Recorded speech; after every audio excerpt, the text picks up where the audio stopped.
Chapter 28, Defense of a Theater of War, continued. Defense, however, consists of two different elements. These are the decision and the state of expectation.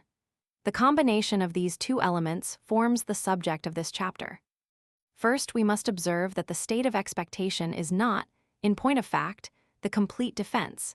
It is only that province of the same in which it proceeds to its aim. As long as a military force has not abandoned the portion of territory placed under its guardianship, the tension of forces on both sides created by the attack continues, and this lasts until there is a decision. The decision itself can only be regarded as having actually taken place when either the assailant or defender has left the theater of war. As long as an armed force maintains itself within its theater, the defense of the same continues, and in this sense, the defense of the theater of war is identical with the defense in the same. Whether the enemy in the meantime has obtained possession of much or little of that section of country is not essential, for it is only lent to him until the decision. But this kind of idea by which we wish to settle the proper relation of the state of expectation to the whole is only correct when a decision is really to take place, and is regarded by both parties as inevitable. For it is only by that decision that the centers of gravity of the respective forces, and the theater of war determined through them, are effectually hit. Whenever the idea of a decisive solution disappears, then the centers of gravity are neutralized. Indeed, in a certain sense, the whole of the armed forces become so also. And now the possession of territory, which forms the second principal branch of the whole theater of war, comes forward as the direct object. In other words, the less a decisive blow is sought for by both sides in a war, and the more it is merely a mutual observation of one another, so much the more important becomes the possession of territory, so much the more the defensive seeks to cover all directly, and the assailant seeks to extend his forces in his advance. Now we cannot conceal from ourselves the fact that the majority of wars and campaigns approach much more to a state of observation than to a struggle for life or death. That is, a contest in which one at least of the combatants uses every effort to bring about a complete decision. This last character is only to be found in the wars of the 19th century to such a degree that a theory founded on this point of view can be made use of in relation to them. But as all future wars will hardly have this character, and it is rather to be expected that they will again show a tendency to the observation character. Therefore, any theory to be practically useful must pay attention to that. Hence, we shall commence with the case in which the desire of a decision permeates and guides the whole, therefore with real, or if we may use the expression, absolute war. Then, in another chapter, we shall examine those modifications which arise through the approach, in a greater or less degree, to the state of a war of observation. In the first case, whether the decision is sought by the aggressor or the defender, the defense of the theater of war must consist in the defender establishing himself there in such a manner that in a decision he will have an advantage on his side at any moment. This decision may be either a battle or a series of great combats, but it may also consist in the resultant of mere relations, which arise from the situation of the opposing forces, that is, possible combats. If the battle were not also the most powerful, the most usual and most effectual means of a decision in war, as we think we have already shown on several occasions, still the mere fact of its being in a general way one of the means of reaching this solution would be sufficient to enjoin the greatest concentration of our forces, which circumstances will in any way permit. A great battle upon the theater of war is the blow of the center of force against the center of force. The more forces can be collected in the one or the other, the surer and greater will be the effect. Therefore, every separation of forces which is not called for by an object, which either cannot itself be attained by the successful issue of a battle, or which itself is necessary to the successful issue of the battle, is blamable. But the greatest concentration of forces is not the only fundamental condition. It is also requisite that they should have such a position and place that the battle may be fought under favorable circumstances. The different steps in the defense which we have become acquainted with in the chapter on the methods of defense are completely homogeneous with these fundamental conditions. There will therefore be no difficulty in connecting them with the same, according to the special requirements of each case. But there is one point which seems at first sight to involve a contradiction in itself, and which, as one of the most important in the defense, requires explanation so much the more. It is the hitting upon the exact center of gravity of the enemy's force. If the defender ascertains in time the roads by which the enemy will advance, and upon which in particular the great mass of his force will be found for a certainty, he may march against him on that road. This will be the most usual case, for although the defense precedes the attack in measures of a general nature, in the establishment of strong places, great arsenals and depots, and in the peace establishment of his army, and thus gives a line of direction to the assailant in his preparations, still, when the campaign really opens, the defender, in relation to the aggressor, has the peculiar advantage in general of playing the last hand. To attack a foreign country with a large army, very considerable preparations are required. Provisions, stores, and articles of equipment of all kinds must be collected, which is a work of time. While these preparations are going on, the defender has time to prepare accordingly, in regard to which we must not forget that the defensive requires less time, generally speaking, because in every state things are prepared rather for the defensive than the offensive. But although this may hold good in the majority of cases, there is always a possibility that, in particular cases, the defensive may remain in uncertainty as to the principal line by which the enemy intends to advance. And this case is more likely to occur when the defense is dependent on measures which of themselves take a good deal of time, as for example, the preparation of a strong position. Further, supposing the defender places himself on the line by which the aggressor is advancing, then, unless the defender is prepared to take the initiative by attacking the aggressor, the latter may avoid the position which the defender has taken up, by only altering a little his line of advance. For in the cultivated parts of Europe, we can never be so situated that there are not roads to the right or left by which any position may be avoided. Plainly, in such a case, the defender could not wait for his enemy in a position, or at least could not wait there in the expectation of giving battle. But before entering on the means available to the defensive in this case, we must inquire more particularly into the nature of such a case, and the probability of its occurrence. Naturally, there are in every state, and also in every theater of war, of which alone we are at present speaking, objects and points upon which an attack is likely to be more efficacious than anywhere else. Upon this, we think it will be better to speak when we come to the attack. Here we shall confine ourselves to observing that, if the most advantageous object and point of attack is the motive for the assailant in the direction of his blow, this motive reacts on the defensive, and must be his guide in cases in which he knows nothing of the intentions of his adversary. If the assailant does not take this direction which is favorable to him, he forgoes part of his natural advantages.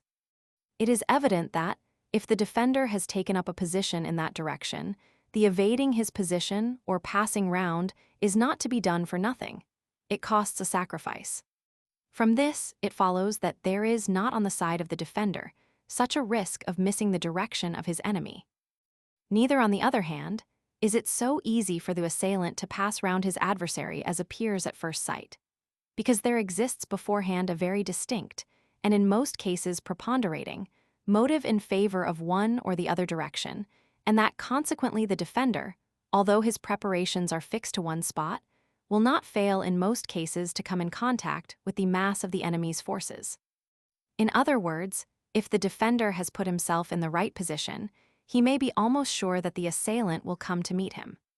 But by this, we shall not and cannot deny the possibility of the defender sometimes not meeting with the assailant after all these arrangements. And therefore the question arises, what he should then do, and how much of the real advantages of his position still remain available to him. If we ask ourselves what means still remain generally to the defender when the assailant passes by his position, they are the following. 1. To divide his forces instantly, so as to be certain to find the assailant with one portion, and then to support that portion with the other. 2. To take up a position with his force united, and in case the assailant passes by him, to push on rapidly in front of him by a lateral movement. In most cases, there will not be time to make such a movement directly to a flank. It will therefore be necessary to take up the new position somewhat further back.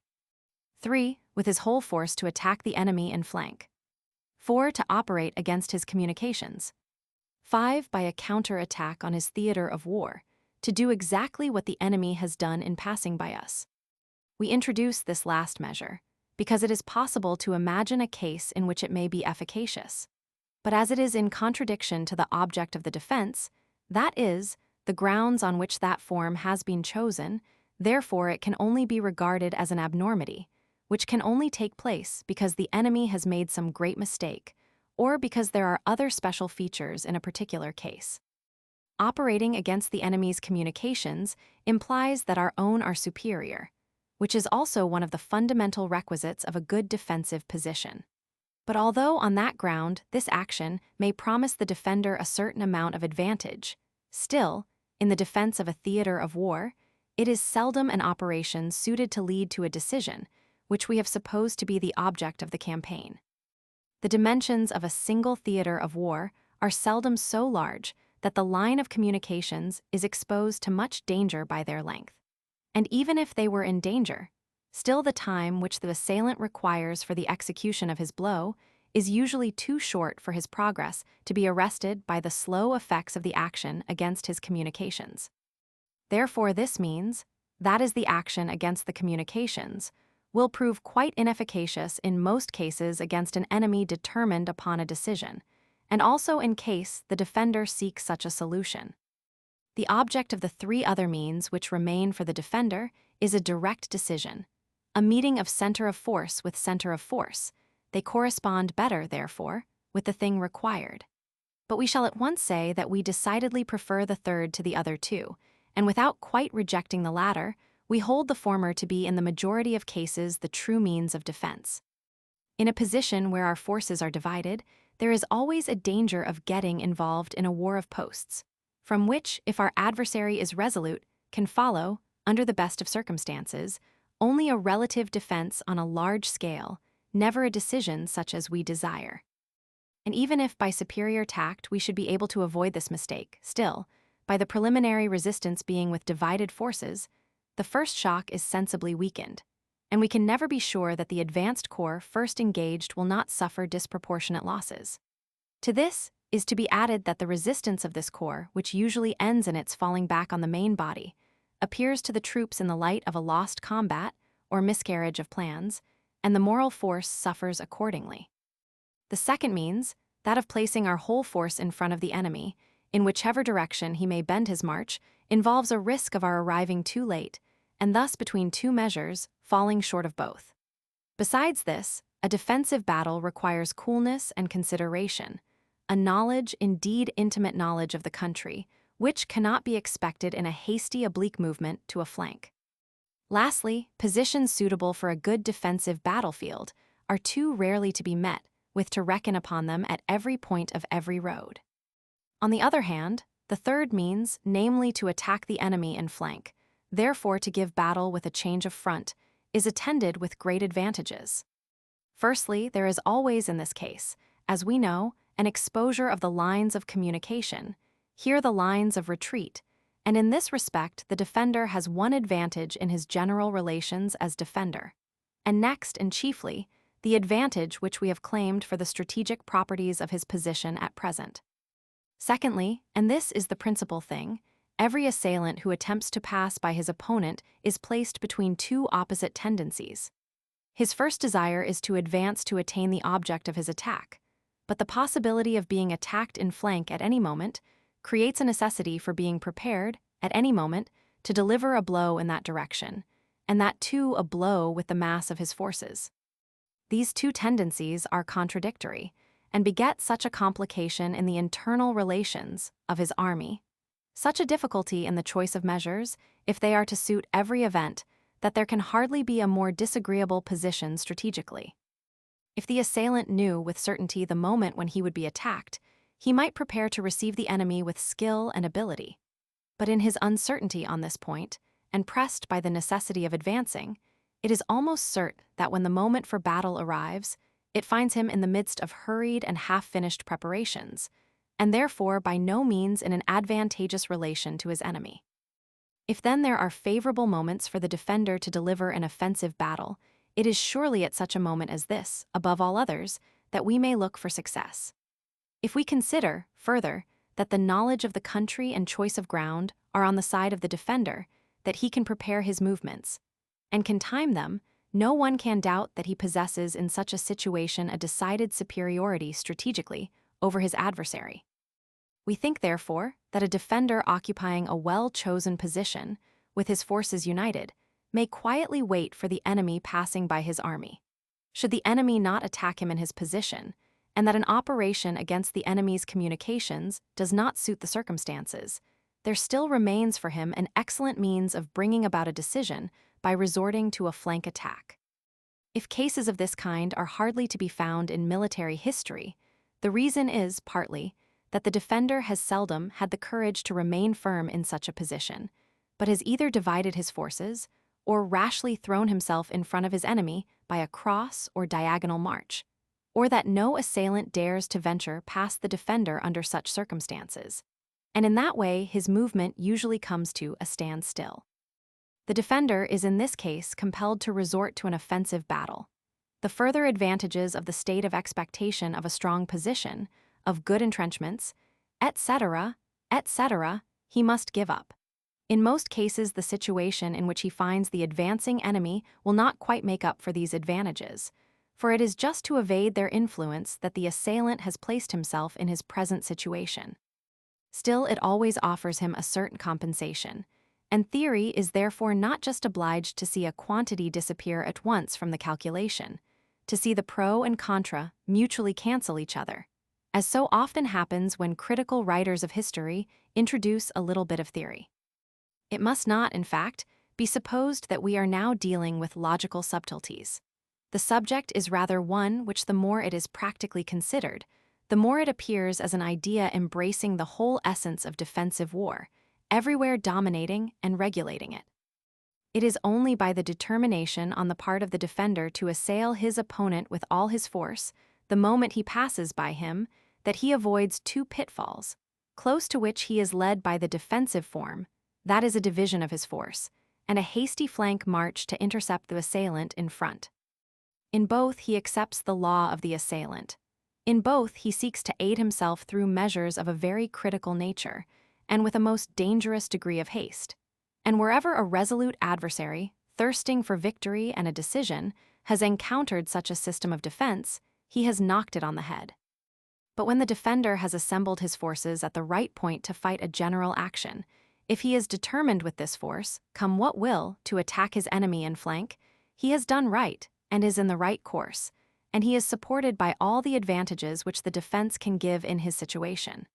His actions will then bear the stamp of good preparation, coolness, security, unity, and simplicity. We cannot here avoid mentioning a remarkable event in history, which has a close analogy with the ideas now developed. We do so to anticipate its being used in a wrong application. When the Prussian army was, in October 1806, waiting in Thuringia for the French under Buonaparte, the former was posted between the two great roads on which the latter might be expected to advance, that is, the road to Berlin by Erfurt, and that by Hof and Leipzig. The first intention of breaking into Franconia straight through the Thuringian forest, and afterwards, when that plan was abandoned, the uncertainty as to which of the roads the French would choose for their advance caused this intermediate position. As such, it must therefore have led to the adoption of the measure we have been discussing, a hasty interception of the enemy in front by a lateral movement. This was in fact the idea in case the enemy marched by Erfurt, for the roads in that direction were good. On the other hand, the idea of a movement of this description on the road by Hof could not be entertained, partly because the army was 2 or 3 marches away from that road, partly because the deep valley of the Saale interposed. Neither did this plan ever enter into the views of the Duke of Brunswick, so that there was no kind of preparation made for carrying it into effect, but it was always contemplated by Prince Hohenlohe, that is, by Colonel Massenbach, who exerted all his influence to draw the Duke into this plan. Still less could the idea be entertained of leaving the position which had been taken on the left bank of the Saale to try an offensive battle against Buonaparte on his advance, that is, to such an attack in flank as we have been considering. For if the Saal was an obstacle to intercepting the enemy in the last moment, a fortiori, it would be a still greater obstacle to assuming the offensive at a moment when the enemy would be in possession of the opposite side of the river, at least partially. The Duke, therefore, determined to wait behind the Zala to see what would happen, that is to say, if we can call anything a determination which emanated from this many-headed headquarters, staff, and in this time of confusion and utter indecision. Whatever may have been the true condition of affairs during this state of expectation, the consequent situation of the army was this. 1. That the enemy might be attacked if he crossed the Zala to attack the Prussian army. 2. That, if he did not march against that army, operations might be commenced against his communications. 3. If it should be found practicable and advisable, he might be intercepted near Leipzig by a rapid flank march. In the first case, the Prussian army possessed a great strategic and tactical advantage in the deep valley of the Zala. In the second, the strategic advantage was just as great, for the enemy had only a very narrow base between our position and the neutral territory of Bohemia, whilst ours was extremely broad. Even in the third case, our army, covered by the Zala, was still by no means in a disadvantageous situation. All these three measures, in spite of the confusion and want of any clear perception at headquarters, were really discussed. But certainly we cannot wonder that, although a right idea may have been entertained, it should have entirely failed in the execution by the complete want of resolution and the confusion generally prevailing. In the two first cases, the position on the left bank of the Zala is to be regarded as a real flank position, and it had undoubtedly as such very great qualities. But in truth, against a very superior enemy, against a Buonaparte, a flank position with an army that is not very sure about what it is doing is a very bold measure. After long hesitation, the Duke on the 13th adopted the last of the plans proposed, but it was too late. Buonaparte had already commenced to pass the Zala, and the battles of Jena and Auerstadt were inevitable. The Duke, through his indecision, had set himself between two stools. He quitted his first position too late to push his army in before the enemy, and too soon for a battle suited to the object. Nevertheless, the natural strength of this position proved itself so far that the Duke was able to destroy the right wing of the enemy's army at Auerstadt, whilst Prince Hohenlohe, by a bloody retreat, was still able to back out of the scrape. But at Auerstadt, they did not venture to realize the victory, which was quite certain. And at Jena, they thought they might reckon upon one which was quite impossible. In any case, Buonaparte felt the strategic importance of the position on the Zala so much that he did not venture to pass it by, but determined on a passage of the Zala in sight of the enemy. By what we have now said, we think we have sufficiently specified the relations between the defense and the attack when a decisive course of action is intended, and we believe we have shown also the threads to which, according to their situation and connection, the different subjects of the plan of defense attach themselves. To go through the different arrangements more in detail does not come within our views, for that would lead us into a boundless field of particular cases. When a general has laid down for his direction a distinct point, he will see how far it agrees with geographical, statistical, and political circumstances, the material and personal relations of his own army and that of the enemy, and how the one or the other may require that his plans should be modified in carrying them into effect. But in order more distinctly to connect and look closer at the gradations in the defense specified in the chapter on the different kinds of defense, we shall here lay before our readers what seems to us most important, in relation to the same generally. One reasons for marching against the enemy with a view to an offensive battle may be as follows. A. If we know that the enemy is advancing with his forces very much divided, and therefore we have reason to expect a victory, although we are, upon the whole, much weaker. But such an advance on the part of the assailant is in itself very improbable, and consequently, unless we know of it upon certain information, the plan is not good. For to reckon upon it, and rest all our hopes on it through a mere supposition, and without sufficient motive, leads generally to a very dangerous situation. We do not, then, find things as we expected. We are obliged to give up the offensive battle. We are not prepared to fight on the defensive. We are obliged to commence with a retreat against our will, and leave almost everything to chance. This is very much what occurred in the defense, conducted by the army under Dohna against the Russians in the campaign of 1759, and which, under General Wedel, ended in the unfortunate Battle of Zolichow. This measure shortens matters so much that plan makers are only too ready to propose it, without taking much trouble to inquire how far the hypothesis on which it rests is well-founded. B. If we are generally in sufficient strength for battle, and C. If a blundering, irresolute adversary specially invites an attack. In this case, the effect of surprise may be worth more than any assistance furnished by the ground through a good position. It is the real essence of good generalship thus to bring into play the power of the moral forces. But theory can never say loud enough nor often enough there must be an objective foundation for these suppositions.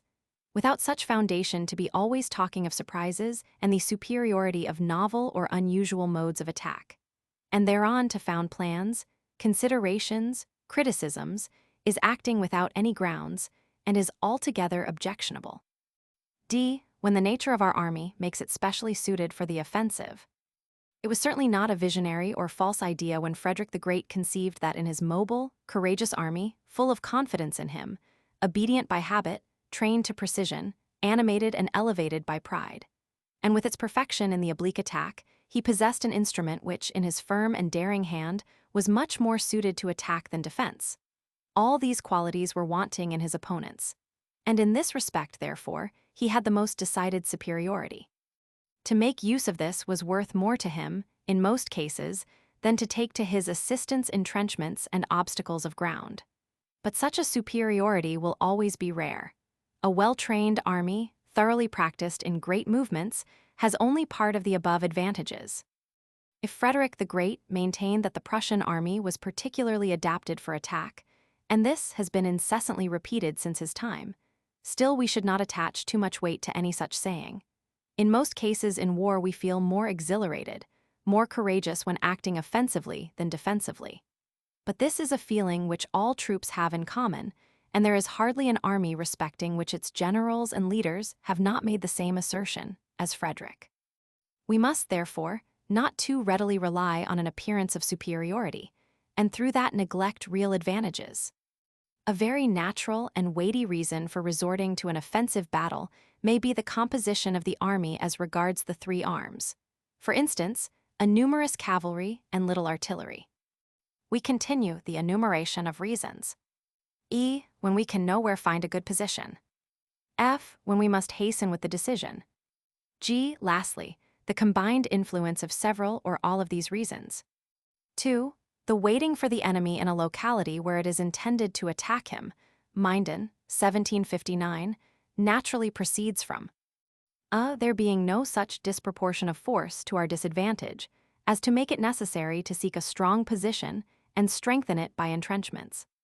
B. A locality having been found particularly adapted to the purpose. The properties which determine this belong to tactics. We shall only observe that these properties chiefly consist in an easy approach for the defender from his side, and in all kinds of obstacles on the side next to the enemy. 3. A position will be taken with the express intention of their waiting the attack of the enemy. A. If the disproportion of forces compels us to seek cover from natural obstacles or behind fieldworks. B. When the country affords an excellent position for our purpose. The two modes of defense, 2 and 3, will come more into consideration according as we do not seek the decision itself, but content ourselves with a negative result, and have reason to think that our opponent is wavering and irresolute, and that he will in the end fail to carry out his plans.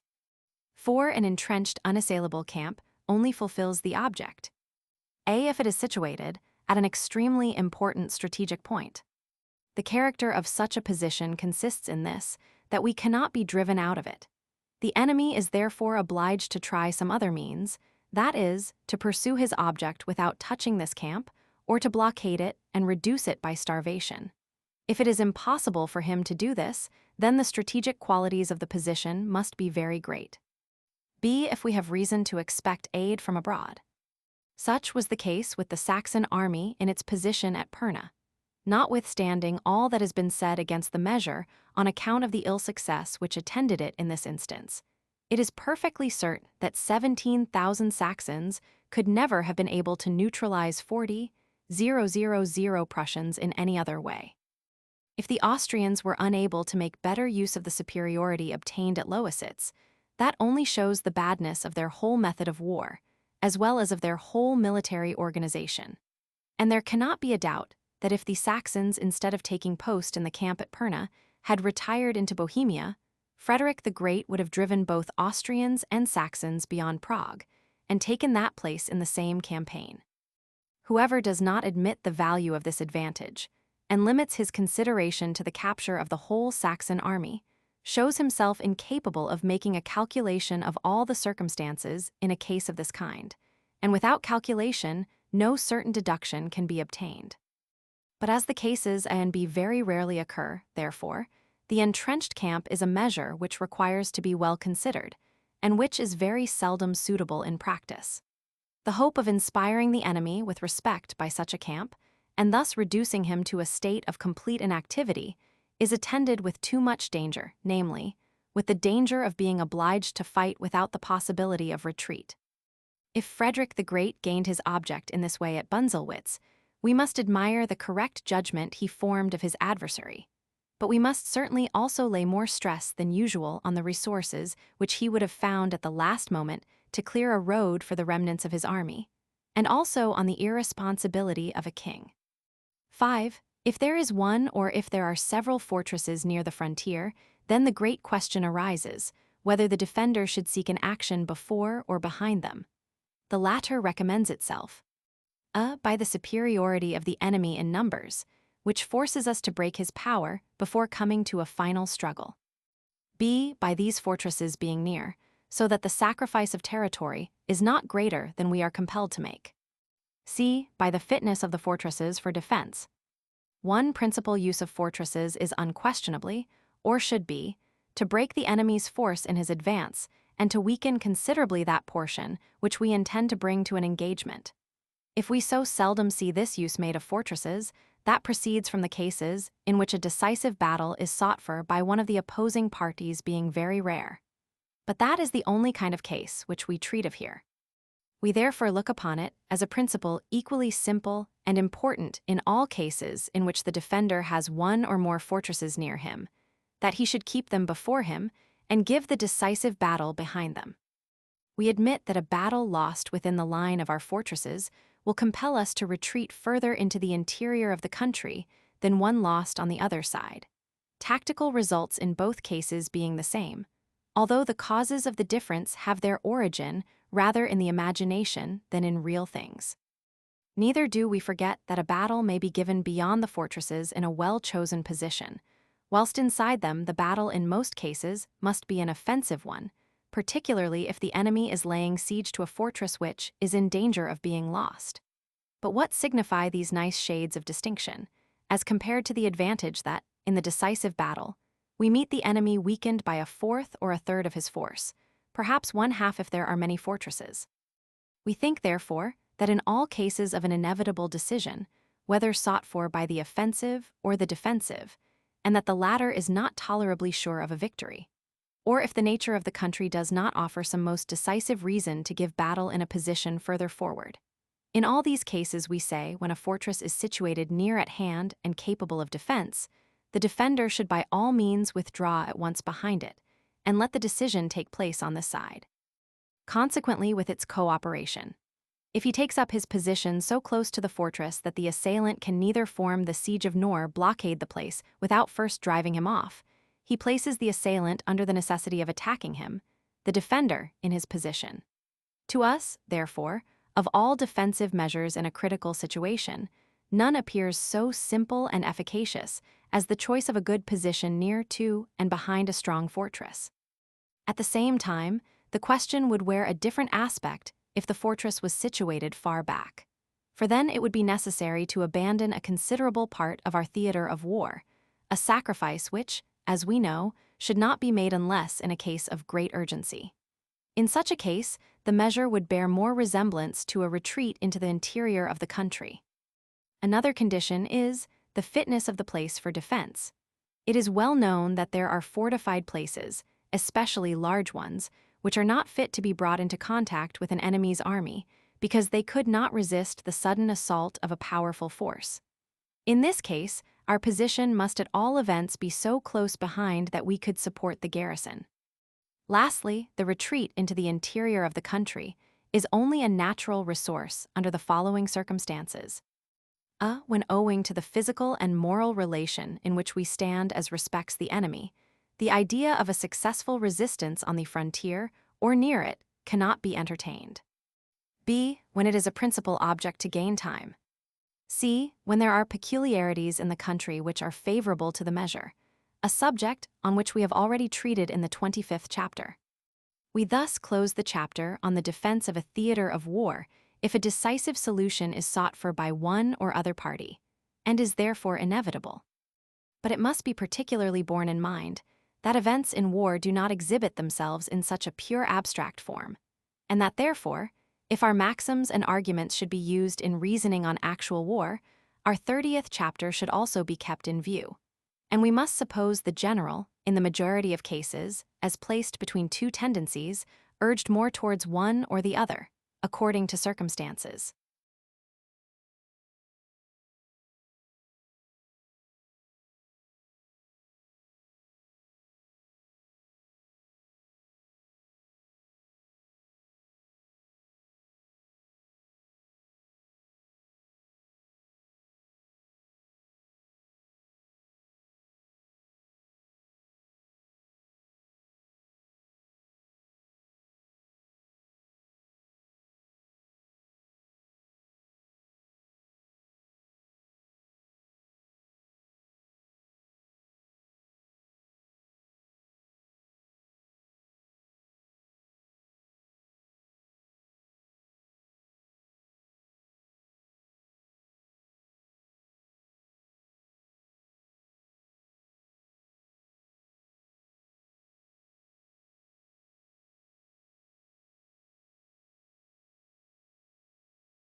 Chapter 29. Defense of a theater of war, continued, successive resistance. We have proved, in the 12th and 13th chapters, that in strategy, a successive resistance is inconsistent with the nature of the thing, and that all forces available should be used simultaneously. As regards forces which are movable, this requires no further demonstration. But when we look at the seat of war itself, with its fortresses, the natural divisions of the ground, and even the extent of its surface as being also elements of war, then, these being immovable, we can only either bring them gradually into use, or we must at once place ourselves so far back that all agencies of this kind which are to be brought into activity are in our front. Then everything which can contribute to weaken the enemy in the territory which he has occupied comes at once into activity, for the assailant must at least blockade the defender's fortresses. He must keep the country in subjection by garrisons and other posts. He has long marches to make, and everything he requires must be brought from a distance, etc. All these agencies commence to work, whether the assailant makes his advance before or after a decision. But in the former case, their influence is somewhat greater. From this, therefore, it follows that if the defender chooses to transfer his decision to a point further back, he has thus the means of bringing at once into play all these immovable elements of military force. On the other hand, it is clear that this transfer of the solution, on the part of the defender, does not alter the extent of the influence of a victory which the assailant gains. In treating of the attack, we shall examine more closely the extent of the influence of a victory. Here we shall only observe that it reaches to the exhaustion of the superiority, that is, the resultant of the physical and moral relations. Now this superiority exhausts itself in the first place by the duties required from the forces on the theater of war, and secondly by losses in combats. The diminution of force arising from these two causes cannot be essentially altered, whether the combats take place at the commencement or at the end, near the frontier, or further towards the interior of the country, vom oder hinten. We think, for example, that a victory gained by Buonaparte over the Russians at Wilna, 1812, would have carried him just as far as that of Borodino, assuming that it was equally great, and that a victory at Moscow would not have carried him any further. Moscow was, in either case, the limit of this sphere of victory. Indeed, it cannot be doubted for a moment that a decisive battle on the frontier, for other reasons, would have produced much greater results through victory, and then, perhaps, the sphere of its influence would have been wider. Therefore, in this view, also, the transfer of the decision to a point further back is not necessary for the defense. In the chapter on the various means of resistance, that method of delaying the decision, which may be regarded as an extreme form, was brought before us under the name of retreat into the interior, and as a particular method of defense, in which the object is rather that the assailant should wear himself out, than that he should be destroyed by the sword on the field of battle. But it is only when such an intention predominates that the delaying of the decisive battle can be regarded as a peculiar method of resistance. For otherwise, it is evident that an infinite number of gradations may be conceived in this method, and that these may be combined with all other means of defense. We therefore look upon the greater or less cooperation of the theater of war, not as a special form of defense, but as nothing more than a discretionary introduction into the defense of the immovable means of resistance, just according as circumstances and the nature of the situation may appear to require. But now, if the defender does not think he requires any assistance from these immovable forces for his purpose decision, or if the further sacrifice connected with the use of them is too great, then they are kept in reserve for the future, and form a sort of succession of reinforcements, which perhaps ensure the possibility of keeping the movable forces in such a condition that they will be able to follow up the first favorable decision with a second, or perhaps in the same manner even with a third. That is to say, in this manner, a successive application of his forces becomes possible. If the defender loses a battle on the frontier, which does not amount to a complete defeat, we may very well imagine that, by placing himself behind the nearest fortress, he will then be in a condition to accept battle again.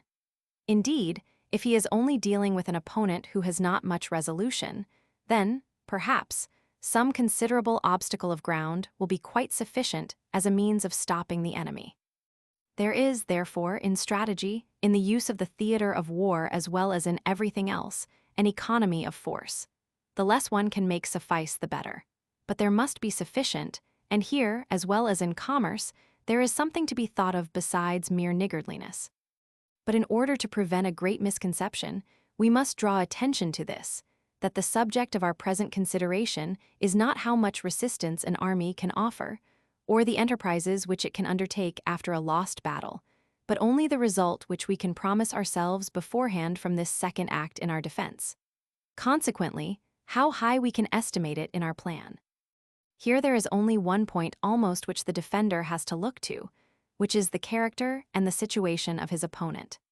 An adversary weak in character, with little self-confidence, without noble ambition, placed under great restrictions, will content himself, in case he is successful, with a moderate advantage, and timidly hold back at every fresh offer of a decision which the defender ventures to make. In this case, the defender may count upon the beneficial use of all the means of resistance of his theater of war in succession, in constantly fresh, although in themselves small, combats, in which the prospect always brightens of an ultimate decision in his favor. But who does not feel that we are now on the road to campaigns devoid of decision, which are much more the field of a successive application of force? Of these, we shall speak in the following chapter.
Chapter 30.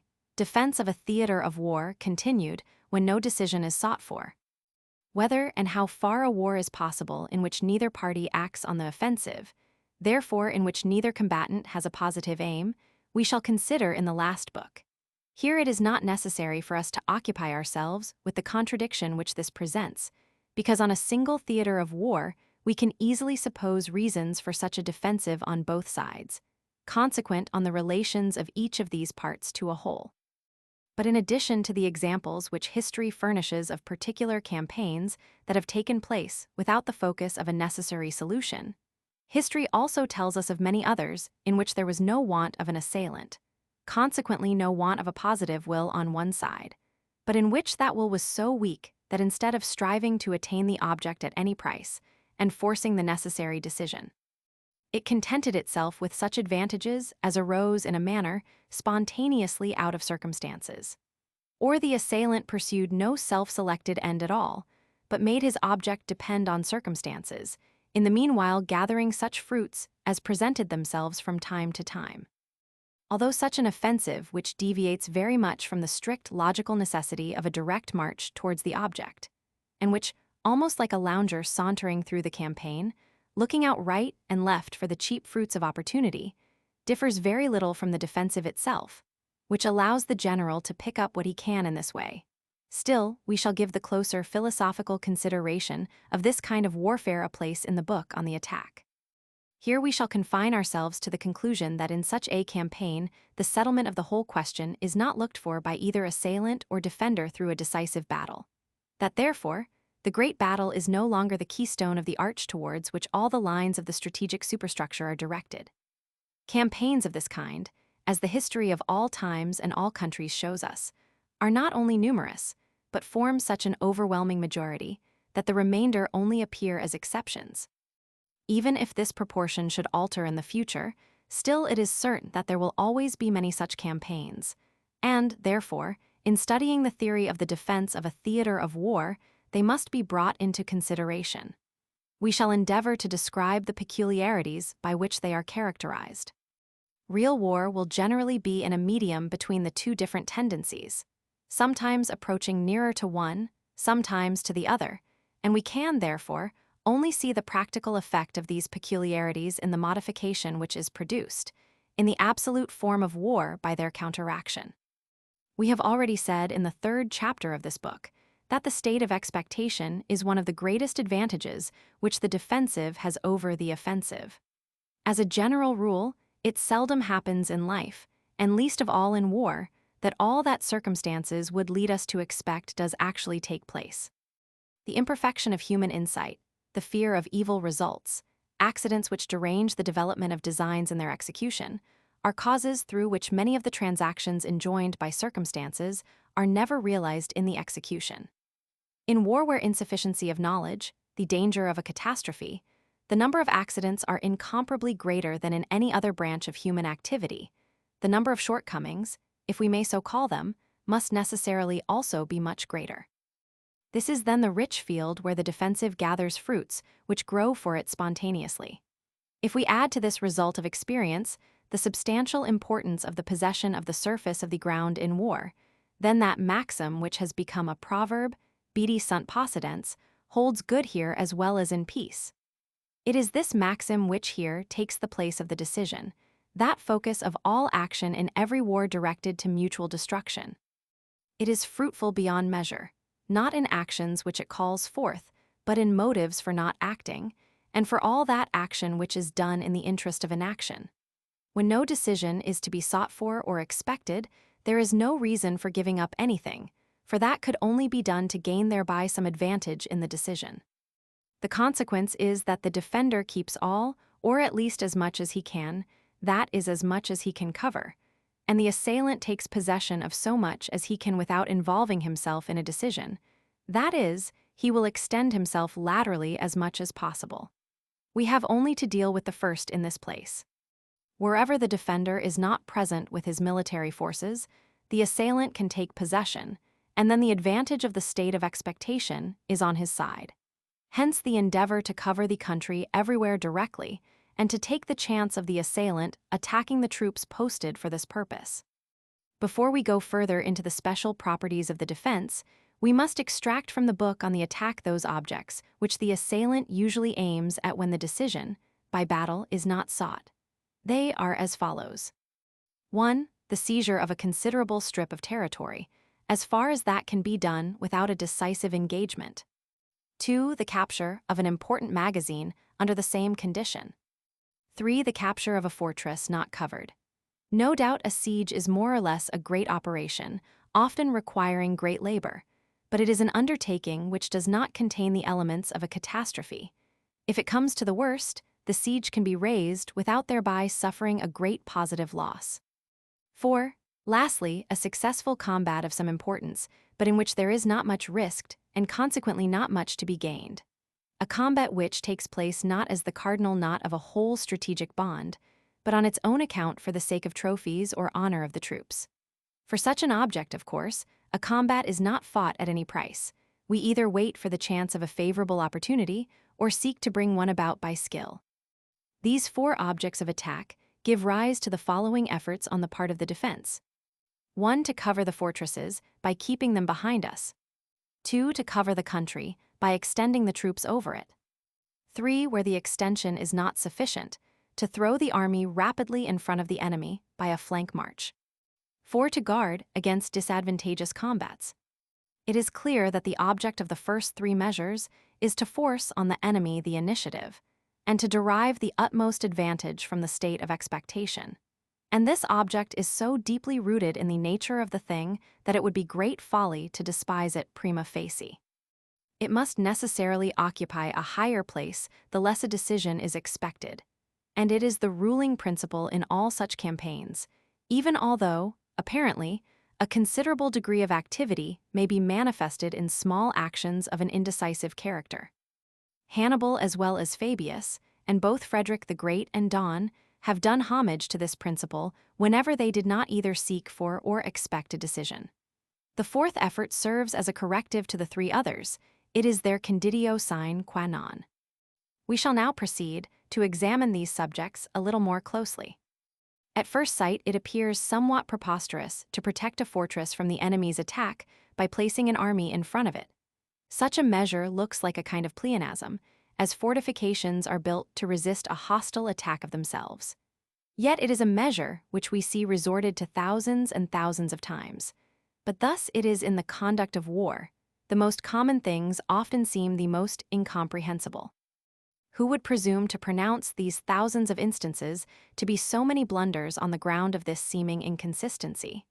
The constant repetition of the measure shows that it must proceed from some deep-seated motive. This reason is, however, no other than that pointed out above, emanating from moral sluggishness and inactivity. If the defender places himself in front of his fortress, the enemy cannot attack it unless he first beats the army in front of it. But a battle is a decision. If that is not the enemy's object, then there will be no battle, and the defender will remain in possession of his fortress without striking a blow. Consequently, whenever we do not believe the enemy intends to fight a battle, we should venture on the chance of his not making up his mind to do so, especially as in most cases we still retain the power of withdrawing behind the fortress in a moment, if, contrary to our expectation, the enemy should march to attack us. The position before the fortress is in this way free from danger, and the probability of maintaining the status quo without any sacrifice is not even attended with the slightest risk. If the defender places himself behind the fortress, he offers the assailant an object which is exactly suited to the circumstances in which the latter is placed. If the fortress is not of great strength, and he is not quite unprepared, he will commence the siege. In order that this may not end in the fall of the place, the defender must march to its relief. The positive action, the initiative, is now laid on him, and the adversary who by his siege is to be regarded as advancing towards his object is in the situation of occupier. Experience teaches that the matter always takes this turn, and it does so naturally.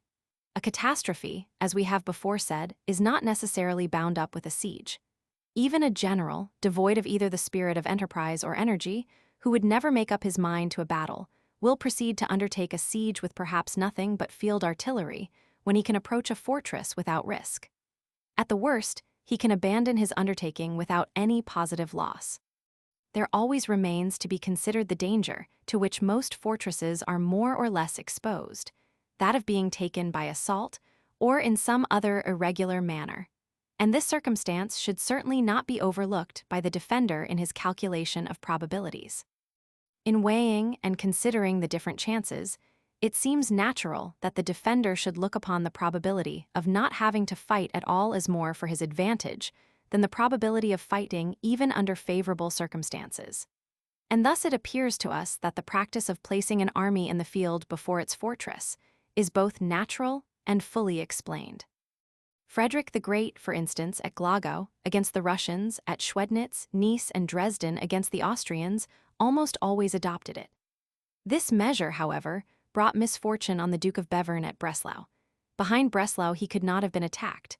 The superiority of the Austrians in the king's absence would soon cease as he was approaching, and therefore, by a position behind Breslau, a battle might have been avoided until Frederick's arrival. No doubt the Duke would have preferred that course if it had not been that it would have exposed that important place to a bombardment, at which the king, who was anything but tolerant on such occasions, would have been highly displeased.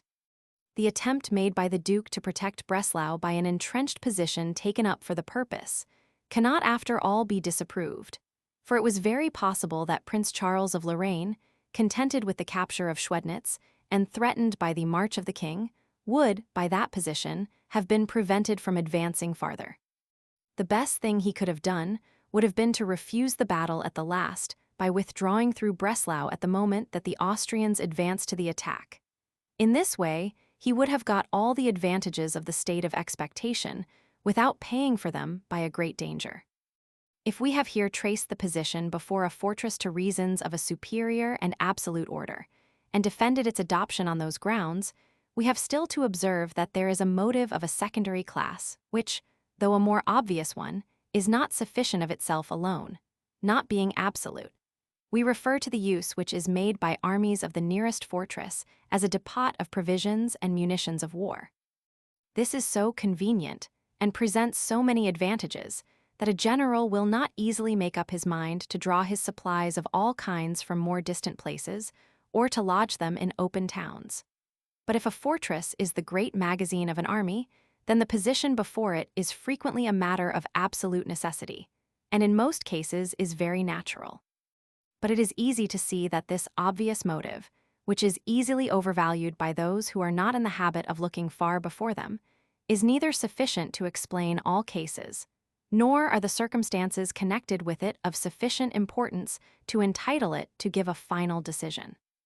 The capture of one or more fortresses without risking a battle is such a very natural object of all attacks which do not aim at a decision on the field of battle, that the defender makes it his principal business to thwart this design. Thus it is that on theaters of war, containing a number of fortresses, we find these places made the pivots of almost all the movements.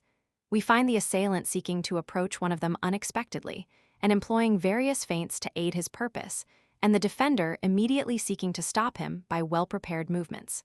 Such is the general character of almost all the campaigns of Louis Roman XIV, in the Netherlands up to the time of Marshal Saxe. So much for the covering of fortresses. The covering of a country by an extended disposition of forces is only conceivable in combination with very considerable obstacles of ground. The great and small posts which must be formed for the purpose can only get a certain capability of resistance through strength of position. And as natural obstacles are seldom found sufficient, therefore field fortification is made use of as an assistance. But now it is to be observed that the power of resistance which is thus obtained at any one point is always only relative, see the chapter on the signification of the combat, and never to be regarded as absolute. It may certainly happen that one such post may remain proof against all attacks made upon it, and that therefore in a single instance there may be an absolute result. But from the great number of posts, any single one, in comparison to the whole, appears weak and exposed to the possible attack of an overwhelming force, and consequently it would be unreasonable to place one's dependence for safety on the resistance of any one single post. In such an extended position, we can therefore only count on a resistance of relative length, and not upon a victory, properly speaking. This value of single posts at the same time is also sufficient for the object, and for a general calculation. In campaigns in which no great decision, no irresistible march towards the complete subjugation of the whole force is to be feared, there is little risk in a combat of posts, even if it ends in the loss of a post.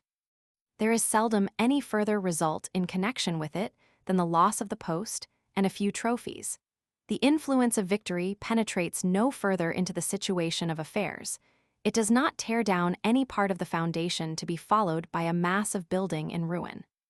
In the worst case, if, for instance, the whole defensive system is disorganized by the loss of a single post, the defender has always time to concentrate his corps, and with his whole force to offer battle, which the assailant, according to our supposition, does not desire. Therefore also it usually happens that with this concentration of force the act closes, and the further advance of the assailant is stopped. A strip of land, a few men and guns, are the losses of the defender, and with these results the assailant is satisfied. To such a risk we say the defender may very well expose himself, if he has, on the other hand, the possibility, or rather the probability, in his favor, that the assailant from excessive caution will halt before his posts without attacking them. Only in regard to this, we must not lose sight of the fact that we are now supposing an assailant who will not venture upon any great stroke.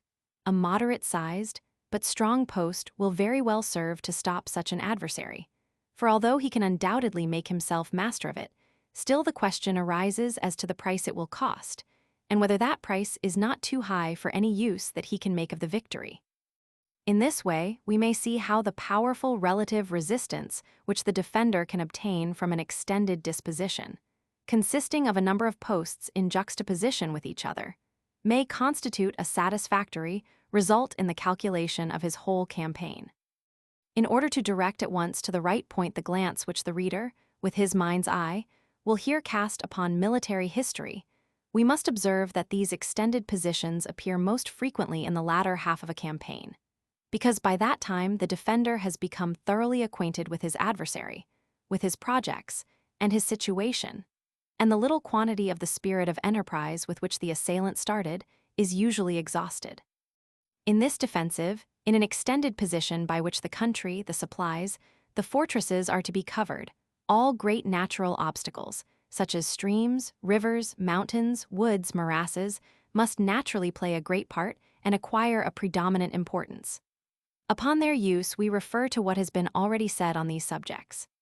It is through this predominant importance of the topographical element that the knowledge and activity, which are looked upon as the speciality of the general staff of an army, are more particularly called into requisition. Now, as the staff of the army is usually that branch which writes and publishes most, it follows that these parts of campaigns are recorded more fully in history. And then again, from that there follows a not unnatural tendency to systematize them, and to frame out of the historical solution of one case a general solution for all succeeding cases. But this endeavor is futile, and therefore erroneous. Besides, in this more passive kind of war, in this form of it which is tied to localities, each case is different to another, and must be differently treated.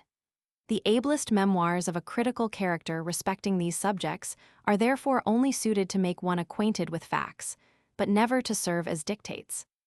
Natural, and at the same time meritorious, as is this industry which, according to the general view, we have attributed to the staff in particular. Still, we must raise a warning voice against usurpations, which often spring from it to the prejudice of the whole. The authority acquired by those who are at the head of, and best acquainted with, this branch of military service, gives them often a sort of general dominion over people's minds, beginning with the general himself, and from this then springs a routine of ideas which causes an undue bias of the mind. At last the general sees nothing but mountains and passes, and that which should be a measure of free choice guided by circumstances becomes mannerism, becomes second nature. Thus, in the year 1793 and 1794, Colonel Grauert of the Prussian army, who was the animating spirit of the staff at that time, and well known as a regular man for mountains and passes, persuaded two generals of the most opposite personal characteristics, the Duke of Brunswick and General Mollendorf, into exactly the same method of carrying on war. That a defensive line parallel to the course of a formidable natural obstacle may lead to a cordon war is quite plain.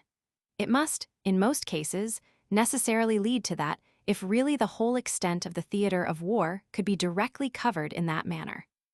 But most theaters of war have such an extent that the normal tactical disposition of the troops destined for its defense would be by no means commensurate with that object. At the same time as the assailant, by his own dispositions and other circumstances, is confined to certain principal directions and great roads, and any great deviations from these directions, even if he is only opposed to a very inactive defender, would be attended with great embarrassment and disadvantage. Therefore, generally all that the defender has to do is to cover the country for a certain number of miles or marches right and left of these principal lines of direction of his adversary. But again, to effect this covering, we may be contented with defensive posts on the principal roads and means of approach, and merely watch the country between by small posts of observation. The consequence of this is certainly that the assailant may then pass a column between two of these posts, and thus make the attack, which he has in view, upon one post from several quarters at once. Now, these posts are in some measure arranged to meet this, partly by their having supports for their flanks, partly by the formation of flank defenses, called crochets, partly by their being able to receive assistance from a reserve posted in rear or by troops detached from adjoining posts. In this manner, the number of posts is reduced still more, and the result is that an army engaged in a defense of this kind usually divides itself into 4 or 5 principal posts. For important points of approach, beyond a certain distance, and yet in some measure threatened, special central points are established which, in a certain measure, form small theaters of war within the principal one. In this manner, the Austrians, during the 7 Years' War, generally placed the main body of their army in 4 or 5 posts in the mountains of Lower Silesia, whilst a small, almost independent corps organized for itself a similar system of defense in Upper Silesia. Now, the further such a defensive system diverges from direct covering, the more it must call to its assistance mobility, active defense, and even offensive means. Certain corps are considered reserves, besides which, one post hastens to send to the help of another all the troops it can spare. This assistance may be rendered either by hastening up directly from the rear to reinforce and re-establish the passive defense, or by attacking the enemy in flank, or even by menacing his line of retreat. If the assailant threatens the flank of a post not with direct attack, but only by a position through which he can act upon the communications of this post, then either the corps which has been advanced for this purpose must be attacked in earnest, or the way of reprisal must be resorted to by acting in turn on the enemy's communications.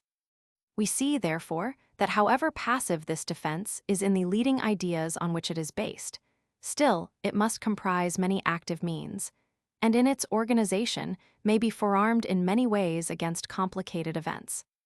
Usually those defenses pass for the best which make the most use of active or even offensive means.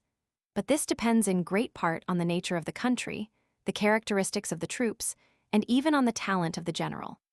Partly, we are also very prone in general to expect too much from movement and other auxiliary measures of an active nature, and to place too little reliance on the local defense of a formidable natural obstacle. We think we have thus sufficiently explained what we understand by an extended line of defense, and we now turn to the third auxiliary means, the placing ourselves in front of the enemy by a rapid march to a flank. This means is necessarily one of those provided for that defense of a country, which we are now considering. In the first place, the defender, even with the most extended position, often cannot guard all the approaches to his country which are menaced. Next, in many cases, he must be ready to repair with the bulk of his forces to any posts upon which the bulk of the enemy's force is about to be thrown, as otherwise those posts would be too easily overpowered. Lastly, a general who has an aversion to confining his army to a passive resistance in an extended position must seek to attain his object, the protection of the country, by rapid, well-planned, and well-conducted movements.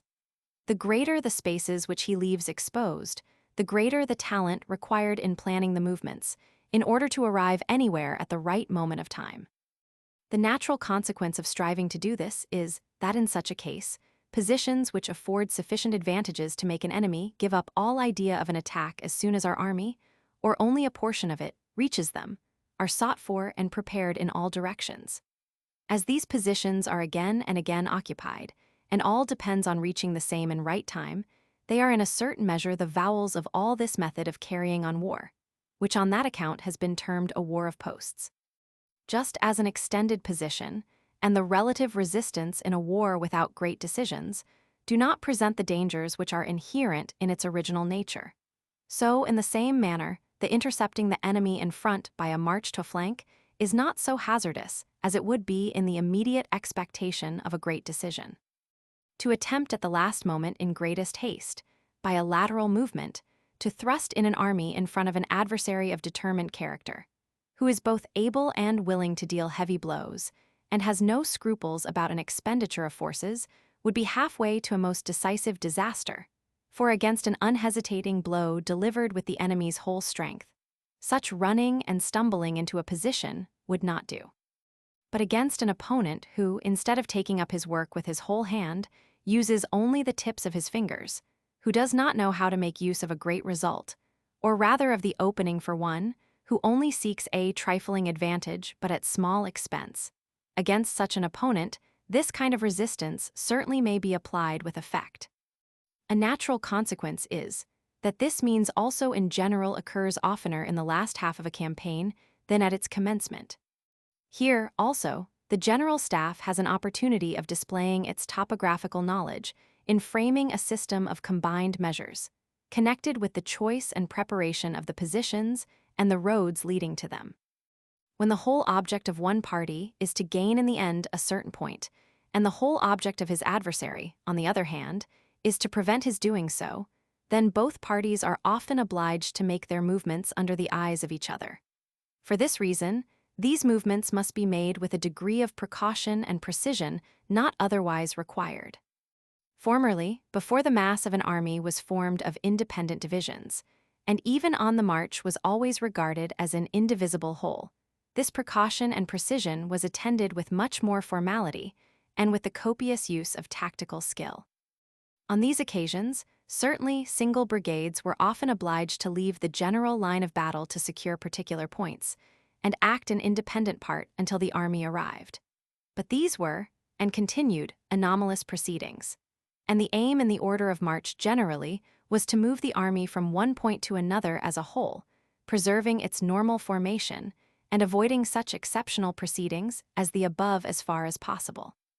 Now that the parts of the main body of an army are subdivided again into independent bodies, and those bodies can venture to enter into an engagement with the mass of the enemy's army, provided the rest of the force of which it is a member is sufficiently near to carry it on and finish it. Now such a flank march is attended with less difficulty even under the eye of the enemy. What formerly could only be effected through the actual mechanism of the order of march can now be done by starting single divisions at an earlier hour, by hastening the march of others, and by the greater freedom in the employment of the whole. By the means of defense just considered, the assailant can be prevented from taking any fortress, from occupying any important extent of country, or capturing magazines, and he will be prevented if in every direction combats are offered to him in which he can see little probability of success, or too great danger of a reaction in case of failure, or, in general, an expenditure of force too great for his object and existing relations. If now the defender succeeds in this triumph of his art and skill, and the assailant, wherever he turns his eyes, sees prudent preparations through which he is cut off from any prospect of attaining his modest wishes, then the offensive principle often seeks to escape from the difficulty in the satisfaction of the mere honor of its arms. The gain of some combat of respectable importance gives the arms of the victor a semblance of superiority, appeases the vanity of the general, of the court, of the army, and the people, and thus satisfies, to a certain extent, the expectations which are naturally always raised when the offensive is assumed. An advantageous combat of some importance merely for the sake of the victory and some trophies becomes, therefore, the last hope of the assailant. No one must suppose that we here involve ourselves in a contradiction, for we contend that we still continue within our own supposition, that the good measures of the defender have deprived the assailant of all expectation of attaining any one of those other objects by means of a successful combat. To warrant that expectation, two conditions are required. That is, a favorable termination to the combat, and next, that the result shall lead really to the attainment of one of those objects. The first may very well take place without the second, and therefore the defender's corps and posts, singly, are much more frequently in danger of getting involved in disadvantageous combats if the assailant merely aims at the honor of the battlefield, than if he connects with that of view to further advantages as well. If we place ourselves in Don's situation, and with his way of thinking, then his venturing on the surprise of Hochkirch does not appear inconsistent with his character, as long as we suppose him aiming at nothing more than the trophies of the day. But a victory rich in results, which would have compelled the king to abandon Dresden and Nice, appears an entirely different problem, one with which he would not have been inclined to meddle. Let it not be imagined that these are trifling or idle distinctions. We have, on the contrary, now before us one of the deepest-rooted leading principles of war. The signification of a combat is its very soul in strategy, and we cannot too often repeat that in strategy the leading events always proceed from the ultimate views of the two parties, as it were, from a conclusion of the whole train of ideas. This is why there may be such a difference strategically between one battle and another, that they can hardly be looked upon as the same means. Now, although the fruitless victory of the assailant can hardly be considered any serious injury to the defense, still, as the defender will not willingly concede even this advantage, particularly as we never know what accident may also be connected with it. Therefore, the defender requires to keep an incessant watch upon the situation of all his corps and posts.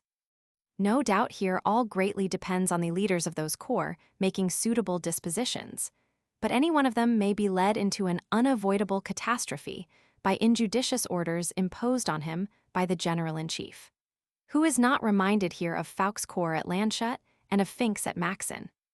In both cases, Frederick the Great reckoned too much on customary ideas. It was impossible that he could suppose 10,000 men capable of successfully resisting 30,000 in the position of Landshut, or that Fink could resist a superior force pouring in and overwhelming him on all sides. But he thought the strength of the position of Landshut would be accepted, like a bill of exchange, as heretofore, and that Don would see in the demonstration against his flank sufficient reason to exchange his uncomfortable position in Saxony for the more comfortable one in Bohemia. He misjudged Laudon in one case and Don in the other, and therein lies the error in these measures. But irrespective of such errors, into which even generals may fall who are not so proud, daring, and obstinate as Frederick the Great in some of his proceedings may certainly be termed, there is always, in respect to the subject we are now considering, a great difficulty in this way, that the general-in-chief cannot always expect all he desires from the sagacity, goodwill, courage, and firmness of character of his corps commanders. He cannot, therefore, leave everything to their good judgment. He must prescribe rules on many points by which their course of action, being restricted, may easily become inconsistent with the circumstances of the moment. This is, however, an unavoidable inconvenience. Without an imperious commanding will, the influence of which penetrates through the whole army, war cannot be well conducted, and whoever would follow the practice of always expecting the best from his subordinates would from that very reason be quite unfit for a good commander of an army. Therefore, the situation of every corps and post must be forever kept clearly in view, to prevent any of them being unexpectedly drawn into a catastrophe. The aim of all these efforts is to preserve the status quo. The more fortunate and successful these efforts are, the longer will the war last at the same point. But the longer war continues at one point, the greater become the cares for subsistence. In place of collections and contributions from the country, a system of subsistence from magazines commences at once, or in a very short time. In place of country wagons being collected upon each occasion, the formation, more or less, of a regular transport takes place, composed either of carriages of the country or of those belonging to the army. In short, there arises an approach to that regular system of feeding troops from magazines, of which we have already treated in the 14th chapter, on subsistence. At the same time, it is not this which exercises a great influence on this mode of conducting war. For as this mode, by its object and character, is in fact already tied down to a limited space. Therefore the question of subsistence may very well have a part in determining its action, and will do so in most cases without altering the general character of the war. On the other hand, the action of the belligerents mutually against the lines of communications gains a much greater importance for two reasons. Firstly, because in such campaigns, there being no measures of a great and comprehensive kind, generals must apply their energies to those of an inferior order. And secondly, because here there is time enough to wait for the effect of this means. The security of his line of communications is therefore specially important to the defender. For although it is true that its interruption cannot be an object of the hostile operations which take place, yet it might compel him to retreat, and thus to leave other objects open to attack. All the measures having for their object the protection of the area of the theater of war itself must naturally also have the effect of covering the lines of communication. Their security is therefore in part provided for in that way, and we have only to observe that it is a principal condition in fixing upon a position. A special means of security consists in the bodies of troops, both small and large, escorting convoys. First, the most extended positions are not sufficient to secure the lines of communication, and next, such an escort is particularly necessary when the general wishes to avoid a very extended position. Therefore, we find, in Tempelhof's history of the 7 Years' War, instances without end in which Frederick the Great caused his bread and flour wagons to be escorted by single regiments of infantry or cavalry, sometimes also by whole brigades. On the Austrian side, we nowhere find mention of the same thing, which certainly may be partly accounted for in this way, that they had no such circumstantial historian on their side. But in part, it is also to be ascribed just to this, that they always took up much more extended positions. Having now touched upon the four efforts which form the foundation of a defensive that does not aim at a decision, and which are at the same time altogether free upon the whole from all offensive elements, we must now say something of the offensive means with which they may become more or less mixed up, in a certain measure flavored. These offensive means are chiefly: 1. Operating against the enemy's communications, under which we likewise include enterprises against his places of supply. 2. Diversions and incursions within the enemy's territory. 3. Attacks on the enemy's corps and posts, and even upon his main body, under favorable circumstances, or the threat only of such intention. The first of these means is incessantly in action in all campaigns of this kind, but in a certain measure quite quietly, without actually making its appearance. Every suitable position for the defender derives a great part of its efficacy from the disquietude which it causes the assailant in connection with his communications. And as the question of subsistence in such warfare becomes, as we have already observed, one of vital importance, affecting the assailant equally, therefore, through this apprehension of offensive action, possibly resulting from the enemy's position, a great part of the strategic web is determined, as we shall again find in treating of the attack. Not only this general influence, proceeding from the choice of positions, which, like pressure in mechanics, produces an effect invisibly, but also an actual offensive movement with part of the army against the enemy's lines of communication, comes within the compass of such a defensive. But that it may be done with effect, the situation of the lines of communication, the nature of the country, and the peculiar qualities of the troops must be specially propitious to the undertaking. Incursions into the enemy's country, which have as their object reprisals or levying contributions, cannot properly be regarded as defensive means, they are rather true offensive means. But they are usually combined with the object of a real diversion, which may be regarded as a real defensive measure, as it is intended to weaken the enemy's force opposed to us. But as the above means may be used just as well by the assailant, and in itself is a real attack, we therefore think more suitable to leave its further examination for the next book. Accordingly, we shall only count it in here, in order to render a full account of the arsenal of small offensive arms belonging to the defender of a theater of war, and for the present merely add that in extent and importance it may attain to such a point as to give the whole war the appearance, and along with that the honor, of the offensive. Of this nature are Frederick the Great's enterprises in Poland, Bohemia, and Franconia, before the campaign of 1759. His campaign itself is plainly a pure defense. These incursions into the enemy's territory, however, gave it the appearance of an aggression, which perhaps had a special value on account of the moral effect. An attack on one of the enemy's corps or on his main body must always be kept in view as a necessary complement of the whole defense whenever the aggressor takes the matter too easily, and on that account shows himself very defenseless at particular points. Under this silent condition, the whole action takes place.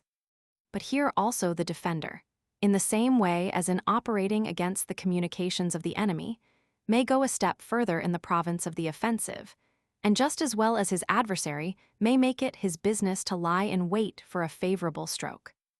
In order to ensure a result in this field, he must either be very decidedly superior in force to his opponent, which certainly is inconsistent with the defensive in general, but still may happen, or he must have a method and the talent of keeping his forces more concentrated, and make up by activity and mobility for the danger which he incurs in other respects. The first was Daun's case in the 7 Years' War, the latter, the case of Frederick the Great. Still, we hardly ever see Daun's offensive make its appearance, except when Frederick the Great invited it by excessive boldness and a display of contempt for him, Hochkirch, Maxen, Landshut. On the other hand, we see Frederick the Great almost constantly on the move in order to beat one or other of Daun's corps with his main body. He certainly seldom succeeded, at least, the results were never great, because Daun, in addition to his great superiority in numbers, had also a rare degree of prudence and caution. But we must not suppose that, therefore, the king's attempts were altogether fruitless. In these attempts lay rather a very effectual resistance, for the care and fatigue, which his adversary had to undergo in order to avoid fighting at a disadvantage, neutralized those forces which would otherwise have aided in advancing the offensive action. Let us only call to mind the campaign of 1760 in Silesia, where Daun and the Russians, out of sheer apprehension of being attacked and beaten by the king, first here and then there, never could succeed in making one step in advance. We believe we have now gone through all the subjects which form the predominant ideas, the principal aims, and therefore the mainstay of the whole action in the defense of a theater of war when no idea of decision is entertained. Our chief and, indeed, sole object in bringing them all close together was to let the organism of the whole strategic action be seen in one view. The particular measures by means of which those subjects come to life, marches, positions, etc., we have already considered in detail. By now casting a glance once more at the whole of our subject, the idea must strike us forcibly that with such a weak offensive principle, with so little desire for a decision on either side, with so little positive motive, with so many counteracting influences of a subjective nature, which stop us and hold us back, the essential difference between attack and defense must always tend more to disappear. At the opening of a campaign, certainly one party will enter the other's theater of war, and in that manner, to a certain extent, such party puts on the form of offensive.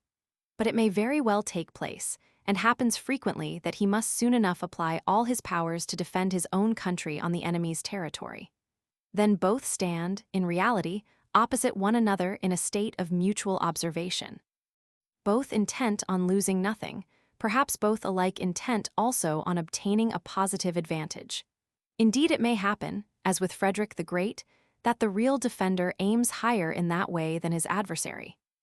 Now the more the assailant gives up the position of an enemy making progress, the less the defender is menaced by him, and confined to a strictly defensive attitude by the pressing claims of a regard for mere safety, so much the more a similarity in the relations of the parties is produced, in which then the activity of both will be directed towards gaining an advantage over his opponent, and protecting himself against any disadvantage, therefore to a true strategic maneuvering.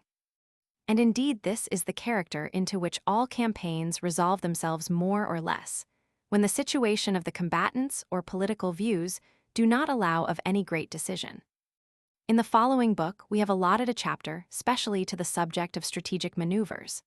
But as this equipoised play of forces has frequently been invested in theory with an importance to which it is not entitled, we find ourselves under the necessity of examining the subject more closely while we are treating of the defense, as it is in that form of warfare more particularly that this false importance is ascribed to strategic maneuvers. We call it an equipoised play of forces, for when there is no movement of the whole body, there is a state of equilibrium. Where no great object impels, there is no movement of the whole. Therefore, in such a case, the two parties, however unequal they may be, are still to be regarded as in a state of equilibrium. From this state of equilibrium of the whole now come forth the particular motives to actions of a minor class and secondary objects. They can here develop themselves because they are no longer kept down by the pressure of a great decision and great danger.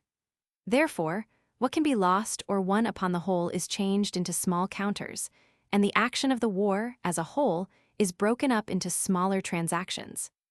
With these smaller operations for smaller gains, a contest of skill now takes place between the two generals. But as it is impossible in war to shut out chance and consequently good luck, therefore this contest will never be otherwise than a game. In the meantime, here arise two other questions. That is, whether in this maneuvering, chance will not have a smaller and superior intelligence a greater share in the decision, than where all concentrates itself into one single great act. The last of these questions we must answer in the affirmative. The more complete the organization of the whole, the oftener time and space come into consideration, the former by single moments, the latter at particular points. So much the greater, plainly, will be the field for calculation, therefore the greater the sway exercised by superior intelligence. What the superior understanding gains is abstracted in part from chance, but not necessarily altogether, and therefore we are not obliged to answer the first question affirmatively. Moreover, we must not forget that a superior understanding is not the only mental quality of a general. Courage, energy, resolution, presence of mind, etc., are qualities which rise again to a higher value when all depends on one single great decision. They will, therefore, have somewhat less weight when there is an equipoised play of forces, and the predominating ascendancy of sagacious calculation increases not only at the expense of chance, but also at the expense of these qualities. On the other hand, these brilliant qualities, at the moment of a great decision, may rob chance of a great part of its power, and therefore, to a certain extent, secure that which calculating intelligence in such cases would be obliged to leave to chance. We see by this that here a conflict takes place between several forces, and that we cannot positively assert that there is a greater field left open to chance in the case of a great decision than in the total result when that equipoised play of forces takes place. If we, therefore, see more particularly in this play of forces a contest of mutual skill, that must only be taken to refer to skill in sagacious calculation, and not to the sum total of military genius. Now it is just from this aspect of strategic maneuvering that the whole has obtained that false importance of which we have spoken above. In the first place, in this skillfulness, the whole genius of a general has been supposed to consist. But this is a great mistake, for it is, as already said, not to be denied that in moments of great decisions other moral qualities of a general may have power to control the force of events. If this power proceeds more from the impulse of noble feelings and those sparks of genius which start up almost unconsciously, and therefore does not proceed from long chains of thought, still it is not the less a free citizen of the art of war, for that art is neither a mere act of the understanding, nor are the activities of the intellectual faculties its principal ones. Further, it has been supposed that every active campaign without results must be owing to that sort of skill on the part of one, or even of both generals, while in reality it has always had its general and principal foundation just in the general relations which have turned war into such a game. As most wars between civilized states have had for their object rather the observation of the enemy than his destruction, therefore, it was only natural that the greater number of the campaigns should bear the character of strategic maneuvering. Those amongst them which did not bring into notice any renowned generals attracted no attention, but where there was a great commander on whom all eyes were fixed, or two opposed to each other, like Turenne and Montecuculi, there the seal of perfection has been stamped upon this whole art of maneuvering through the names of these generals. A further consequence has then been that this game has been looked upon as the summit of the art, as the manifestation of its highest perfection, and consequently also as the source at which the art of war must chiefly be studied. This view prevailed almost universally in the theoretical world before the wars of the French Revolution. But when these wars at one stroke opened to view a quite different world of phenomena in war, at first somewhat rough and wild, but which afterwards, under Buonaparte systematized into a method on a grand scale, produced results which created astonishment amongst old and young, then people set themselves free from the old models, and believed that all the changes they saw resulted from modern discoveries, magnificent ideas, etc. But also at the same time, certainly from the changes in the state of society. It was now thought that what was old would never more be required and would never even reappear. But as in such revolutions and opinions, two parties are always formed, so it was also in this instance, and the old views found their champions, who looked upon the new phenomena as rude blows of brute force as a general decadence of the art, and held the opinion that, in the evenly balanced, nugatory, fruitless war game, the perfection of the art is realized. There lies at the bottom of this last view such a want of logic and philosophy that it can only be termed a hopeless, distressing confusion of ideas. But at the same time, the opposite opinion, that nothing like the past will ever reappear, is very irrational. Of the novel appearances manifested in the domain of the art of war, very few indeed are to be ascribed to new discoveries, or to a change in the direction of ideas. They are chiefly attributable to the alterations in the social state and its relations. But as these took place just at the crisis of a state of fermentation, they must not be taken as a norm. And we cannot, therefore, doubt that a great part of the former manifestations of war will again make their appearance. This is not the place to enter further into these matters. It is enough for us that by directing attention to the relation which this even-balanced play of forces occupies in the whole conduct of a war, and to its signification and connection with other objects, we have shown that it is always produced by constraint laid on both parties engaged in the contest, and by a military element greatly attenuated. In this game, one general may show himself more skillful than his opponent, and therefore, if the strength of his army is equal, he may also gain many advantages over him. Or if his force is inferior, he may, by his superior talent, keep the contest evenly balanced. But it is completely contradictory to the nature of the thing to look here for the highest honor and glory of a general. Such a campaign is always rather a certain sign that neither of the generals has any great military talent, or that he who has talent is prevented by the force of circumstances from venturing on a great decision. But when this is the case, there is no scope afforded for the display of the highest military genius. We have hitherto been engaged with the general character of strategic maneuvering. We must now proceed to a special influence which it has on the conduct of war, namely this, that it frequently leads the combatants away from the principal roads and places into unfrequented, or at least unimportant localities. When trifling interests, which exist for a moment and then disappear, are paramount, the great features of a country have less influence on the conduct of the war. We therefore often find that bodies of troops move to points where we should never look for them, judging only by the great and simple requirements of the war, and that consequently, also, the changefulness and diversity in the details of the contest as it progresses are much greater here than in wars directed to a great decision.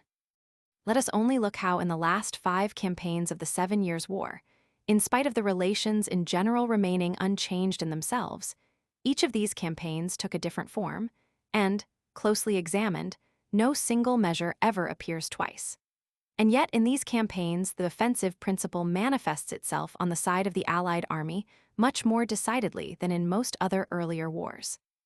In this chapter on the defense of a theater of war, if no great decision is proposed, we have only shown the tendencies of the action together with its combination, and the relations and character of the same. The particular measures of which it is composed have been described in detail in a former part of our work. Now the question arises whether for these different tendencies of action no thoroughly general comprehensive principles, rules, or methods can be given. To this we reply that, as far as history is concerned, We have decidedly not been led to any deductions of that kind through constantly recurring forms. And at the same time, for a subject so diversified and changeful in its general nature, we could hardly admit any theoretical rule, except one founded on experience. A war directed to great decisions is not only much simpler, but also much more in accordance with nature, is more free from inconsistencies, more objective, more restricted by a law of inherent necessity. Hence the mind can prescribe forms and laws for it, but for a war without a decision for its object, this appears to us to be much more difficult. Even the two fundamental principles of the earliest theories of strategy published in our times, the breadth of the base, in Bülow, and the position on interior lines, in Gemini, if applied to the defense of a theater of war, have in no instance shown themselves absolute and effective. But being mere forms, this is just where they should show themselves most efficacious, because forms are always more efficacious, always acquire a preponderance over other factors of the product, the more the action extends over time and space. Notwithstanding this, we find that they are nothing more than particular parts of the subject, and certainly anything but decisive advantages. It is very clear that the peculiar nature of the means and the relations must always from the first have a great influence adverse to all general principles. What Daun did by the extent and provident choice of positions, the king did by keeping his army always concentrated, always hugging the enemy close, and by being always ready to act extemporally with his whole army. The method of each general proceeded not only from the nature of the army he commanded, but also from the circumstances in which he was placed. To extemporize movements is always much easier for a king than for any commander who acts under responsibility.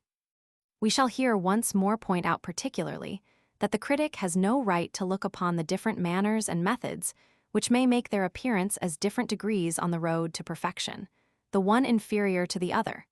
They are entitled to be treated as on an equality, and it must rest with the judgment to estimate their relative fitness for use in each particular case.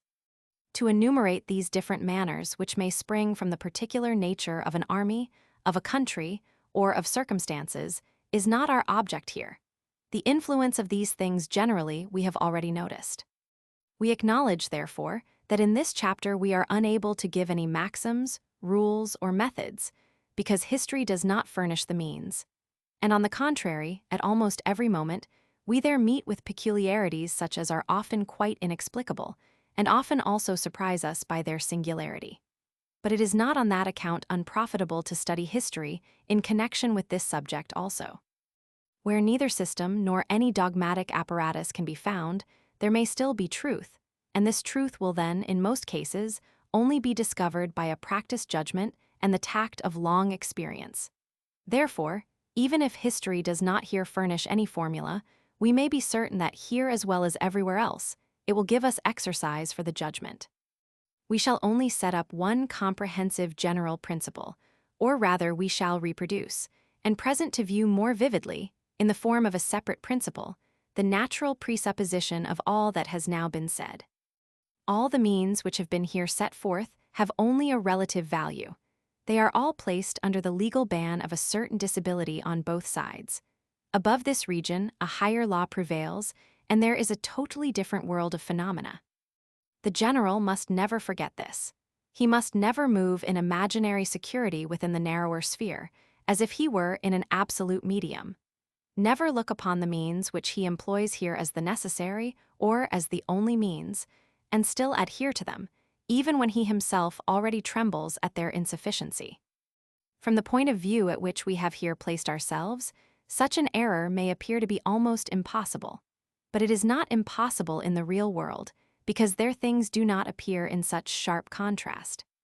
We must just again remind our readers that, for the sake of giving clearness, distinctness, and force to our ideas, we have always taken as the subject of our consideration only the complete antithesis, that is the two extremes of the question, but that the concrete case in war generally lies between these two extremes, and is only influenced by either of these extremes according to the degree in which it approaches nearer towards it. Therefore, quite commonly, everything depends on the general making up his own mind before all things as to whether his adversary has the inclination, and the means of outbidding him by the use of greater and more decisive measures.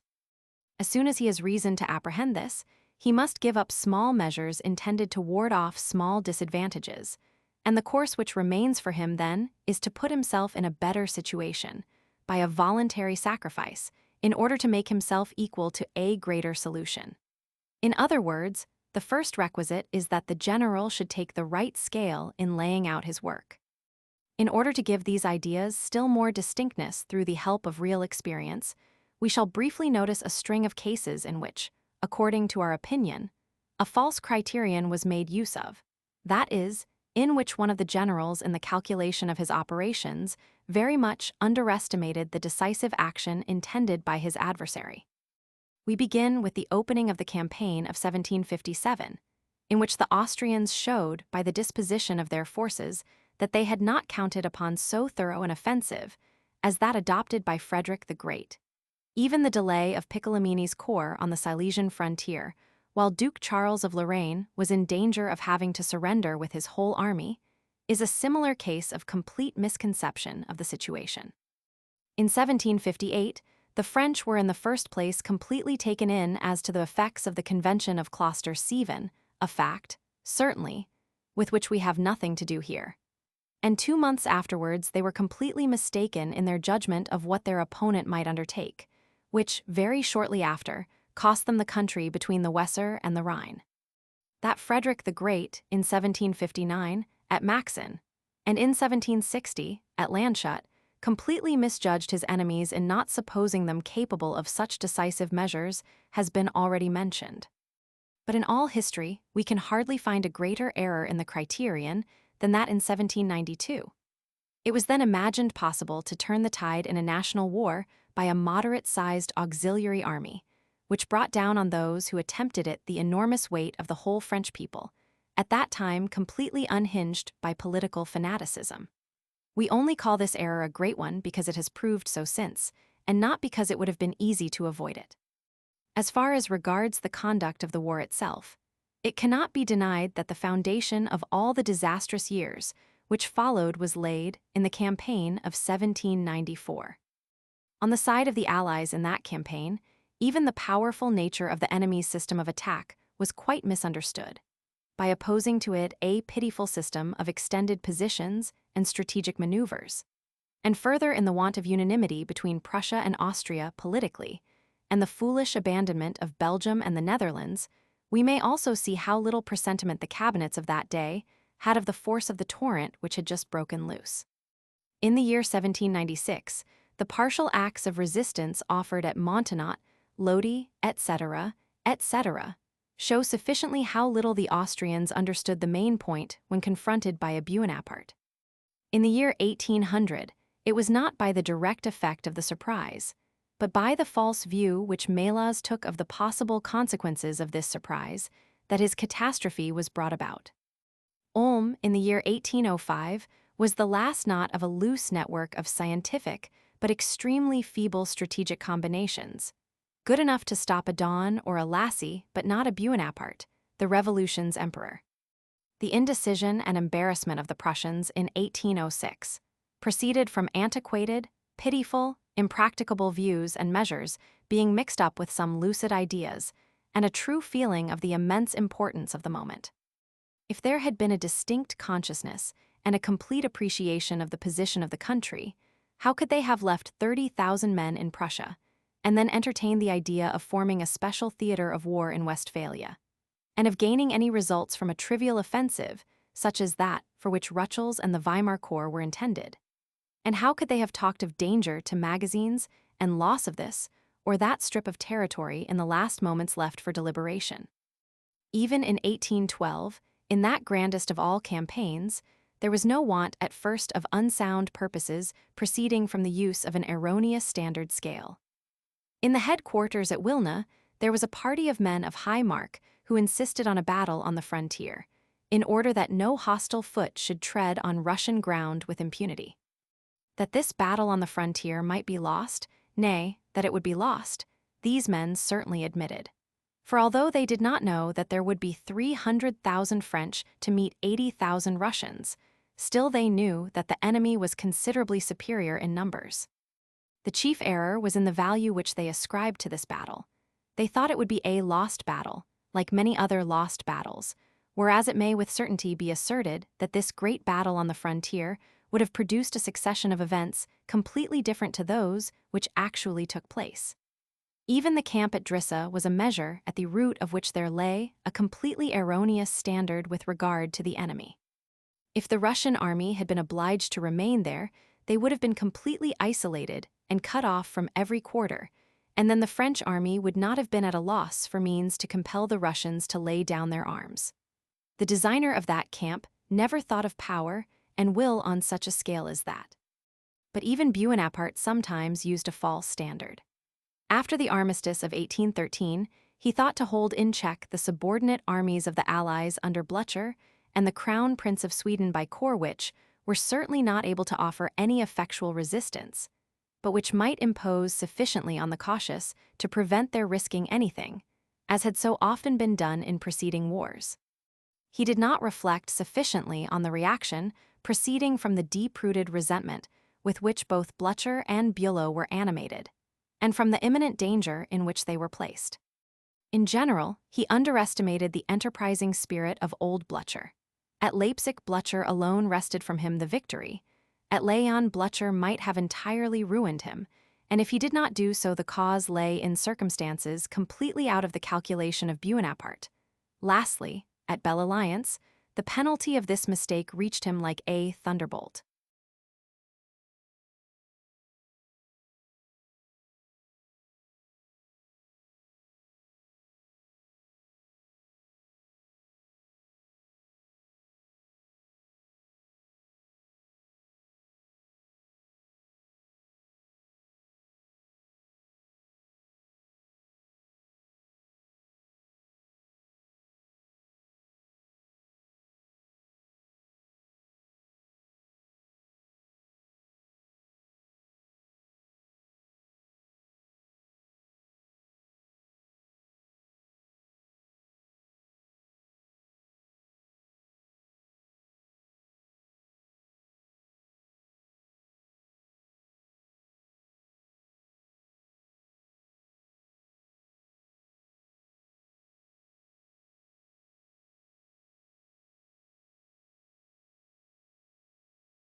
Sketches for Book 7, The Attack.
Chapter 1.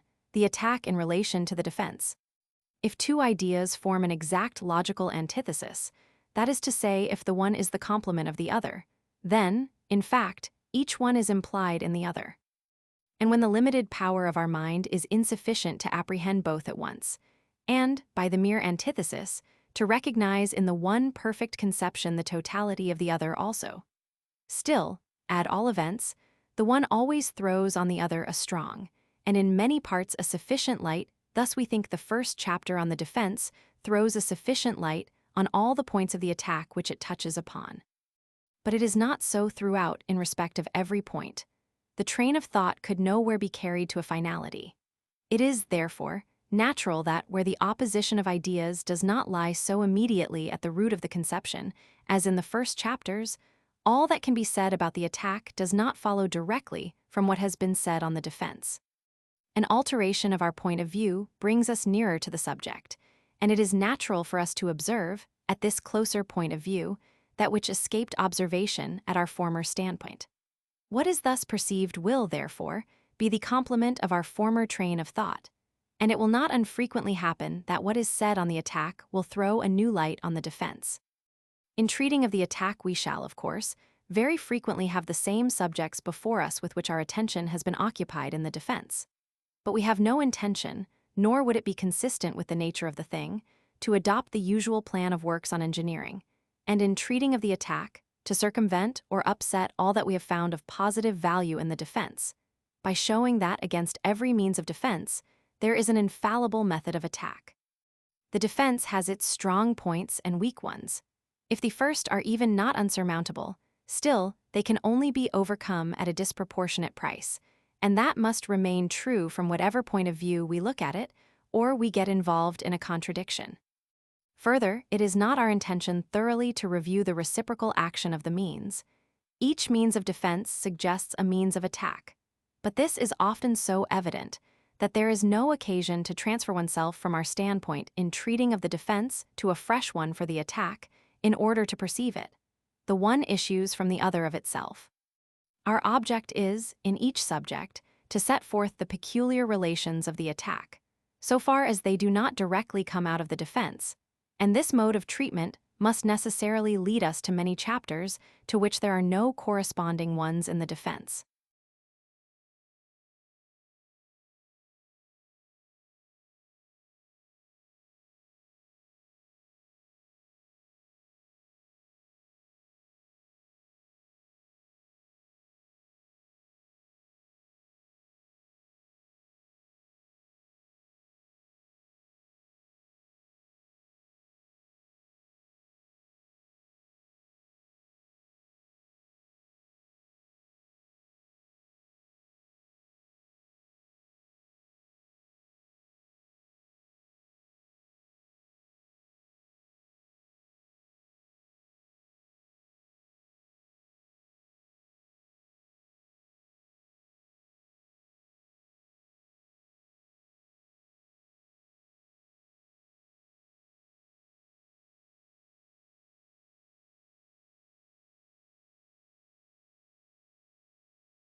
Chapter 2. Nature of the strategical attack.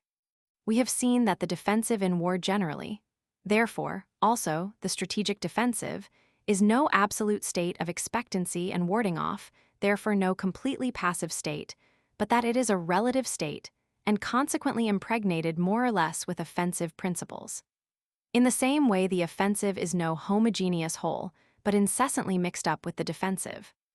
But there is this difference between the two, that a defensive without an offensive return blow cannot be conceived, that this return blow is a necessary constituent part of the defensive, whilst in the attack, the blow or act is in itself one complete idea. The defense in itself is not necessarily a part of the attack, but time and space, to which it is inseparably bound, import into it the defensive as a necessary evil.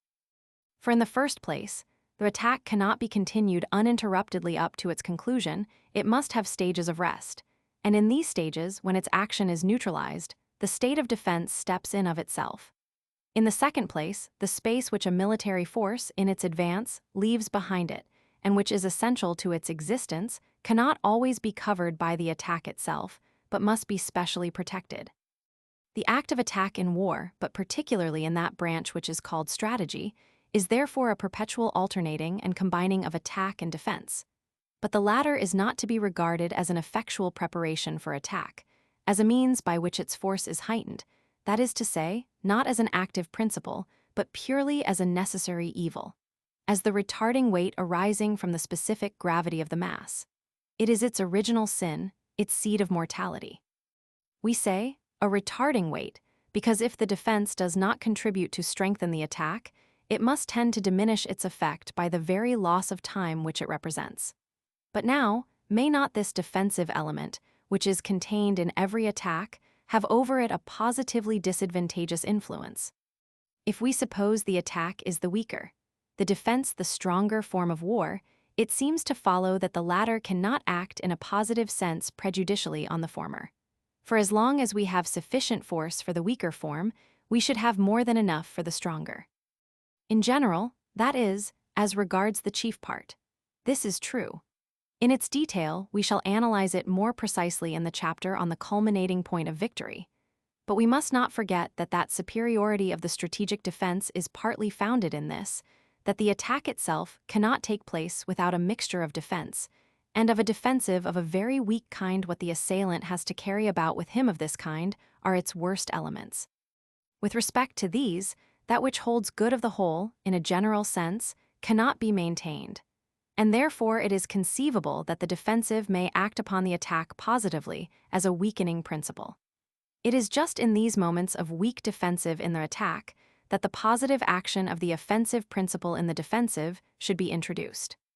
During the 12 hours rest which usually succeeds a day's work, what a difference there is between the situation of the defender in his chosen, well-known, and prepared position, and that of the assailant occupying a bivouac, into which, like a blind man, he has groped his way, or during a longer period of rest, required to obtain provisions and to await reinforcements, etc., when the defender is close to his fortresses and supplies, whilst the situation of the assailant, on the other hand, is like that of a bird on a tree. Every attack must lead to a defense. What is to be the result of that defense depends on circumstances. These circumstances may be very favorable if the enemy's forces are destroyed, but they may be very unfavorable if such is not the case. Although this defensive does not belong to the attack itself, its nature and effects must react on the attack and must take part in determining its value. The deduction from this view is that in every attack the defensive, which is necessarily an inherent feature in the same, must come into consideration in order to see clearly the disadvantages to which it is subject and to be prepared for them. On the other hand, in another respect, the attack is always in itself one and the same, but the defensive has its gradations according as the principle of expectancy approaches to an end. This begets forms which differ essentially from each other, as has been developed in the chapter on the forms of defense. As the principle of the attack is strictly active, and the defensive, which connects itself with it, is only a dead weight, there is, therefore, not the same kind of difference in it. No doubt, in the energy employed in the attack, in the rapidity and force of the blow, there may be a great difference, but only a difference in degree, not in form. It is quite possible to conceive even that the assailant may choose a defensive form, the better to attain his object. For instance, that he may choose a strong position, that he may be attacked there. But such instances are so rare that we do not think it necessary to dwell upon them in our grouping of ideas and facts, which are always founded on the practical.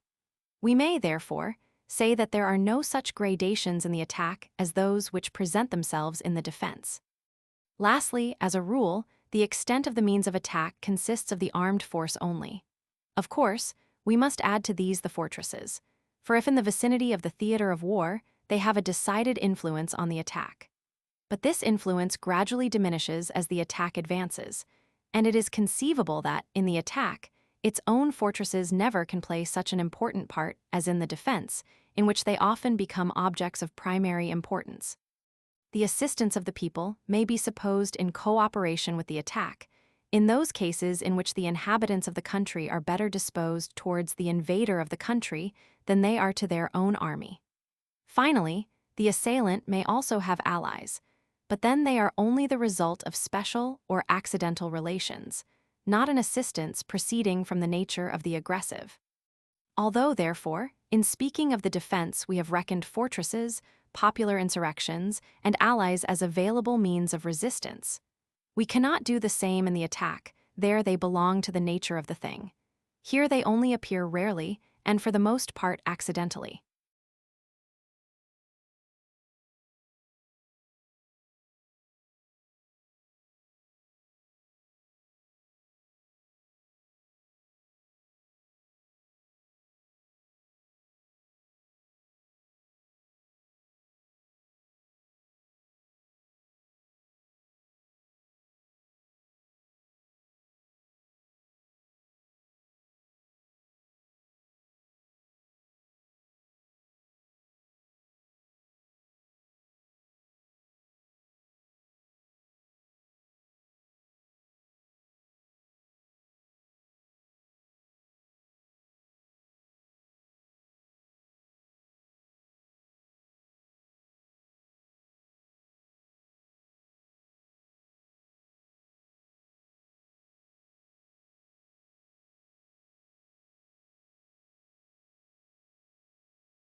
Chapter 3 of the Objects of Strategical Attack. The overthrow of the enemy is the aim in war. Destruction of the hostile military forces, the means both in attack and defense.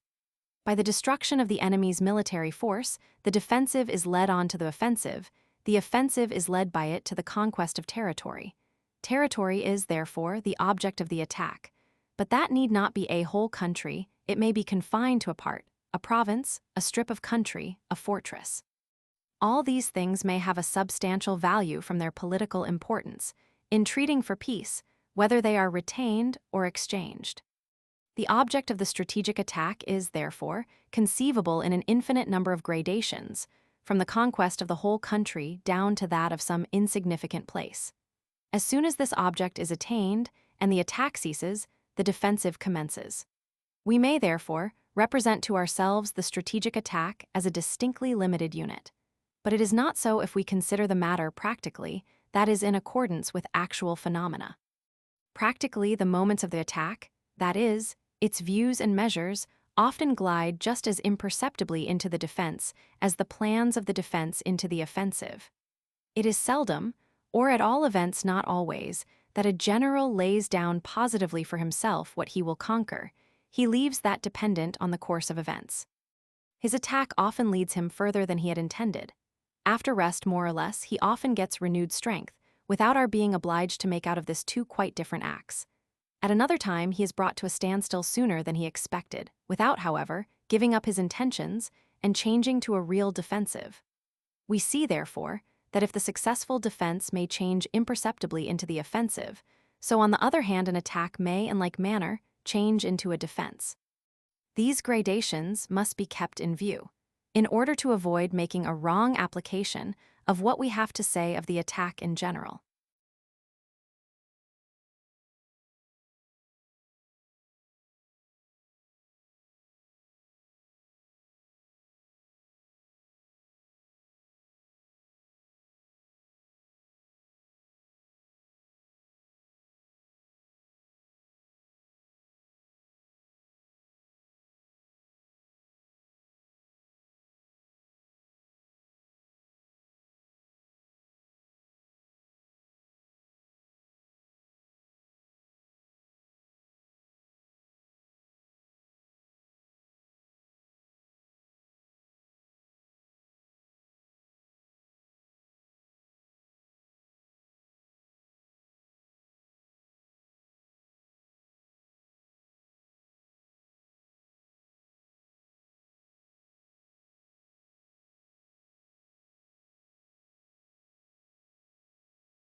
Chapter 4. Decreasing force of the attack. This is one of the principal points in strategy. On its right valuation in the concrete depends our being able to judge correctly what we are able to do. The decrease of absolute power arises. 1. Through the object of the attack, the occupation of the enemy's country. This generally commences first after the first decision, but the attack does not cease upon the first decision.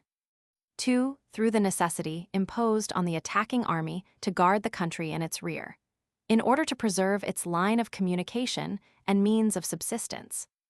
3. Through losses in action and through sickness. 4. Distance of the various depots of supplies and reinforcements. 5. Sieges and blockades of fortresses. 6. Relaxation of efforts. 7. Secession of allies. But frequently, in opposition to these weakening causes, there may be many others which contribute to strengthen the attack. It is clear, at all events, that a net result can only be obtained by comparing these different quantities. Thus, for example, the weakening of the attack may be partly or completely compensated, or even surpassed by the weakening of the defensive. This last is a case which rarely happens. We cannot always bring into the comparison any more forces than those in the immediate front or at decisive points, not the whole of the forces in the field. Different examples: the French in Austria and Prussia in Russia, the Allies in France, the French in Spain.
Chapter 5. Culminating point of the attack. The success of the attack is the result of a present superiority of force, it being understood that the moral as well as physical forces are included. In the preceding chapter, we have shown that the power of the attack gradually exhausts itself. Possibly at the same time, the superiority may increase, but in most cases it diminishes. The assailant buys up prospective advantages which are to be turned to account hereafter in negotiations for peace. But in the meantime, he has to pay down on the spot for them a certain amount of his military force. If a preponderance on the side of the attack, although thus daily diminishing, is still maintained until peace is concluded, the object is attained. There are strategic attacks which have led to an immediate peace, but such instances are rare. The majority, on the contrary, lead only to a point at which the forces remaining are just sufficient to maintain a defensive and to wait for peace. Beyond that point the scale turns, there is a reaction. The violence of such a reaction is commonly much greater than the force of the blow. This we call the culminating point of the attack. As the object of the attack is the possession of the enemy's territory, it follows that the advance must continue till the superiority is exhausted. This cause, therefore, impels us towards the ultimate object and may easily lead us beyond it. If we reflect upon the number of the elements of which an equation of the forces in action is composed, we may conceive how difficult it is in many cases to determine which of two opponents has the superiority on his side. Often all hangs on the silken thread of imagination. Everything then depends on discovering the culminating point by the fine tact of judgment. Here we come upon a seeming contradiction. The defense is stronger than the attack, therefore we should think that the latter can never lead us too far, for as long as the weaker form remains strong enough for what is required, the stronger form ought to be still more so.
Chapter 6. Destruction of the enemy's armies. The destruction of the enemy's armed forces is the means to the end. What is meant by this? The price it costs, different points of view which are possible in respect to the subject. 1. Only to destroy as many as the object of the attack requires. 2. Or as many on the whole as is possible. 3. The sparing of our own forces as the principal point of view. 4. This may again be carried so far that the assailant does nothing towards the destruction of the enemy's force, except when a favorable opportunity offers, which may also be the case with regard to the object of the attack, as already mentioned in the 3rd chapter. The only means of destroying the enemy's armed force is by combat, but this may be done in 2 ways. 1. Directly, 2. Indirectly, through a combination of combats. If therefore the battle is the chief means, still it is not the only means.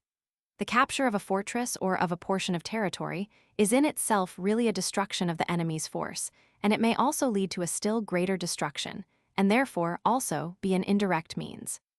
The occupation of an undefended strip of territory, therefore, in addition to the value which it has as a direct fulfillment of the end, may also reckon as a destruction of the enemy's force as well.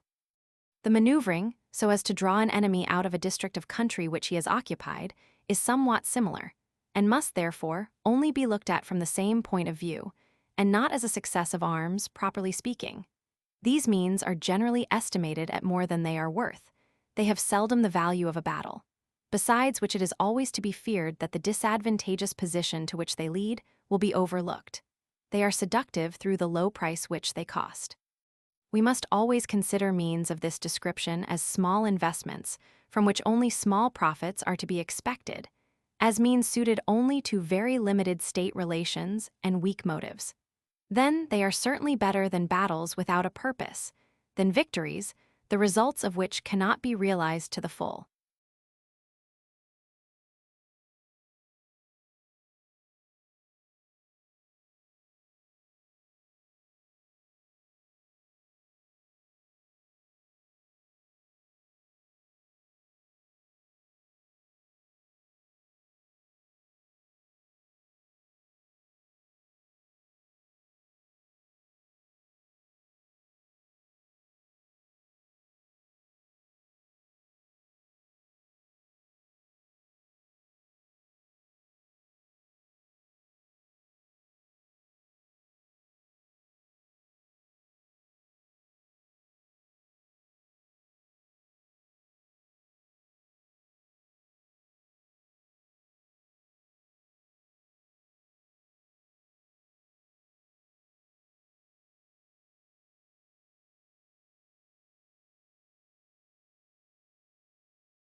Chapter 7. The Offensive Battle. What we have said about the defensive battle throws a strong light upon the offensive also. We there had in view that class of battle in which the defensive appears most decidedly pronounced, in order that we might convey a more vivid impression of its nature. But only the fewer number are of that kind. Most battles are demi-rencontres in which the defensive character disappears to a great extent. It is otherwise with the offensive battle. It preserves its character under all circumstances, and can keep up that character the more boldly, as the defender is out of his proper esse. For this reason, in the battle which is not purely defensive, and in the real rencontres, there always remains also something of the difference of the character of the battle on the one side and on the other. The chief distinctive characteristic of the offensive battle is the maneuver to turn or surround, therefore, the initiative as well. A combat in lines, formed to envelope, has evidently in itself great advantages. It is, however, a subject of tactics.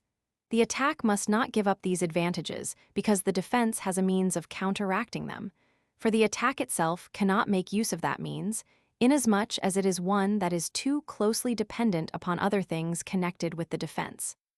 To be able in turn to operate with success against the flanks of an enemy, whose aim is to turn our line, it is necessary to have a well-chosen and well-prepared position.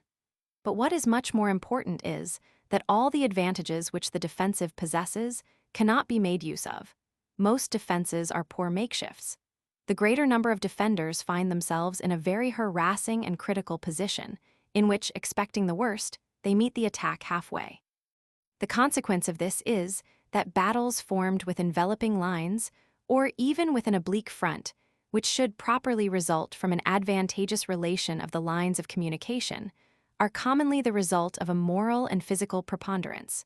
Marengo, Austerlitz, Jena. Besides, in the first battle fought, the base of the assailant, if not superior to that of the defender, is still mostly very wide in extent, on account of the proximity of the frontier. He can, therefore, afford to venture a little. The flank attack, that is, the battle with oblique front, is moreover generally more efficacious than the enveloping form. It is an erroneous idea that an enveloping strategic advance from the very commencement must be connected with it, as at Prague. That strategic measure has seldom anything in common with it, and is very hazardous, of which we shall speak further in the attack of a theater of war. As it is an object with the commander in the defensive battle to delay the decision as long as possible, and gain time, because a defensive battle undecided at sunset is commonly one gained. Therefore, the commander, in the offensive battle, requires to hasten the decision. But on the other hand, there is a great risk in too much haste, because it leads to a waste of forces. One peculiarity in the offensive battle is the uncertainty, in most cases, as to the position of the enemy. It is a complete groping about amongst things that are unknown, Austerlitz, Wagram, Hohenlinden, Jena, Katzbach. The more this is the case, so much the more concentration of forces becomes paramount, and turning a flank to be preferred to surrounding. That the principal fruits of victory are first gathered in the pursuit, we have already learnt in the 12th chapter of the 4th book. According to the nature of the thing, the pursuit is more an integral part of the whole action in the offensive than in the defensive battle.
Chapter 8, Passage of Rivers.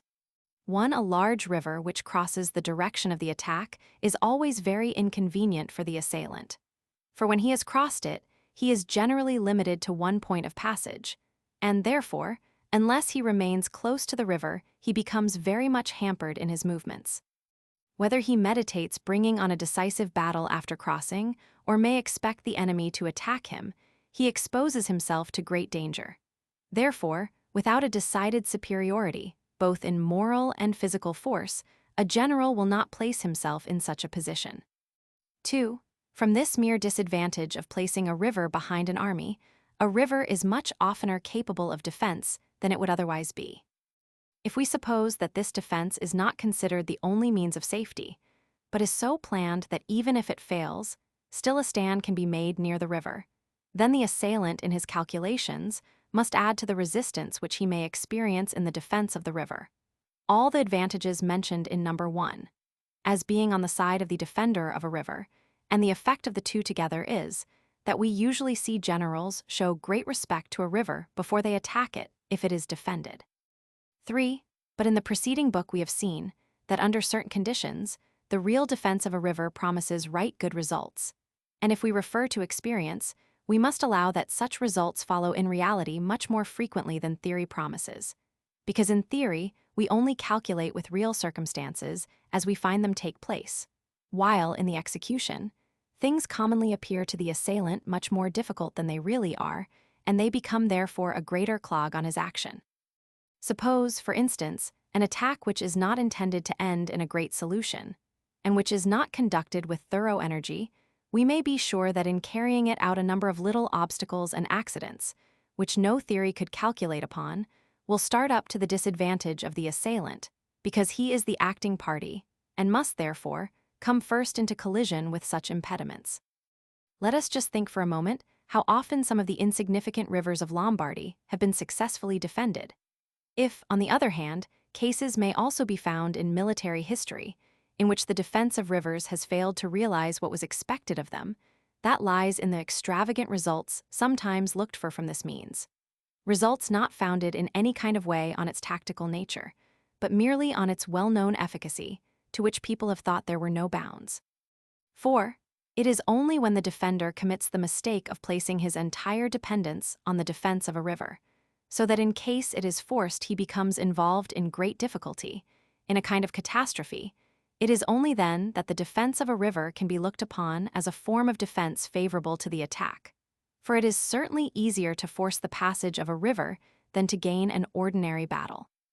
5. It follows of itself from what has just been said that the defense of a river may become of great value if no great solution is desired, but where that is to be expected, either from the superior numbers or energy of the enemy, then this means, if wrongly used, may turn to the positive advantage of the assailant. 6. There are very few river lines of defense which cannot be turned either on the whole length or at some particular point. Therefore the assailant, superior in numbers and bent upon serious blows, has the means of making a demonstration at one point and passing at another, and then by superior numbers, and advancing, regardless of all opposition, he can repair any disadvantageous relations in which he may have been placed by the issue of the first encounters. For his general superiority will enable him to do so. It very rarely happens that the passage of a river is actually tactically forced by overpowering the enemy's principal post by the effect of superior fire and greater valor on the part of the troops. And the expression, forcing a passage, is only to be taken in a strategic sense, in so far that the assailant by his passage at an undefended or only slightly defended point within the line of defense, braves all the dangers which, in the defender's view, should result to him through the crossing. But the worst which an assailant can do is to attempt a real passage at several points, unless they lie close to each other and admit of all the troops joining in the combat. For as the defender must necessarily have his forces separated, therefore, if the assailant fractions his in like manner, he throws away his natural advantage. In that way Bellegarde lost the battle on the Mincio, 1814, where by chance both armies passed at different points at the same time, and the Austrians were more divided than the French. 7. If the defender remains on the side of the river, it necessarily follows that there are two ways to gain a strategic advantage over him, either to pass at some point, regardless of his position, and so to outbid him in the same means, or to give battle. In the first case, the relations of the base and lines of communications should chiefly decide, but it often happens that special circumstances exercise more influence than general relations. He who can choose the best positions, who knows best how to make his dispositions, who is better obeyed, whose army marches fastest, etc., may contend with advantage against general circumstances. As regards the second means, it presupposes on the part of the assailant the means, suitable relations, and the determination to fight. But when these conditions may be presupposed, the defender will not readily venture upon this mode of defending a river. 8. As a final result, we must therefore give as our opinion that, although the passage of a river in itself rarely presents great difficulties, yet in all cases not immediately connected with a great decision, so many apprehensions of the consequences and of future complications are bound up with it, that at all events the progress of the assailant may easily be so far arrested that he either leaves the defender on this side the river, or he passes, and then remains close to the river. For it rarely happens that two armies remain any length of time, confronting one another on different sides of a river. But also in cases of a great solution, a river is an important object. It always weakens and deranges the offensive. And the most fortunate thing, in this case, is if the defender is induced through that to look upon the river as a tactical barrier, and to make the particular defense of that barrier the principal act of his resistance, so that the assailant at once obtains the advantage of being able to strike a decisive blow in a very easy manner. Certainly, in the first instance, this blow will never amount to a complete defeat of the enemy, but it will consist of several advantageous combats. And these bring about a state of general relations very adverse to the enemy, as happened to the Austrians on the Lower Rhine, 1796.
Chapter 9, Attack on Defensive Positions.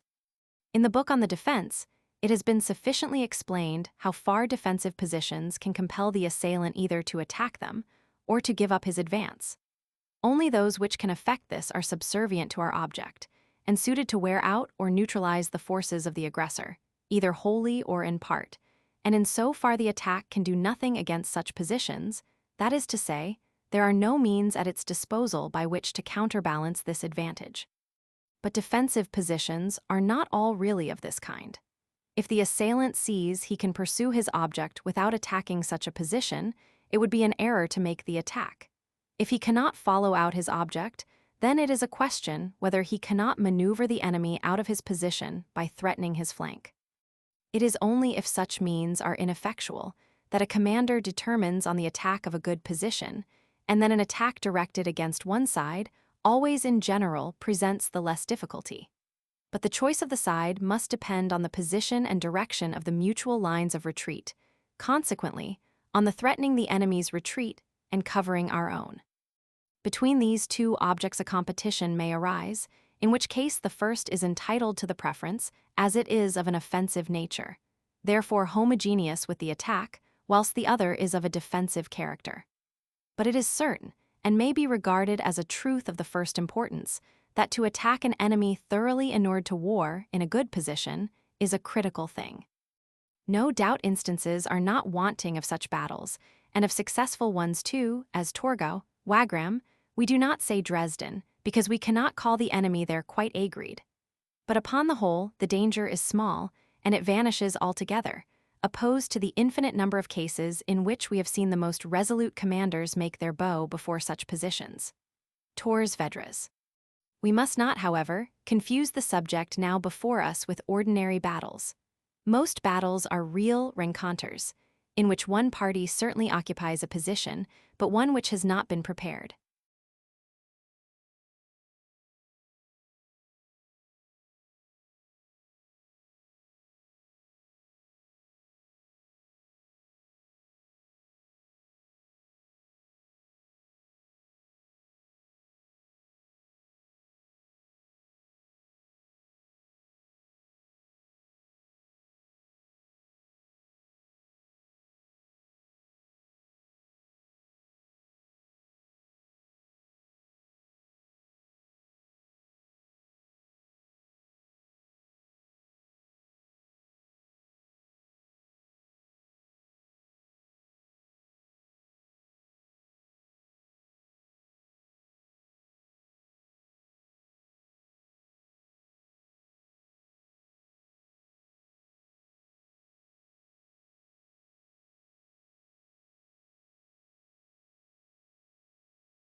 Chapter 10. Attack on an entrenched camp.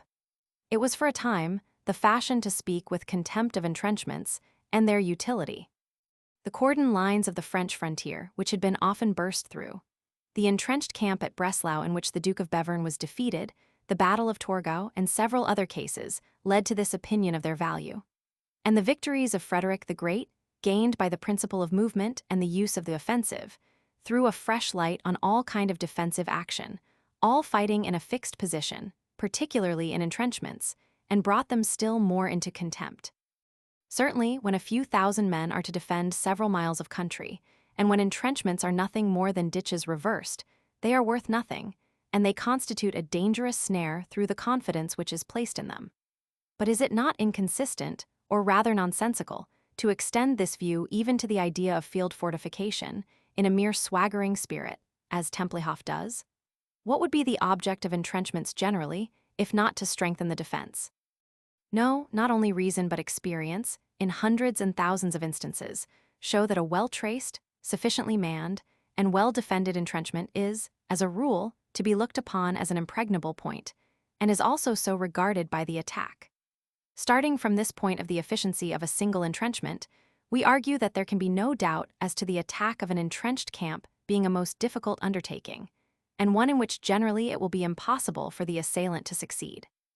It is consistent with the nature of an entrenched camp that it should be weakly garrisoned. But with good, natural obstacles of ground and strong fieldworks, it is possible to bid defiance to superior numbers. Frederick the Great considered the attack of the camp of Pirna as impracticable, although he had at his command double the force of the garrison, and although it has been since asserted, here and there, that it was quite possible to have taken it. The only proof in favor of this assertion is founded on the bad condition of the Saxon troops, an argument which does not at all detract in any way from the value of entrenchments. But it is a question whether those who have since contended not only for the feasibility, but also for the facility of the attack, would have made up their minds to execute it at the time. We, therefore, think that the attack of an entrenched camp belongs to the category of quite exceptional means on the part of the offensive. It is only if the entrenchments have been thrown up in haste are not completed, still less strengthened by obstacles to prevent their being approached, or when, as is often the case taken altogether, the whole camp is only an outline of what it was intended to be, a half-finished ruin, that then an attack on it may be advisable, and at the same time become the road to gain an easy conquest over the enemy.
Chapter 11. Attack on a mountain.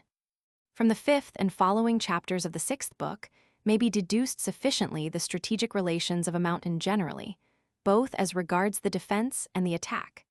We have also there endeavored to explain the part which a mountain plays as a line of defense, properly so called, and from that naturally follows how it is to be looked upon in this signification from the side of the assailant. There remains, therefore, little for us to say here on this important subject. Our chief result was there that the defense must choose as his point of view a secondary combat, or the entirely different one of a great general action. That in the first case, the attack of a mountain can only be regarded as a necessary evil, because all the circumstances are unfavorable to it. But in the second case, the advantages are on the side of the attack. An attack, therefore, armed with the means and the resolution for a battle, will give the enemy a meeting in the mountains, and certainly find his account in so doing. But we must here once more repeat that it will be difficult to obtain respect for this conclusion, because it runs counter to appearances, and is also, at first sight, contrary to the experience of war.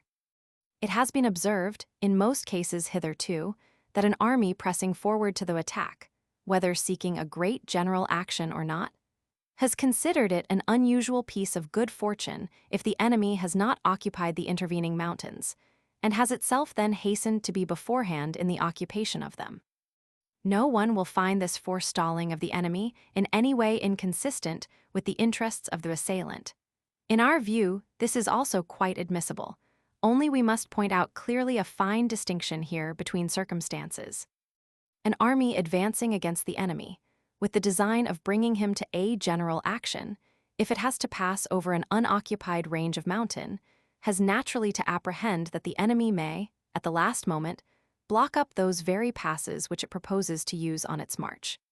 In such a case, the assailant will by no means have the same advantages as if the enemy occupied merely an ordinary mountain position. The latter is, for instance, not then in a position extended beyond measure, nor is he in uncertainty as to the road which the assailant will take. The assailant has not been able to choose his road with reference to the enemy's position, and therefore this battle in the mountains is not then united with all those advantages on his side of which we have spoken in the 6th book. Under such circumstances, the defender might be found in an impregnable position. According to this, the defender might even have means at his command of making advantageous use of the mountains for a great battle. This is, at any rate, possible. But if we reflect on the difficulties which the defender would have to encounter in establishing himself in a strong position in the mountains just at the last moment, particularly if he has left it entirely unoccupied before, we may put down this means of defense as one upon which no dependence can be placed, and therefore as one, the probability of which the assailant has little reason to dread. But even if it is a very improbable case, yet still it is natural to fear it. For in war, many a thing is very natural, and yet in a certain measure superfluous. But another measure which the assailant has to apprehend here is a preliminary defense of the mountains by an advanced guard or chain of outposts.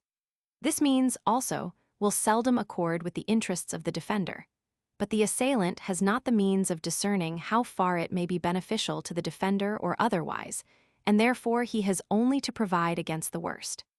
Further, our view by no means excludes the possibility of a position being quite unassailable from the mountainous character of the ground.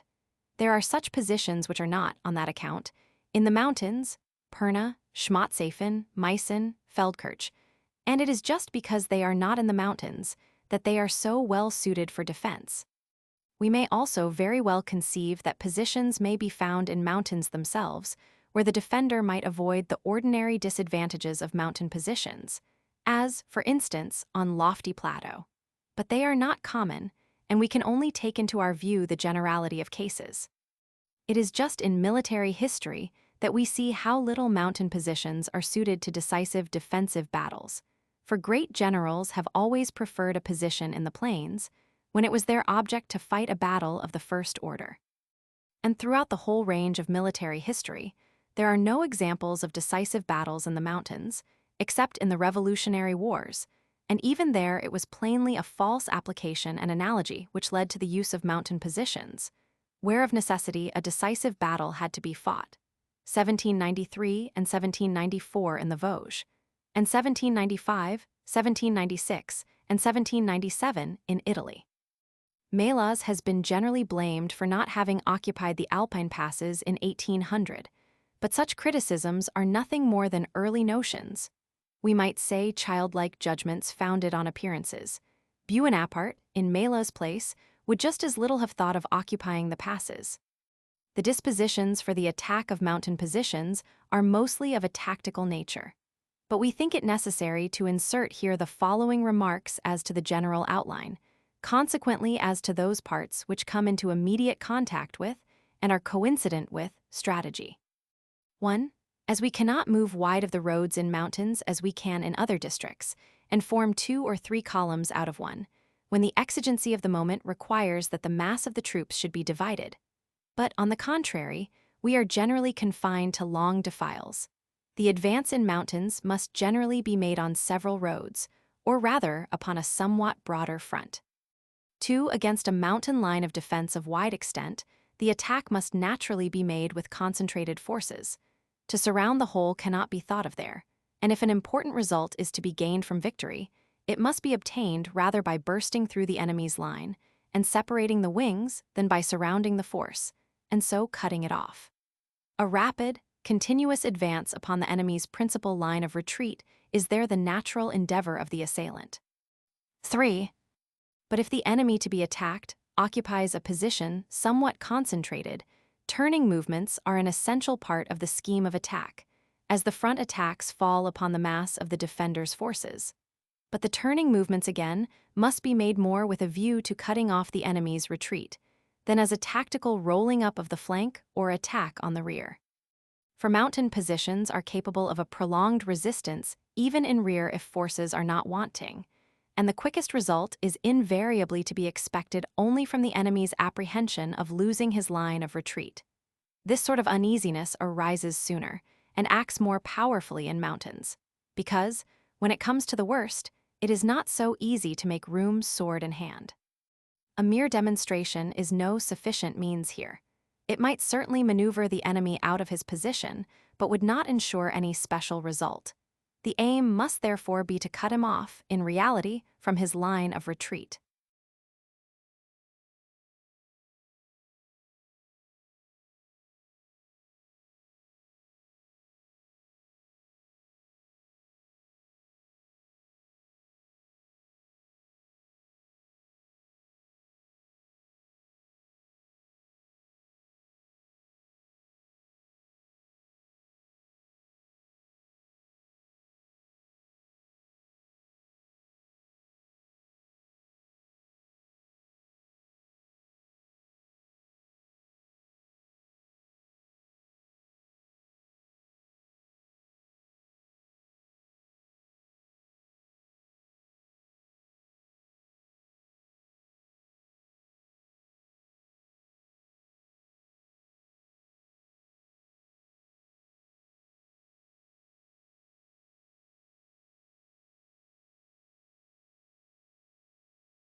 Chapter 12. Attack on cordon lines.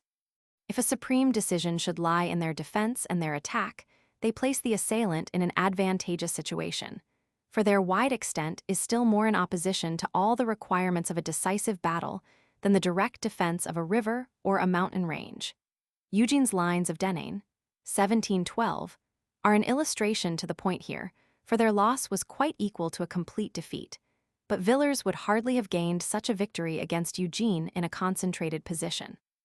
If the offensive side does not possess the means required for a decisive battle, then even lines are treated with respect, that is, if they are occupied by the main body of an army. For instance, those of Stolhofen, held by Louis of Baden in the year 1703, were respected even by Villars. But if they are only held by a secondary force, then it is merely a question of the strength of the corps which we can spare for their attack. The resistance in such cases is seldom great, but at the same time, the result of the victory is seldom worth much. The circumvallation lines of a besieger have a peculiar character, of which we shall speak in the chapter on the attack of a theater of war.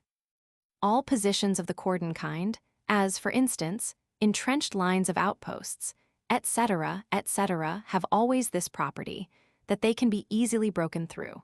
But when they are not forced with a view of going further and bringing on a decision, there is so little to be gained in general by the attack that it hardly repays the trouble expended.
Chapter 13, Maneuvering. 1. We have already touched upon this subject in the 30th chapter of the 6th book. It is one which concerns the defense and the attack in common. Nevertheless, it has always in it something more of the nature of the offensive than the defensive. We shall therefore now examine it more thoroughly. 2. Maneuvering is not only the opposite of executing the offensive by force, by means of great battles. It stands also opposed to every such execution of the offensive as proceeds directly from offensive means. Let it be either an operation against the enemy's communications, or line of retreat, a diversion, etc., etc. 3. If we adhere to the ordinary use of the word, there is in the conception of maneuvering an effect which is first produced, to a certain extent, from nothing, that is, from a state of rest or equilibrium through the mistakes into which the enemy is enticed. It is like the first moves in a game of chess.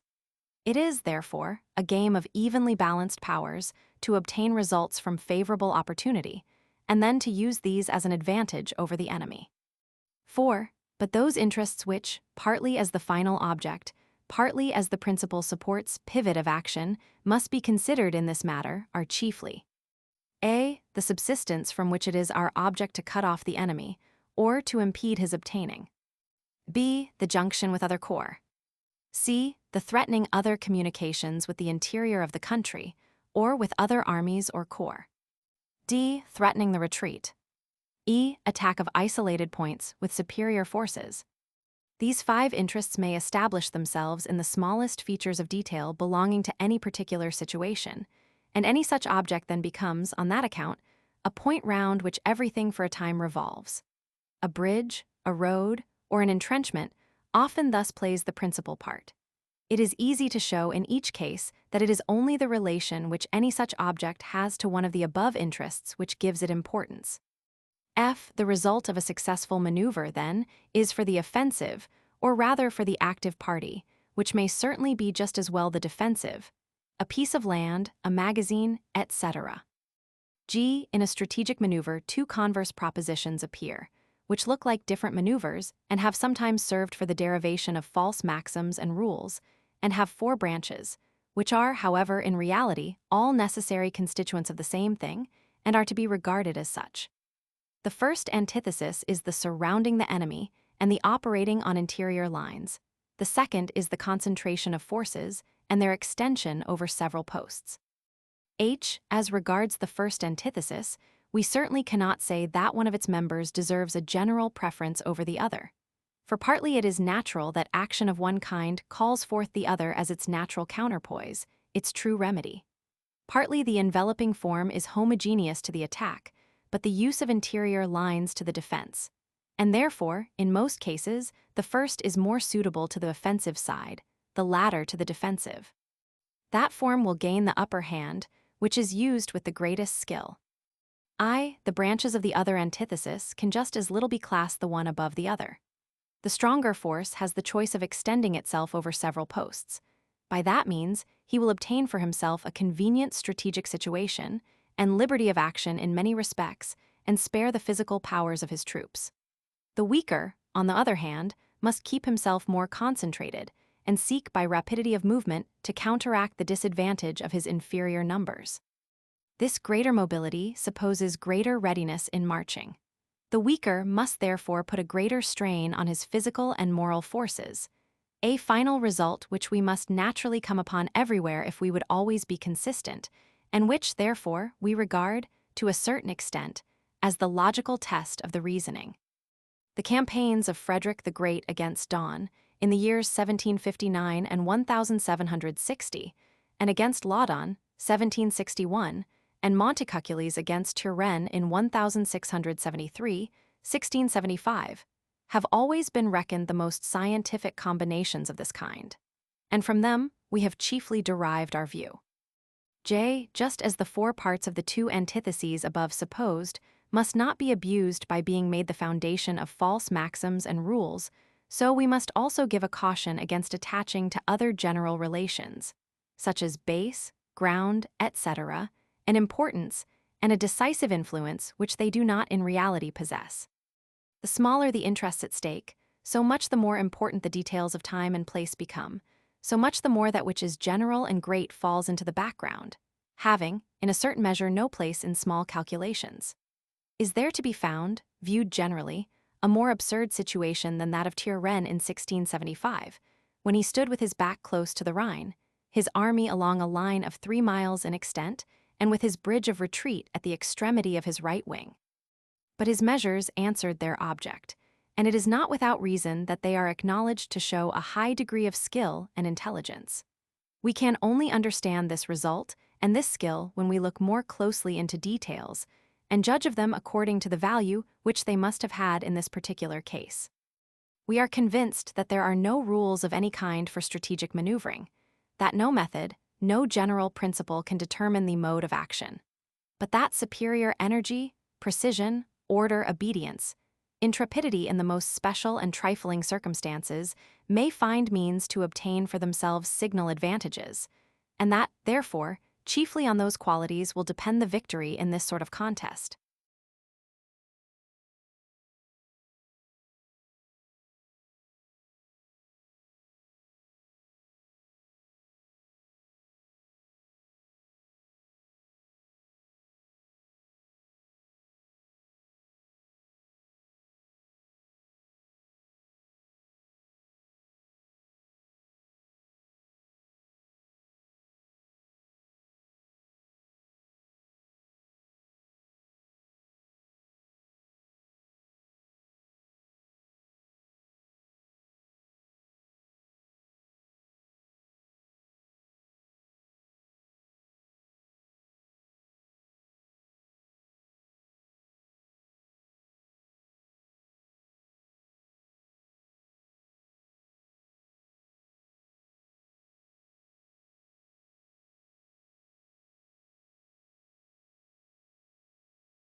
Chapter 14.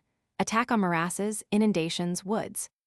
Morasses, that is, impassable swamps, which are only traversed by a few embankments, present peculiar difficulties to the tactical attack, as we have stated in treating of the defense. Their breadth hardly ever admits of the enemy being driven from the opposite bank by artillery, and of the construction of a roadway across. The strategic consequence is that endeavors are made to avoid attacking them by passing round them. Where the state of culture, as in many low countries, is so great that the means of passing are innumerable, the resistance of the defender is still strong enough relatively, but it is proportionably weakened for an absolute decision, and, therefore, wholly unsuitable for it. On the other hand, if the low land, as in Holland, is aided by inundations, the resistance may become absolute and defy every attack. This was shown in Holland in the year 1672, when, after the conquest and occupation of all the fortresses outside the margin of the inundation, 50,000 French troops became available, who, first under Conde and then under Luxembourg, were unable to force the line of inundation, although it was only defended by about 20,000 men.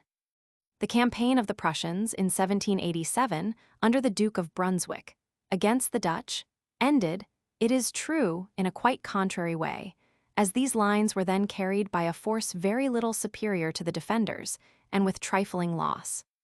But the reason of that is to be found in the dissensions amongst the defenders from political animosities, and a want of unity in the command. And yet nothing is more certain than that the success of the campaign, that is, the advance through the last line of inundation up to the walls of Amsterdam, depended on a point of such extreme nicety that it is impossible to draw any general deduction from this case. The point alluded to was the leaving unguarded the Sea of Haarlem. By means of this, the Duke turned the inundation line and got in rear of the post of Amstelveen. If the Dutch had had a couple of armed vessels on this lake, the Duke would never have got to Amsterdam, for he was about to sun Latin. What influence that might have had on the conclusion of peace does not concern us here, but it is certain that any further question of carrying the last line of inundation would have been put an end to completely.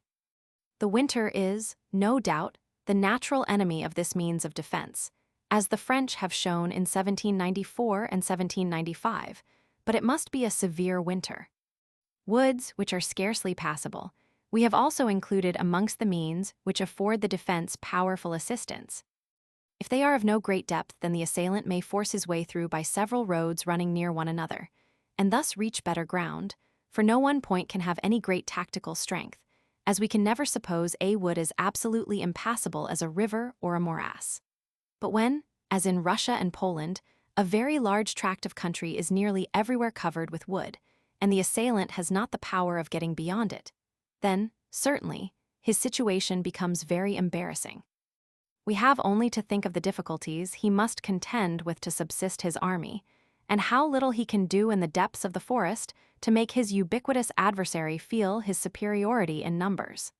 Certainly, this is one of the worst situations in which the offensive can be placed.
Chapter 15.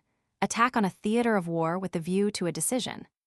Most of the subjects have been already touched upon in the 6th book, and by their mere reflection, throw sufficient light on the attack. Moreover, the conception of an enclosed theater of war has a nearer relation to the defense than to the attack. Many of the leading points, the object of attack, the sphere of action of victory, etc., have been already treated of in that book, and that which is most decisive and essential on the nature of the attack cannot be made to appear until we get to the plan of war. Still, there remains a good deal to say here, and we shall again commence with the campaign, in which a great decision is positively intended. 1. The first aim of the attack is a victory. To all the advantages which the defender finds in the nature of his situation, the assailant can only oppose superior numbers, and perhaps, in addition, the slight advantage which the feeling of being the offensive and advancing side gives an army. The importance of this feeling, however, is generally overrated, for it does not last long and will not hold out against real difficulties. Of course, we assume that the defender is as faultless and judicious in all he does as the aggressor. Our object in this observation is to set aside those vague ideas of sudden attack and surprise, which, in the attack, are generally assumed to be fertile sources of victory, and which yet, in reality, never occur except under special circumstances. The nature of the real strategic surprise we have already spoken of elsewhere. If, then, the attack is inferior in physical power, it must have the ascendancy in moral power, in order to make up for the disadvantages which are inherent in the offensive form. If the superiority in that way is also wanting, then there are no good grounds for the attack, and it will not succeed. 2. As prudence is the real genius of the defender, so boldness and self-confidence must animate the assailant. We do not mean that the opposite qualities in each case may be altogether wanting, but that the qualities named have the greatest affinity to the attack and defense respectively. These qualities are only in reality necessary because action in war is no mere mathematical calculation. It is activity which is carried on, if not in the dark, at all events in a feeble twilight, in which we must trust ourselves to the leader who is best suited to carry out the aim we have in view. The weaker the defender shows himself morally, the bolder the assailant should become. 3. For victory, it is necessary that there should be a battle between the enemy's principal force and our own. This is less doubtful as regards the attack than in regard to the defense, for the assailant goes in search of the defender in his position. But we have maintained, in treating of the defensive, that the offensive should not seek the defender out if he has placed himself in a false position, because he may be sure that the defender will seek him out, and then he will have the advantage of fighting where the defender has not prepared the ground. Here all depends on the road and direction, which have the greatest importance. This is a point which was not examined in the defense, being reserved for the present chapter. We shall, therefore, say what is necessary about it here. 4. We have already pointed out those objects to which the attack should be more immediately directed, and which, therefore, are the ends to be obtained by victory.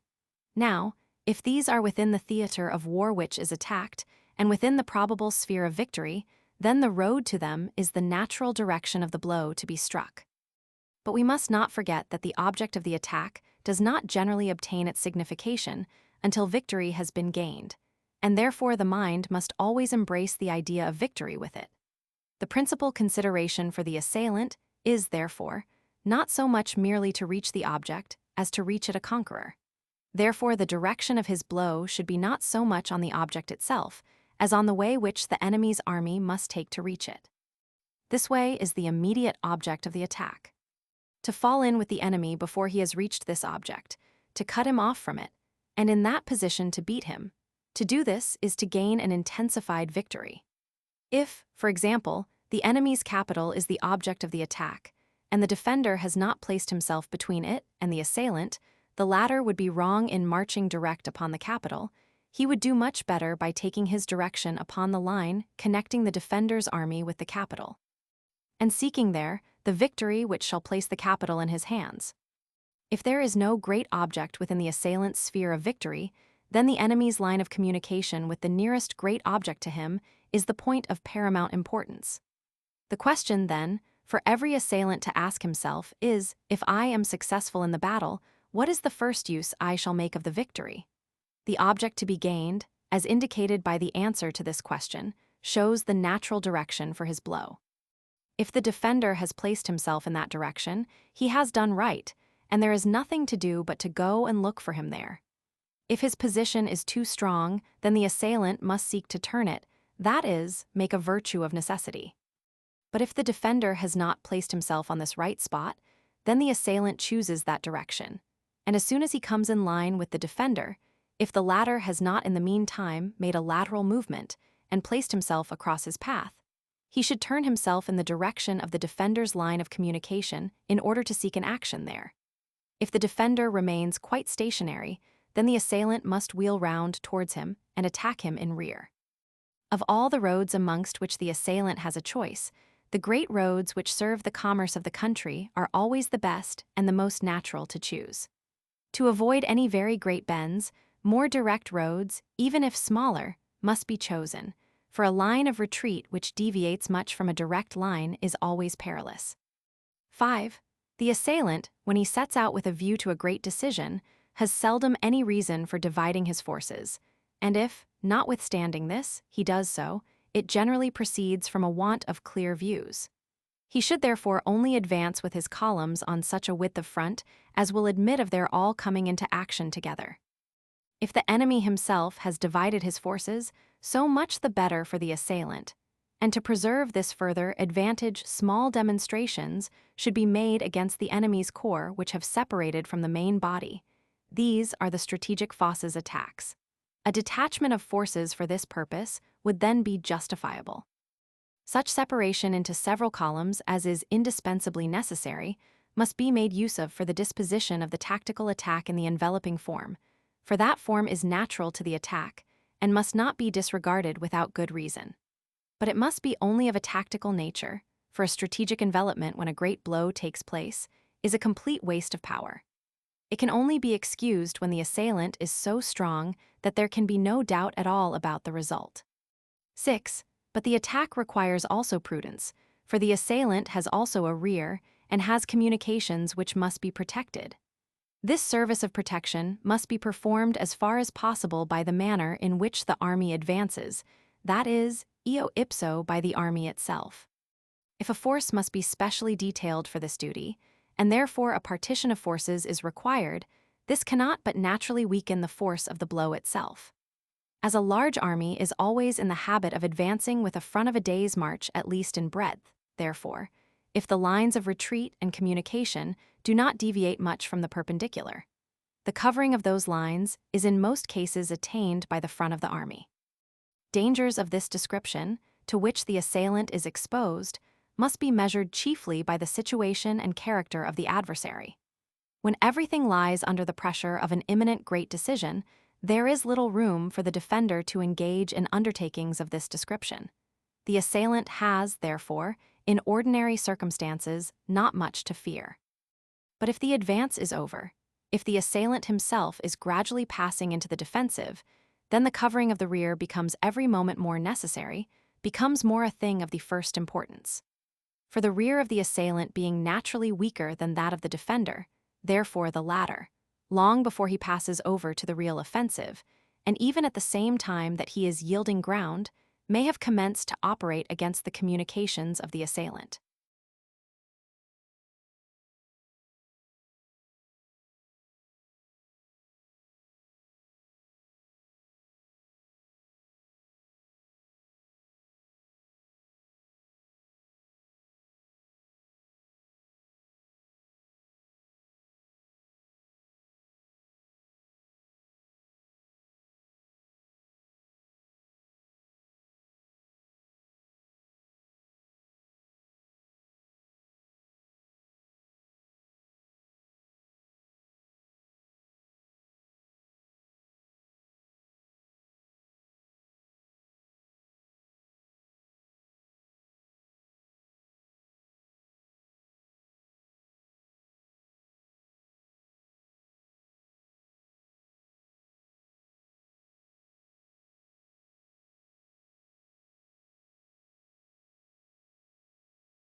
Chapter 16. Attack on a theater of war without the view to a great decision. 1. Although there is neither the will nor the power sufficient for a great decision, there may still exist a decided view in a strategic attack, but it is directed against some secondary object. If the attack succeeds, then, with the attainment of this object, the whole falls again into a state of rest and equilibrium. If difficulties to a certain extent present themselves, the general progress of the attack comes to a standstill before the object is gained. Then in its place commences a mere occasional offensive or strategic maneuvering. This is the character of most campaigns. 2. The objects which may be the aim of an offensive of this description are a strip of territory, gain in means of subsistence, perhaps contributions, sparing our own territory, equivalence in negotiations for peace. Such are the advantages to be derived from this procedure. Sometimes an idea of the credit of the army is attached to it, as was perpetually the case in the wars of the French marshals in the time of Louis Roman XIV.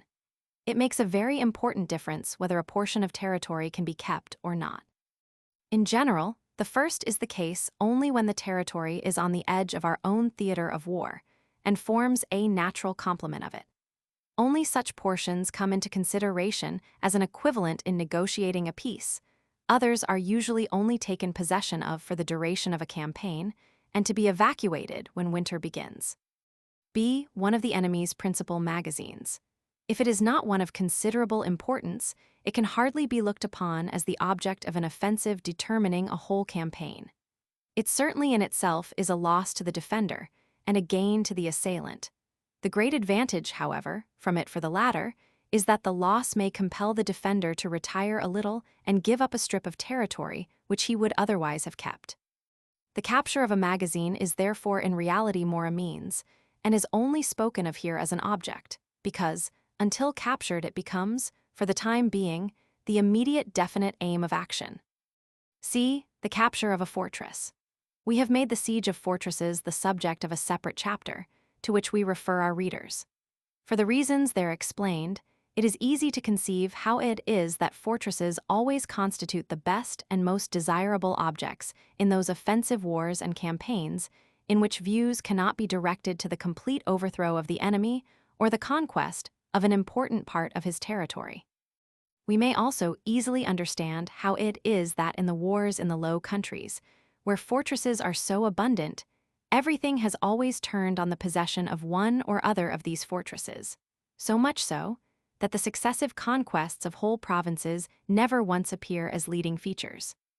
While, on the other hand, each of these strong places used to be regarded as a separate thing, which had an intrinsic value in itself, and more attention was paid to the convenience and facility with which it could be attacked than to the value of the place itself. At the same time, the attack of a place of some importance is always a great undertaking, because it causes a very large expenditure. And, in wars in which the whole is not staked at once on the game, this is a matter which ought to be very much considered. Therefore, such a siege takes its place here as one of the most important objects of a strategic attack. The more unimportant a place is, or the less earnestness there is about the siege, the smaller the preparations for it, the more it is done as a thing en passant, so much the smaller also will be the strategic object, and the more it will be a service fit for small forces and limited views. And the whole thing then often sinks into a kind of sham fight, in order to close the campaign with honor, because as assailant it is incumbent to do something. D. A successful combat, encounter, or even battle, for the sake of trophies, or merely for the honor of the arms, sometimes even for the mere ambition of the commanders. That this does happen no one can doubt, unless he knows nothing at all of military history. In the campaigns of the French during the reign of Louis Roman XIV, the most of the offensive battles were of this kind. But what is of more importance for us is to observe that these things are not without objective value. They are not the mere pastime of vanity. They have a very distinct influence on peace, and therefore lead as it were direct to the object. The military fame, the moral superiority of the army and of the general, are things, the influence of which, although unseen, never ceases to bear upon the whole action in war. The aim of such a combat, of course, presupposes A. That there is an adequate prospect of victory, B. That there is not a very heavy stake dependent on the issue. Such a battle fought in straitened relations, and with a limited object, must naturally not be confounded with a victory which is not turned to profitable account merely from moral weakness. 3. With the exception of the last of these objects, D. They may all be attained without a combat of importance, and generally they are so obtained by the offensive. Now, the means which the assailant has at command without resorting to a decisive battle are derived from the interests which the defensive has to protect in his theater of war. They consist, therefore, in threatening his lines of communications, either through objects connected with subsistence, as magazines, fertile provinces, water communications, etc., or important points, bridges, defiles, and such like, or also by placing other corps in the occupation of strong positions situated inconveniently near to him, and from which he cannot again drive us out. The seizure of important towns, fertile districts, disturbed parts of the country, which may be excited to rebellion, the threatening of weak allies, etc., should the attack effectually interrupt the communications, and in such a manner that the defender cannot re-establish them, but at a great sacrifice, it compels the defender to take up another position more to the rear or to a flank to cover the objects, at the same time giving up objects of secondary importance. Thus a strip of territory is left open, a magazine or a fortress uncovered, the one exposed to be overrun, the other to be invested. Out of this, combats greater or less may arise, but in such case they are not sought for and treated as an object of the war, but as a necessary evil, and can never exceed a certain degree of greatness and importance. For the operation of the defensive on the communications of the offensive is a kind of reaction which in wars waged for the great solution can only take place when the lines of operation are very long. On the other hand, this kind of reaction lies more in accordance with the nature of things in wars which are not aimed at the great solution. The enemy's lines of communication are seldom very long in such a case. But then, Neither is it here so much a question of inflicting great losses of this description on the enemy. A mere impeding and cutting short his means of subsistence often produces an effect, and what the lines want in length is made up for in some degree by the length of time which can be expended in this kind of contest with the enemy. For this reason, the covering his strategic flanks becomes an important object for the assailant. If, therefore, a contest or rivalry of this description takes place between the assailant and defender, then the assailant must seek to compensate by numbers for his natural disadvantages. If he retains sufficient power and resolution still to venture a decisive stroke against one of the enemy's corps, or against the enemy's main body itself, the danger which he thus holds over the head of his opponent is his best means of covering himself. 5. In conclusion, we must notice another great advantage which the assailant certainly has over the defender in wars of this kind, which is that of being better able to judge of the intentions and force of his adversary than the latter can in turn of his. It is much more difficult to discover in what degree an assailant is enterprising and bold than when the defender has something of consequence in his mind. Practically viewed, there usually lies already in the choice of the defensive form of war a sort of guarantee that nothing positive is intended. Besides this, the preparations for a great reaction differ much more from the ordinary preparations for defense than the preparations for a great attack differ from those directed against minor objects. Finally, the defender is obliged to take his measures soonest of the two, which gives the assailant the advantage of playing the last hand.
Chapter 17. Attack on Fortresses. The attack on fortresses cannot, of course, come before us here in its aspect as a branch of the science of fortification or military works.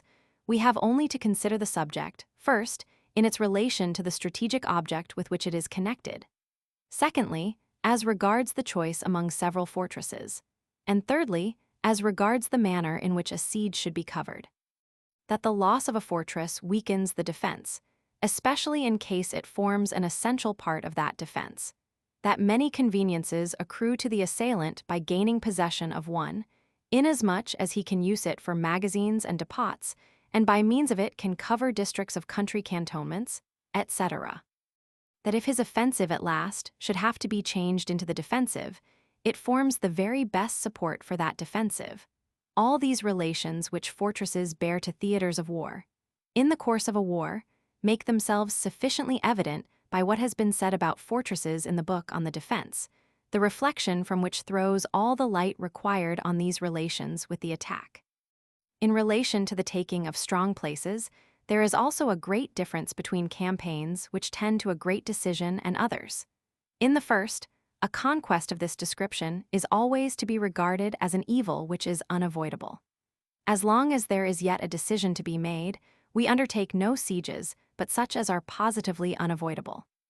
When the decision has been already given, the crisis, the utmost tension of forces, some time past, and when therefore a state of rest has commenced, then the capture of strong places serves as a consolidation of the conquests made, and then they can generally be carried out, if not without effort and expenditure of force, at least without danger.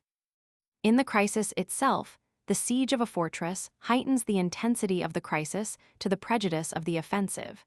It is evident that nothing so much weakens the force of the offensive, and therefore there is nothing so certain to rob it of its preponderance for a season. But there are cases in which the capture of this or that fortress is quite unavoidable if the offensive is to be continued, and in such case, a siege is to be considered as an intensified progress of the attack. The crisis will be so much greater the less there has been decided previously. All that remains now for consideration on this subject belongs to the book on the plan of the war. In campaigns with a limited object, a fortress is generally not the means but the end itself. It is regarded as a small independent conquest, and as such has the following advantages over every other. 1. That a fortress is a small, distinctly defined conquest, which does not require a further expenditure of force, and therefore gives no cause to fear a reaction. 2. That in negotiating for peace, its value as an equivalent may be turned to account. 3. That a siege is a real progress of the attack, or at least seems so, without constantly diminishing the force like every other advance of the offensive. 4. That the siege is an enterprise without a catastrophe. The result of these things is that the capture of one or more of the enemy's strong places is very frequently the object of those strategic attacks which cannot aim at any higher object. The grounds which decide the choice of the fortress which should be attacked, in case that may be doubtful, generally are: A. That it is one which can be easily kept, therefore stands high in value as an equivalent in case of negotiations for peace. B. That the means of taking it are at hand. Small means are only sufficient to take small places, but it is better to take a small one than to fail before a large one. C. Its strength in engineering respects, which obviously is not always in proportion to its importance in other respects. Nothing is more absurd than to waste forces before a very strong place of little importance, if a place of less strength may be made the object of attack. D. The strength of the armament and of the garrison as well. If a fortress is weakly armed and insufficiently garrisoned, its capture must naturally be easier. But here we must observe that the strength of the garrison and armament are to be reckoned amongst those things which make up the total importance of the place, because garrison and armaments are directly parts of the enemy's military strength, which cannot be said in the same measure of works of fortification. The conquest of a fortress with a strong garrison can, therefore, much more readily repay the sacrifice it costs than one with very strong works. E. The facility of moving the siege train. Most sieges fail for want of means, and the means are generally wanting from the difficulty attending their transport. Eugene's Siege of Landrecies, 1712, and Frederick the Great's Siege of Olmütz, 1758, are very remarkable instances in point. F. Lastly, there remains the facility of covering the siege as a point now to be considered.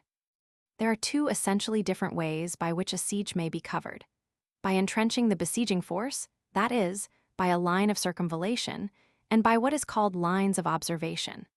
The first of these methods has gone quite out of fashion, although evidently one important point speaks in its favor, namely, that by this method the force of the assailant does not suffer by division exactly that weakening which is so generally found a great disadvantage at sieges. But we grant there is still a weakening in another way, to a very considerable degree, because 1. The position round the fortress, as a rule, is of too great extent for the strength of the army. 2. The garrison, the strength of which, added to that of the relieving army, would only make up the force originally opposed to us. Under these circumstances is to be looked upon as an enemy's corps in the middle of our camp, which, protected by its walls, is invulnerable, or at least not to be overpowered, by which its power is immensely increased. 3. The defense of a line of circumvallation admits of nothing but the most absolute defensive, because the circular order, facing outwards, is the weakest and most disadvantageous of all possible orders of battle, and is particularly unfavorable to any advantageous counterattacks. There is no alternative, in fact, but to defend ourselves to the last extremity within the entrenchments. That these circumstances may cause a greater diminution of the army than 1/3 which, perhaps, would be occasioned by forming an army of observation, is easy to conceive. If, added to that, we now think of the general preference which has existed since the time of Frederick the Great for the offensive, as it is called, but which, in reality, is not always so, for movements and maneuvers, and the aversion to entrenchments, we shall not wonder at lines of circumvallation having gone quite out of fashion. But this weakening of the tactical resistance is by no means its only disadvantage, and we have only reckoned up the prejudices which force themselves into the judgment on the lines of circumvallation next in order after that disadvantage, because they are nearly akin to each other. A line of circumvallation only in reality covers that portion of the theater of war which it actually encloses.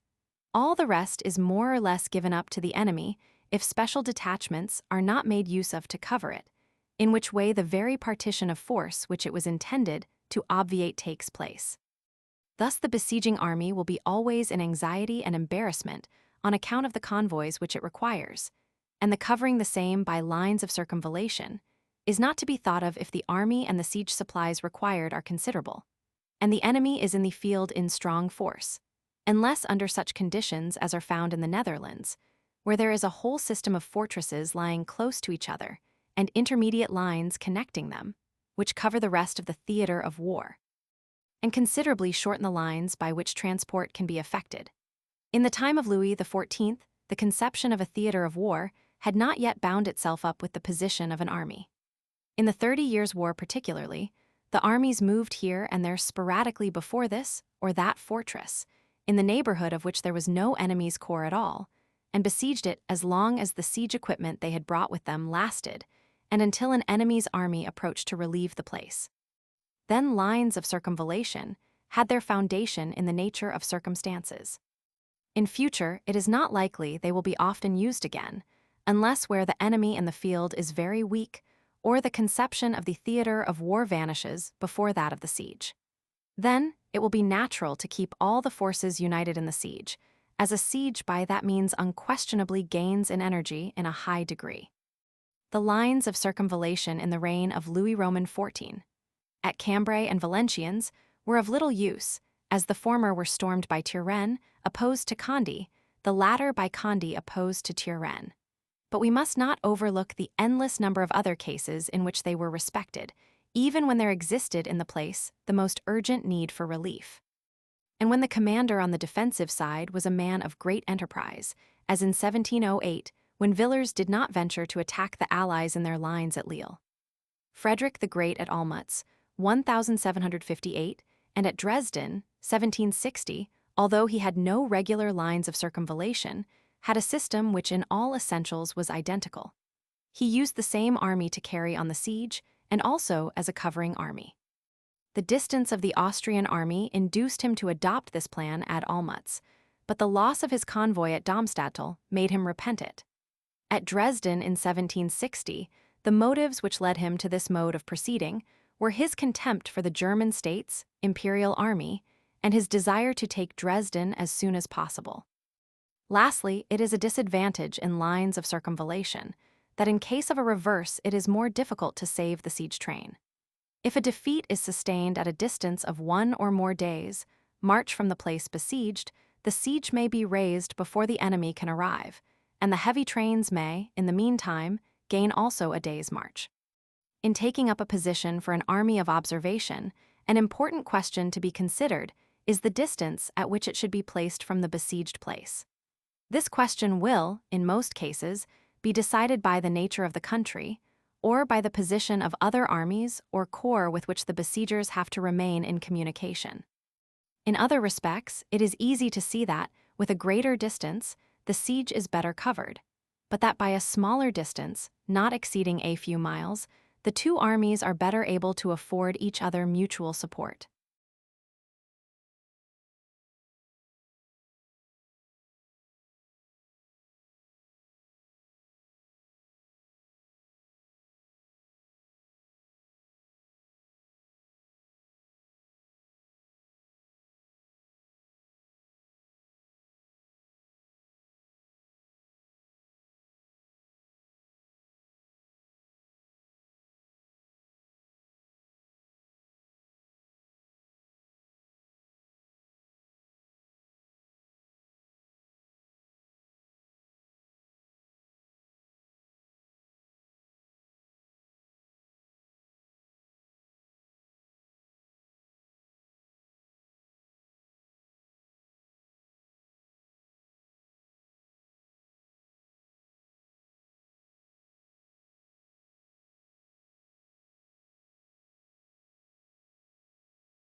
Chapter 18. Attack on convoys. The attack and defense of a convoy form a subject of tactics. We should, therefore, have nothing to say upon the subject here if it was not necessary, first, to demonstrate generally, to a certain extent, the possibility of the thing, which can only be done from strategic motives and relations. We should have had to speak of it in this respect before when treating of the defense, had it not been that the little which can be said about it can easily be framed to suit for both attack and defense, while at the same time the first plays the higher part in connection with it. A moderate convoy of 300 or 400 wagons, let the load be what it may, takes up half a mile. A large convoy is several miles in length. Now, how is it possible to expect that the few troops usually allotted to a convoy will suffice for its defense? If to this difficulty we add the unwieldy nature of this mass, which can only advance at the slowest pace, and which besides is always liable to be thrown into disorder, and lastly, that every part of a convoy must be equally protected, because the moment that one part is attacked by the enemy, the whole is brought to a stop, and thrown into a state of confusion, we may well ask, how can the covering and defense of such a train be possible at all? Or, in other words, why are not all convoys taken when they are attacked, and why are not all attacked which require an escort, or, which is the same thing, all that come within reach of the enemy? It is plain that all tactical expedients, such as Templehof's most impracticable scheme of constantly halting and assembling the convoy at short distances, and then moving off afresh, and the much better plan of Scharnhorst, of breaking up the convoy into several columns, are only slight correctives of a radical evil. The explanation consists in this, that by far the greater number of convoys derive more security from the strategic situation in general than any other parts exposed to the attacks of the enemy, which bestows on their limited means of defense a very much increased efficacy. Convoys generally move more or less in rear of their own army, or, at least, at a great distance from that of the enemy. The consequence is that only weak detachments can be sent to attack them, and these are obliged to cover themselves by strong reserves. Added to this, the unwieldiness itself of the carriages used makes it very difficult to carry them off. The assailant must therefore, in general, content himself with cutting the traces, taking away the horses, and blowing up powder wagons, by which the whole is certainly detained and thrown into disorder, but not completely lost. By all this we may perceive that the security of such trains lies more in these general relations than in the defensive power of its escort. If now to all this we add the defense of the escort, which, although it cannot by marching resolutely against the enemy directly cover the convoy, is still able to derange the plan of the enemy's attack, then, at last, the attack of a convoy, instead of appearing easy and sure of success, will appear rather difficult and very uncertain in its result. But there remains still a chief point, which is the danger of the enemy's army or one of its corps retaliating on the assailants of its convoy and punishing it ultimately for the undertaking by defeating it.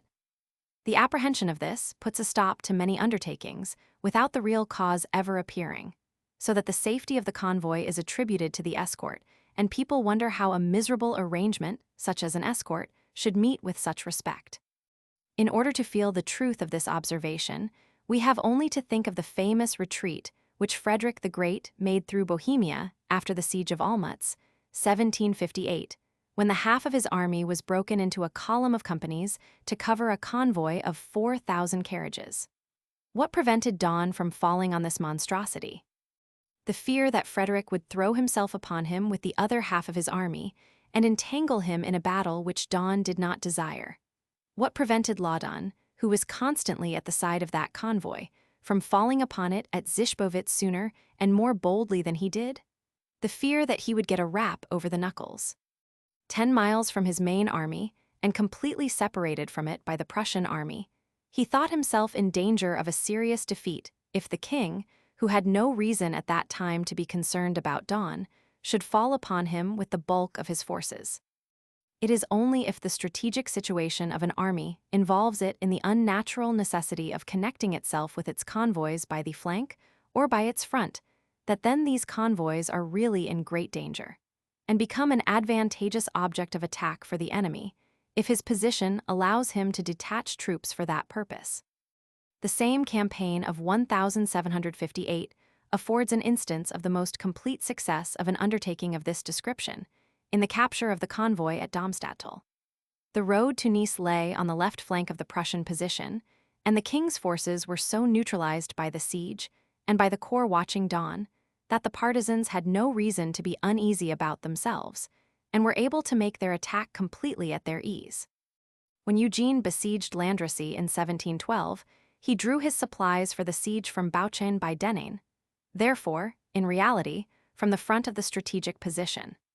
It is well known what means he was obliged to use to overcome the difficulty of protecting his convoys on that occasion, and in what embarrassments he involved himself, ending in a complete change of circumstances.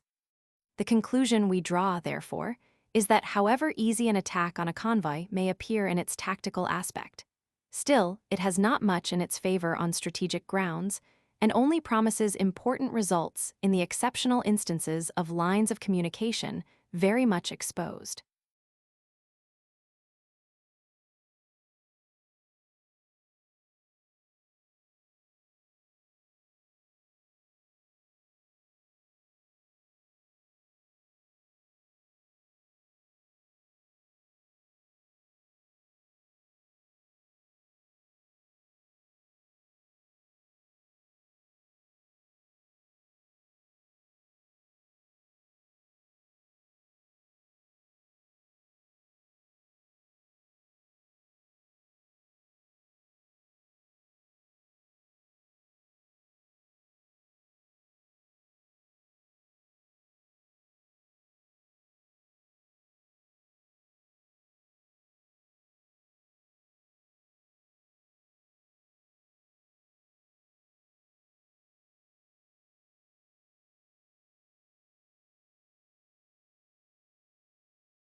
Chapter 19. Attack on the enemy's army and its cantonments. We have not treated of this subject in the defense, because a line of cantonments is not to be regarded as a defensive means, but as a mere existence of the army in a state which implies little readiness for battle. In respect to this readiness for battle, we therefore did not go beyond what we required to say in connection with this condition of an army in the 13th chapter of the 5th book. But here, in considering the attack, we have to think of an enemy's army and cantonments in all respects as a special object. For, in the first place, such an attack is of a very peculiar kind in itself, and in the next place, it may be considered as a strategic means of particular efficacy. Here we have before us, therefore, not the question of an onslaught on a single cantonment or a small corps dispersed amongst a few villages, as the arrangements for that are entirely of a tactical nature, but of the attack of a large army distributed in cantonments more or less extensive, an attack in which the object is not the mere surprise of a single cantonment, but to prevent the assembly of the army. The attack on an enemy's army in cantonments is therefore the surprise of an army not assembled. If this surprise succeeds fully, then the enemy's army is prevented from reaching its appointed place of assembly, and therefore compelled to choose another more to the rear. As this change of the point of assembly to the rear in a state of such emergency can seldom be effected in less than a day's march, but generally will require several days, the loss of ground which this occasions is by no means an insignificant loss. And this is the first advantage gained by the assailant. But now, this surprise which is in connection with the general relations may certainly at the same time, in its commencement, be an onslaught on some of the enemy's single cantonments, not certainly upon all or upon a great many, because that would suppose a scattering of the attacking army to an extent which could never be advisable. Therefore, only the most advanced quarters, only those which lie in the direction of the attacking columns, can be surprised, and even this will seldom happen to many of them, as large forces cannot easily approach unobserved. However, this element of the attack is by no means to be disregarded, and we reckon the advantages which may be thus obtained as the second advantage of the surprise. A third advantage consists in the minor combats forced upon the enemy, in which his losses will be considerable. A great body of troops does not assemble itself at once by single battalions at the spot appointed for the general concentration of the army, but usually forms itself by brigades, divisions, or corps in the first place, and these masses cannot then hasten at full speed to the rendezvous. In case of meeting with an enemy's column in their course, they are obliged to engage in a combat. Now they may certainly come off victorious in the same, particularly if the enemy's attacking column is not of sufficient strength. But in conquering, they lose time, and in most cases, as may be easily conceived, a corps, under such circumstances, and in the general tendency to gain a point which lies to the rear, will not make any beneficial use of its victory. On the other hand, they may be beaten, and that is the most probable issue in itself, because they have not time to organize a good resistance. We may, therefore, very well suppose that in an attack well planned and executed, the assailant through these partial combats will gather up a considerable number of trophies, which become a principal point in the general result. Lastly, the fourth advantage, and the keystone of the whole, is a certain momentary disorganization and discouragement on the side of the enemy, which, when the force is at last assembled, seldom allows of its being immediately brought into action, and generally obliges the party attacked to abandon still more ground to his assailant, and to make a change generally in his plan of operations. Such are the proper results of a successful surprise of the enemy in cantonments, that is, of one in which the enemy is prevented from assembling his army without loss at the point fixed in his plan. But by the nature of the case, success has many degrees, and therefore the results may be very great in one case and hardly worth mentioning in another. But even when, through the complete success of the enterprise, these results are considerable, they will seldom bear comparison with the gain of a great battle, partly because, in the first place, the trophies are seldom as great, and in the next, the moral impression never strikes so deep. This general result must always be kept in view, that we may not promise ourselves more from an enterprise of this kind than it can give. Many hold it to be the non plus ultra of offensive activity, but it is not so by any means, as we may see from this analysis, as well as from military history. One of the most brilliant surprises in history is that made by the Duke of Lorraine in 1643 on the cantonments of the French under General Ranzan at Duttlingen. The corps was 16,000 men, and they lost the general commanding and 7,000 men. It was a complete defeat. The want of outposts was the cause of the disaster.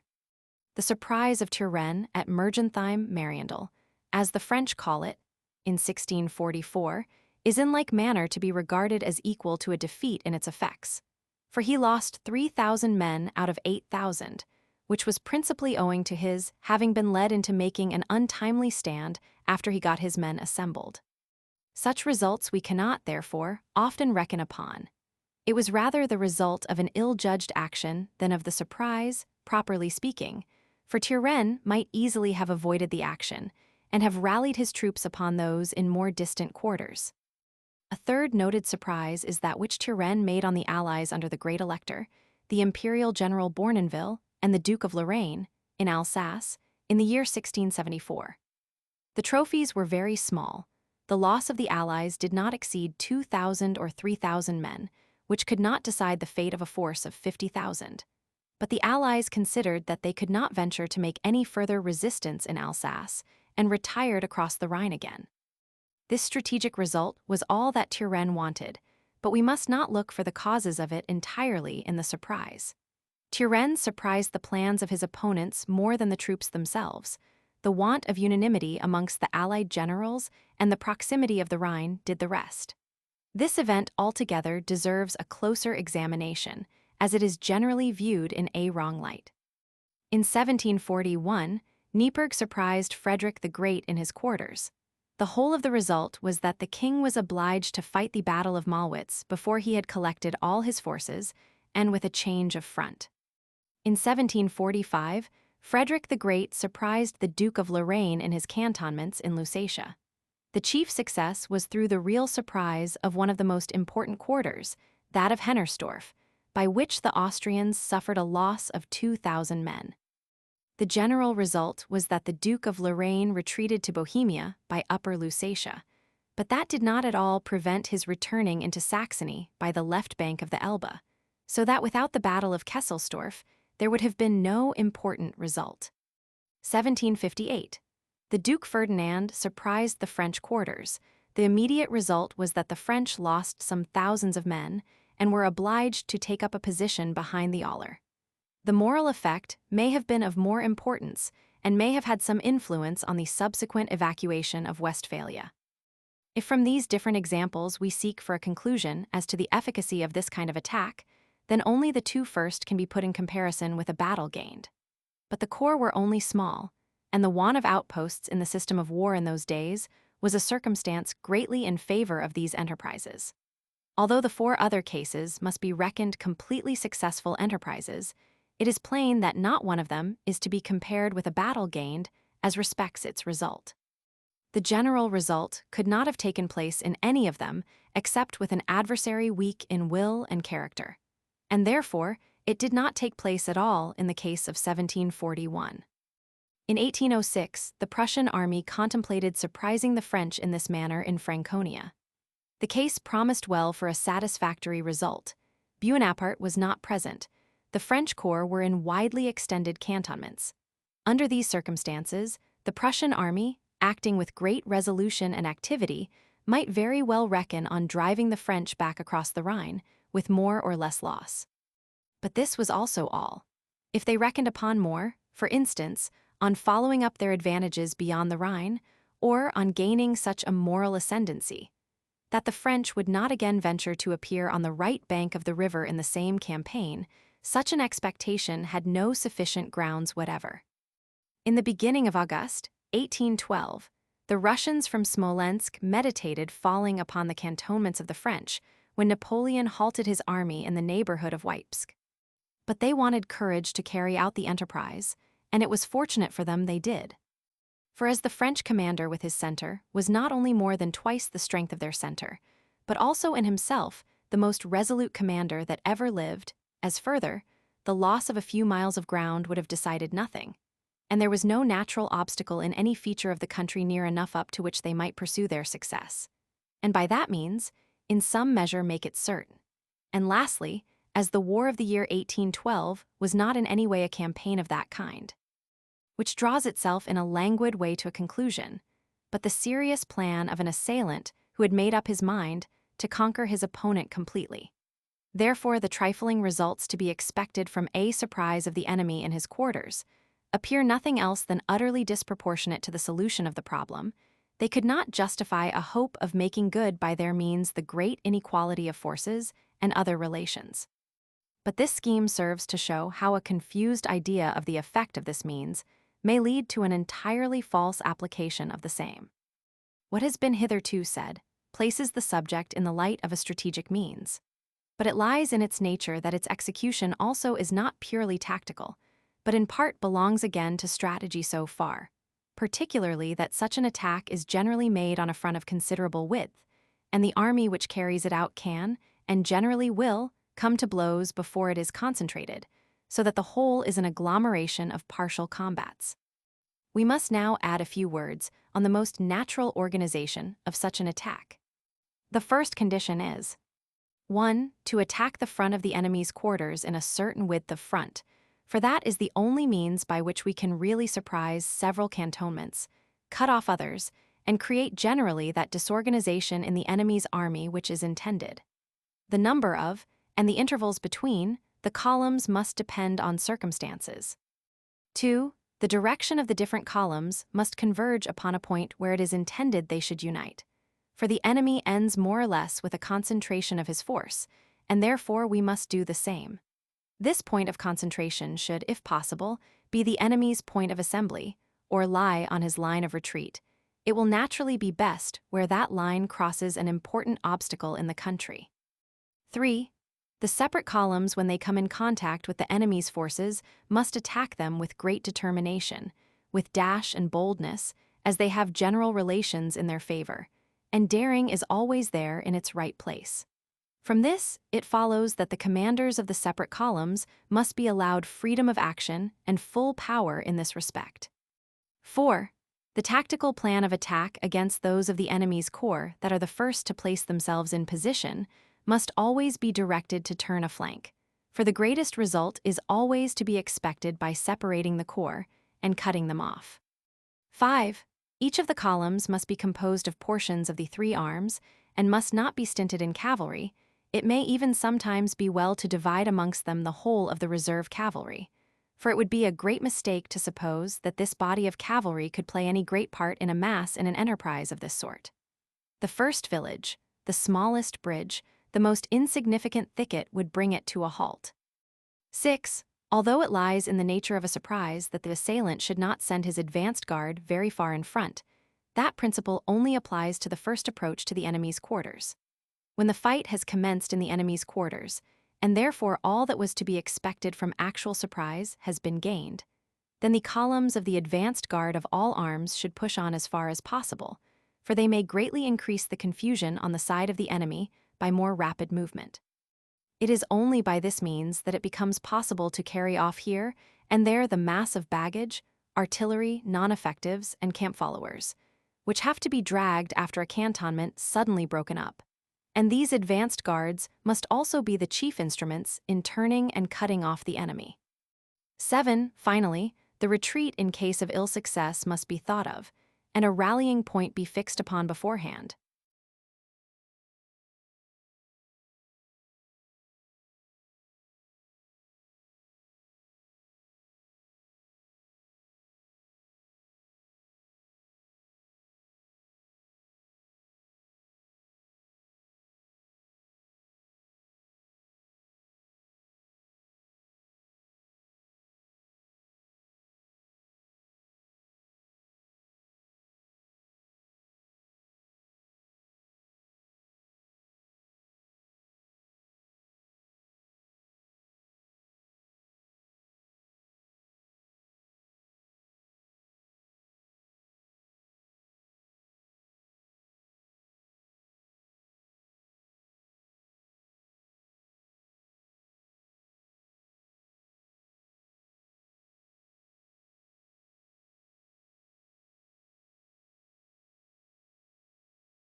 Chapter 20. Diversion. According to the ordinary use of language, under the term diversion is understood such an incursion into the enemy's country as draws off a portion of his force from the principal point. It is only when this is the chief end in view, and not the gain of the object which is selected as the point of attack, that it is an enterprise of a special character. Otherwise, it is only an ordinary attack. Naturally, the diversion must at the same time always have an object of attack, for it is only the value of this object that will induce the enemy to send troops for its protection. Besides, in case the undertaking does not succeed as a diversion, this object is a compensation for the forces expended in the attempt. These objects of attack may be fortresses, or important magazines, or rich and large towns, especially capital cities, contributions of all kinds. Lastly, assistance may be afforded in this way to discontented subjects of the enemy. It is easy to conceive that diversions may be useful, but they certainly are not so always. On the contrary, they are just as often injurious. The chief condition is that they should withdraw from the principal theater of the war more of the enemy's troops than we employ on the diversion. For if they only succeed in drawing off just the same number, then their efficacy as diversions, properly called, ceases, and the undertaking becomes a mere subordinate attack.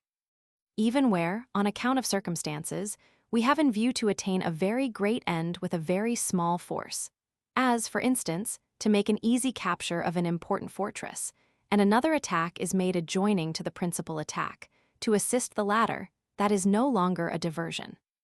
When two states are at war, and a third falls upon one of them, such an event is very commonly called a diversion. But such an attack differs in nothing from an ordinary attack except in its direction. There is, therefore, no occasion to give it a particular name, for in theory, it should be a rule only to denote by particular names such things as are in their nature distinct.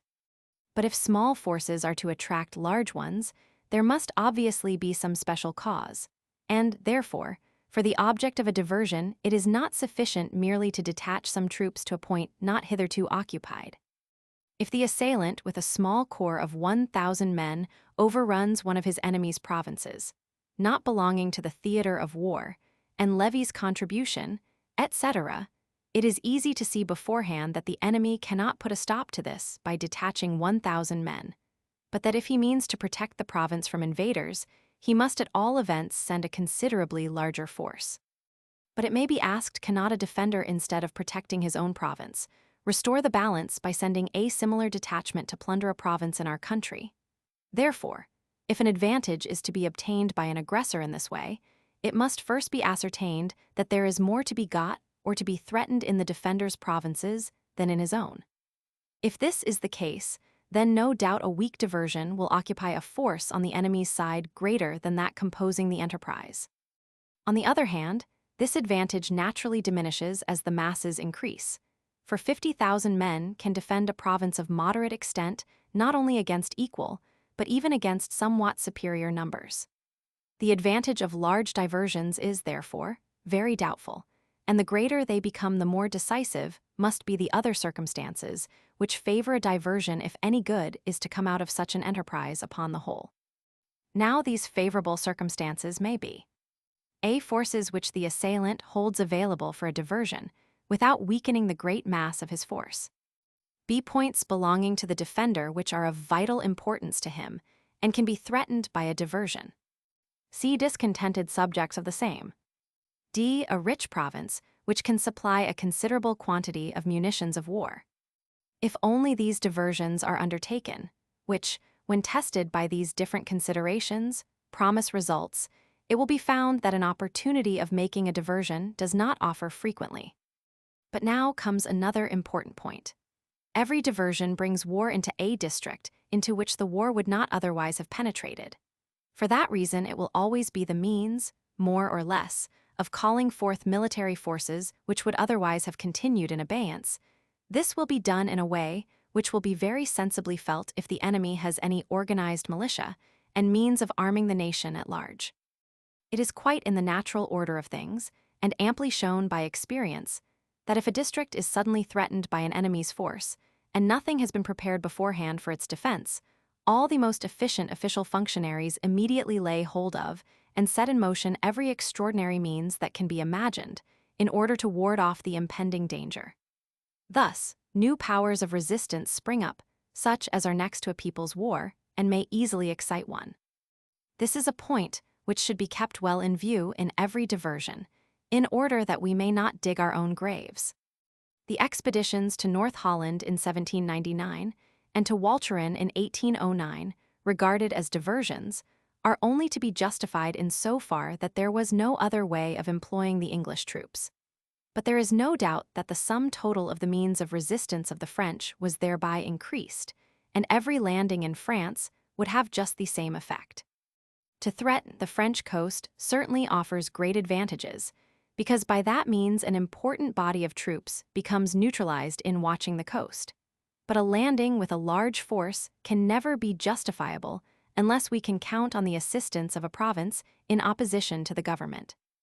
The less a great decision is looked forward to in war, the more will diversions be allowable, but so much the smaller will also certainly be the gain to be derived from them. They are only a means of bringing the stagnant masses into motion. Execution. 1. A diversion may include in itself a real attack. Then the execution has no special character in itself, except boldness and expedition. 2. It may also have as an object to appear more than it really is, being, in fact, a demonstration as well. The special means to be employed in such a case can only suggest themselves to a subtle mind well versed in men and in the existing state of circumstances. It follows from the nature of the thing that there must be a great fractioning of forces on such occasions. 3. If the forces employed are not quite inconsiderable, and the retreat is restricted to certain points, then a reserve on which the whole may rally is an essential condition.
Chapter 21, Invasion. Almost all that we have to say on this subject consists in an explanation of the term. We find the expression very frequently used by modern authors, and also that they pretend to denote by it something particular.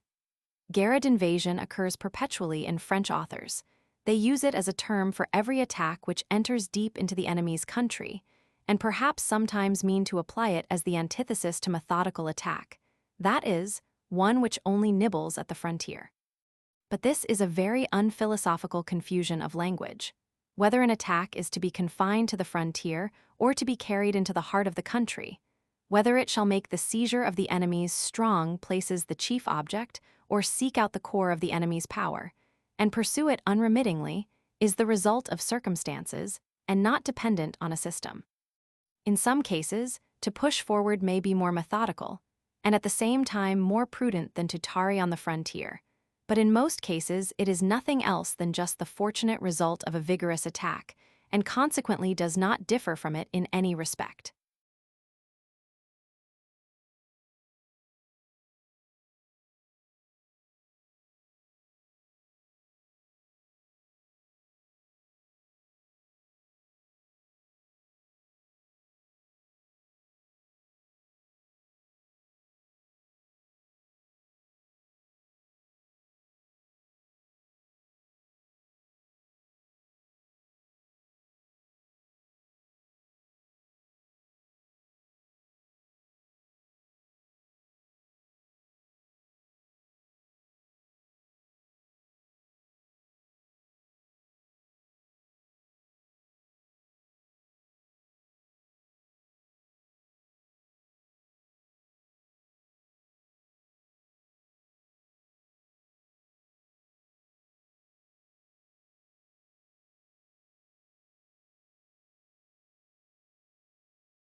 Chapter 22, on the culminating point of victory.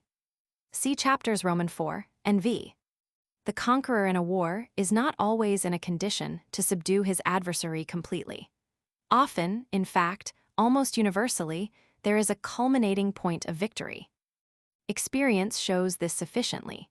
But as the subject is one especially important for the theory of war and the pivot of almost all plans of campaigns, while, at the same time, on its surface some apparent contradictions glitter, as in ever-changing colors, we therefore wish to examine it more closely and look for its essential causes.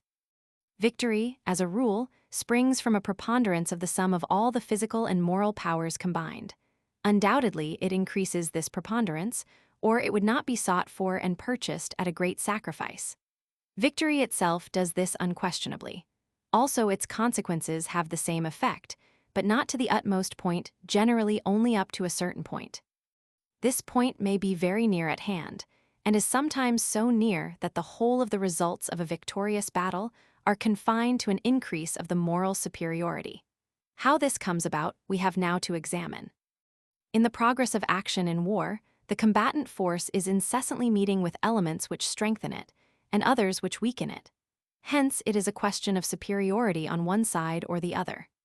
As every diminution of power on one side is to be regarded as an increase on the opposite, it follows, of course, that this double current, this ebb and flow, takes place whether troops are advancing or retiring.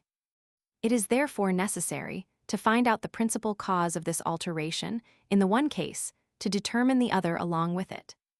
In advancing, the most important causes of the increase of strength which the assailant gains are: 1. The loss which the enemy's army suffers, because it is usually greater than that of the assailant.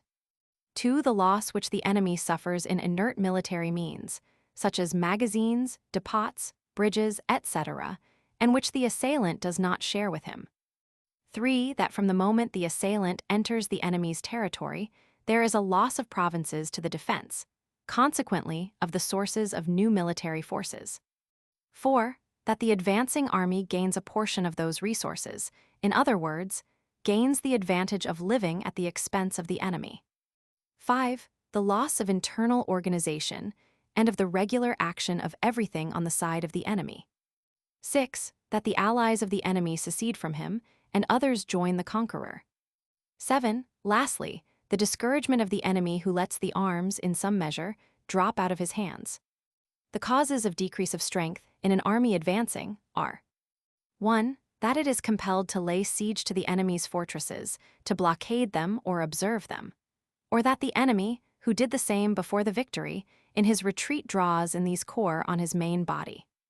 2. That from the moment the assailant enters the enemy's territory, the nature of the theater of war is changed. It becomes hostile. We must occupy it, for we cannot call any portion our own beyond what is in actual occupation, and yet it everywhere presents difficulties to the whole machine, which must necessarily tend to weaken its effects. 3. That we are removing further away from our resources, whilst the enemy is drawing nearer to his. This causes a delay in the replacement of expended power. 4. That the danger which threatens the state rouses other powers to its protection. 5. Lastly, the greater efforts of the adversary, in consequence of the increased danger, on the other hand, a relaxation of effort on the side of the victorious state. All these advantages and disadvantages can exist together, meet each other in a certain measure, and pursue their way in opposite directions, except that the last meet as real opposites, cannot pass, therefore mutually exclude each other. This alone shows how infinitely different may be the effect of a victory according as it stuns the vanquished or stimulates him to greater exertions. We shall now try to characterize, in a few words, each of these points singly. 1. The loss of the enemy when defeated may be at the greatest in the first moment of defeat, and then daily diminish in amount until it arrives at a point where the balance is restored as regards our force, but it may go on increasing every day in an ascending ratio. The difference of situation and relations determines this. We can only say that, in general, with a good army the first will be the case, with an indifferent army the second. Next to the spirit of the army, the spirit of the government is here the most important thing. It is of great consequence in war to distinguish between the two cases in practice, in order not to stop just at the point where we ought to begin in good earnest, and vice versa. 2. The loss which the enemy sustains in that part of the apparatus of war which is inert may ebb and flow just in the same manner, and this will depend on the accidental position and nature of the depots from which supplies are drawn. This subject, however, in the present day, cannot be compared with the others in point of importance. 3. The third advantage must necessarily increase as the army advances. Indeed, it may be said that it does not come into consideration until an army has penetrated far into the enemy's country, that is to say, until a third or a fourth of the country has been left in rear. In addition, the intrinsic value which a province has in connection with the war comes also into consideration. In the same way, the fourth advantage should increase with the advance. But with respect to these two last, it is also to be observed that their influence on the combatant powers actually engaged in the struggle is seldom felt so immediately. They only work slowly and by a circuitous course. Therefore, we should not bend the bow too much on their account, that is to say, not place ourselves in any dangerous position. The fifth advantage, again, only comes into consideration if we have made a considerable advance, and if by the form of the enemy's country some provinces can be detached from the principal mass, as these, like limbs compressed by ligatures, usually soon die off. As to 6 and 7, it is at least probable that they increase with the advance. Furthermore, we shall return to them hereafter. Let us now pass on to the causes of weakness. 1. The besieging, blockade, and investment of fortresses generally increase as the army advances. This weakening influence alone acts so powerfully on the condition of the combatant force that it may soon outweigh all the advantages gained. No doubt, in modern times, a system has been introduced of blockading places with a small number of troops, or of watching them with a still smaller number, and also the enemy must keep garrisons in them. Nevertheless, they remain a great element of security. The garrisons consist very often in half of people who have taken no part in the war previously. Before those places which are situated near the line of communication, it is necessary for the assailant to leave a force at least double the strength of the garrison. And if it is desirable to lay formal siege to, or to starve out, one single considerable place, a small army is required for the purpose. 2. The second cause, the taking up a theater of war in the enemy's country, increases necessarily with the advance, and if it does not further weaken the condition of the combatant force at the moment, it does so at all events in the long run. We can only regard as our theater of war so much of the enemy's country as we actually possess. That is to say, where we either have small corps in the field, or where we have left here and their strong garrisons in large towns or stations along the roads, etc. Now, however small the garrisons may be which are detached, still they weaken the combatant force considerably. But this is the smallest evil. Every army has strategic flanks, that is, the country which borders both sides of its lines of communications. The weakness of these parts is not sensibly felt as long as the enemy is similarly situated with respect to his. But that can only be the case as long as we are in our own country. As soon as we get into the enemy's country, the weakness of these parts is felt very much, because the smallest enterprise promises some result when directed against a long line only feebly, or not all, covered. And these attacks may be made from any quarter in an enemy's country. The further we advance, the longer these flanks become, and the danger arising from them is enhanced in an increased ratio, for not only are they difficult to cover, but the spirit of enterprise is also first roused in the enemy, chiefly by long insecure lines of communication, and the consequences which their loss may entail in case of a retreat are matter of grave consideration.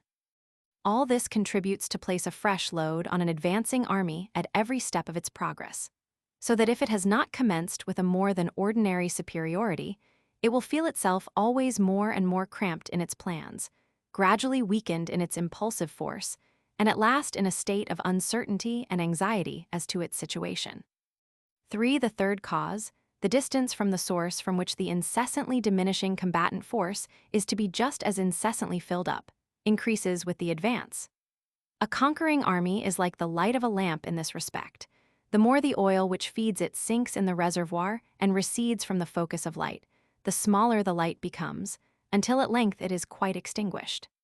The richness of the conquered provinces may certainly diminish this evil very much, but can never entirely remove it, because there are always a number of things which can only be supplied to the army from its own country, men in particular, because the subsidies furnished by the enemy's country are, in most cases, neither so promptly nor so surely forthcoming as in our own country, because the means of meeting any unexpected requirement cannot be so quickly procured, because misunderstandings and mistakes of all kinds cannot so soon be discovered and remedied. If a prince does not lead his army in person, as became the custom in the last wars, if he is not anywhere near it, then another and very great inconvenience arises in the loss of time occasioned by communications backwards and forwards. For the fullest powers conferred on a commander of an army are never sufficient to meet every case in the wide expanse of his activity. 4. The change in political alliances. If these changes, produced by a victory, should be such as are disadvantageous to the conqueror, they will probably be so in a direct relation to his progress, just as is the case if they are of an advantageous nature. This all depends on the existing political alliances, interests, customs, and tendencies, on princes, ministers, etc. in general. We can only say that when a great state which has smaller allies is conquered, these usually secede very soon from their alliance, so that the victor, in this respect, with every blow becomes stronger. But if the conquered state is small, protectors much sooner present themselves when his very existence is threatened, and others, who have helped to place him in his present embarrassment, will turn round to prevent his complete downfall. 5. The increased resistance on the part of the enemy, which is called forth. Sometimes the enemy drops his weapon out of his hands from terror and stupefaction. Sometimes an enthusiastic paroxysm seizes him, everyone runs to arms, and the resistance is much stronger after the first defeat than it was before. The character of the people and of the government, the nature of the country and its political alliances, are here the data from which the probable effect must be conjectured. What countless differences these two last points alone make in the plans which may and should be made in war in one case and another, whilst one, through an excess of caution, and what is called methodical proceedings, fritters away his good fortune. Another, from a want of rational reflection, tumbles into destruction. In addition, we must here call to mind the supineness, which not unfrequently comes over the victorious side, when danger is removed, whilst, on the contrary, renewed efforts are then required in order to follow up the success. If we cast a general glance over these different and antagonistic principles, the deduction, doubtless, is that the profitable use of the onward march in a war of aggression, in the generality of cases, diminishes the preponderance with which the assailant set out, or which has been gained by victory. Here the question must naturally strike us. If this be so, what is it which impels the conqueror to follow up the career of victory to continue the offensive? And can this really be called making further use of the victory? Would it not be better to stop where as yet there is hardly any diminution of the preponderance gained? To this we must naturally answer. The preponderance of combatant forces is only the means, not the end. The end or object is to subdue the enemy, or at least to take from him part of his territory, in order thus to put ourselves in a condition to realize the value of the advantages we have gained when we conclude a peace. Even if our aim is to conquer the enemy completely, we must be content that, perhaps, every step we advance reduces our preponderance, but it does not necessarily follow from this that it will be nil before the fall of the enemy. The fall of the enemy may take place before that, and if it is to be obtained by the last minimum of preponderance, it would be an error not to expend it for that purpose. The preponderance which we have or acquire in war is, therefore, the means, not the end, and it must be staked to gain the latter. But it is necessary to know how far it will reach, in order not to go beyond that point, and instead of fresh advantages, to reap disaster. It is not necessary to introduce special examples from experience in order to prove that this is the way in which the strategic preponderance exhausts itself in the strategic attack. It is rather the multitude of instances which has forced us to investigate the causes of it. It is only since the appearance of Buonaparte that we have known campaigns between civilized nations, in which the preponderance has led, without interruption, to the fall of the enemy. Before his time, every campaign ended with the victorious army seeking to win a point where it could simply maintain itself in a state of equilibrium. At this point, the movement of victory stopped, even if a retreat did not become necessary. Now, this culminating point of victory will also appear in the future, in all wars in which the overthrow of the enemy is not the military object of the war, and the generality of wars will still be of this kind. The natural aim of all single plans of campaigns is the point at which the offensive changes into the defensive. But now, to overstep this point is more than simply a useless expenditure of power, yielding no further result. It is a destructive step which causes reaction. And this reaction is, according to all general experience, productive of most disproportionate effects. This last fact is so common, and appears so natural and easy to understand that we need not enter circumstantially into the causes. Want of organization in the conquered land, and the very opposite effect which a serious loss instead of the looked-for fresh victory makes on the feelings, are the chief causes in every case. The moral forces, courage on the one side rising often to audacity, and extreme depression on the other, now begin generally their active play. The losses on the retreat are increased thereby, and the hitherto successful party now generally thanks Providence if he can escape with only the surrender of all his gains, without losing some of his own territory. We must now clear up an apparent contradiction. It may be generally supposed that as long as progress in the attack continues, there must still be a preponderance, and that as the defensive, which will commence at the end of the victorious career, is a stronger form of war than the offensive, therefore, there is so much the less danger of becoming unexpectedly the weaker party. But yet there is, and keeping history in view, we must admit that the greatest danger of a reverse is often just at the moment when the offensive ceases and passes into the defensive. We shall try to find the cause of this. The superiority, which we have attributed to the defensive form of war consists: 1. In the use of ground. 2. In the possession of a prepared theater of war. 3. In the support of the people. 4. In the advantage of the state of expectancy. It must be evident that these principles cannot always be forthcoming and active in a like degree. That, consequently, one defense is not always like another, and therefore also that the defense will not always have this same superiority over the offensive. This must be particularly the case in a defensive, which commences after the exhaustion of an offensive, and has its theater of war usually situated at the apex of an offensive triangle thrust far forward into the country. Of the 4 principles above named, this defensive only enjoys the first the use of the ground undiminished, the second generally vanishes altogether, the third becomes negative, and the fourth is very much reduced. A few more words, only by way of explanation, respecting the last. If the imagined equilibrium, under the influence of which whole campaigns have often passed without any results, because the side which should assume the initiative is wanting in the necessary resolution, and just therein lies, as we conceive, the advantage of the state of expectancy. If this equilibrium is disturbed by an offensive act, the enemy's interests damaged, and his will stirred up to action, then the probability of his remaining in a state of indolent irresolution is much diminished. A defense which is organized on conquered territory has a much more irritating character than one upon our own soil. The offensive principle is engrafted on it in a certain measure, and its nature is thereby weakened. The quiet which Daun allowed Frederick Roman II, in Silesia and Saxony, he would never have granted him in Bohemia.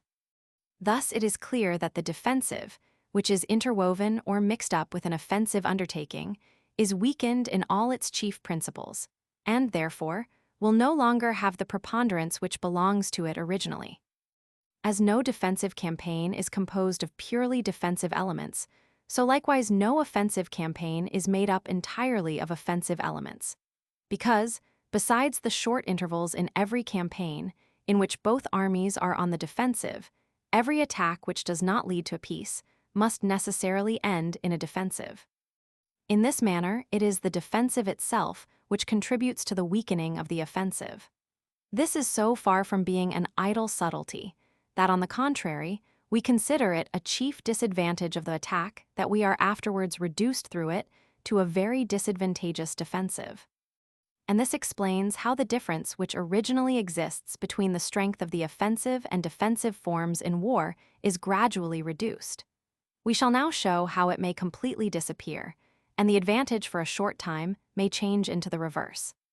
If we may be allowed to make use of an idea from nature, we shall be able sooner to explain ourselves. It is the time which every force in the material world requires to show its effect. A power, which if applied slowly by degrees, would be sufficient to check a body in motion, will be overcome by it if time fails. This law of the material world is a striking illustration of many of the phenomena in our inner life. If we are once roused to a certain train of thought, it is not every motive sufficient in itself which can change or stop that current of thought. Time, tranquility, and durable impressions on our senses are required, so it is also in war. When once the mind has taken a decided direction towards an object, or turned back towards a harbor of refuge, it may easily happen that the motives which in the one base naturally serve to restrain, and those which in the other as naturally excite to enterprise, are not felt at once in their full force. And as the progress of action in the meantime continues, one is carried along by the stream of movement beyond the line of equilibrium, beyond the culminating point, without being aware of it. Indeed, it may even happen that, in spite of the exhaustion of force, the assailant, supported by the moral forces which specially lie in the offensive, like a horse drawing a load uphill, finds it less difficult to advance than to stop.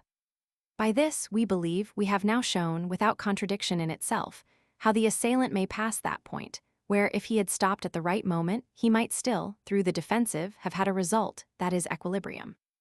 Rightly to determine this point is, therefore, important in framing a plan of a campaign, as well for the offensive, that he may not undertake what is beyond his powers, to a certain extent contract debts. As for the defensive, that he may perceive and profit by this error if committed by the assailant. If now we look back at all the points which the commander should bear in mind in making his determination, and remember that he can only estimate the tendency and value of the most important of them through the consideration of many other near and distant relations, that he must to a certain extent guess whether the enemy's army, after the first blow, will show a stronger core and increasing solidity, or like a Bologna file, will turn into dust as soon as the surface is injured. Guess the extent of weakness and prostration which the drying up of certain sources, the interruption of certain communications will produce on the military state of the enemy.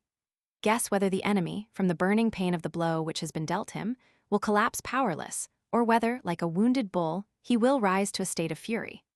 Lastly, guess whether other powers will be dismayed or roused, what political alliances are likely to be dissolved, and what are likely to be formed. When we say that he must hit all this, and much more, with the tact of his judgment, as the rifleman hits a mark, it must be admitted that such an act of the human mind is no trifle. 1,000 wrong roads running here and there present themselves to the judgment, and whatever the number, the confusion and complexity of objects leaves undone is completed by the sense of danger and responsibility.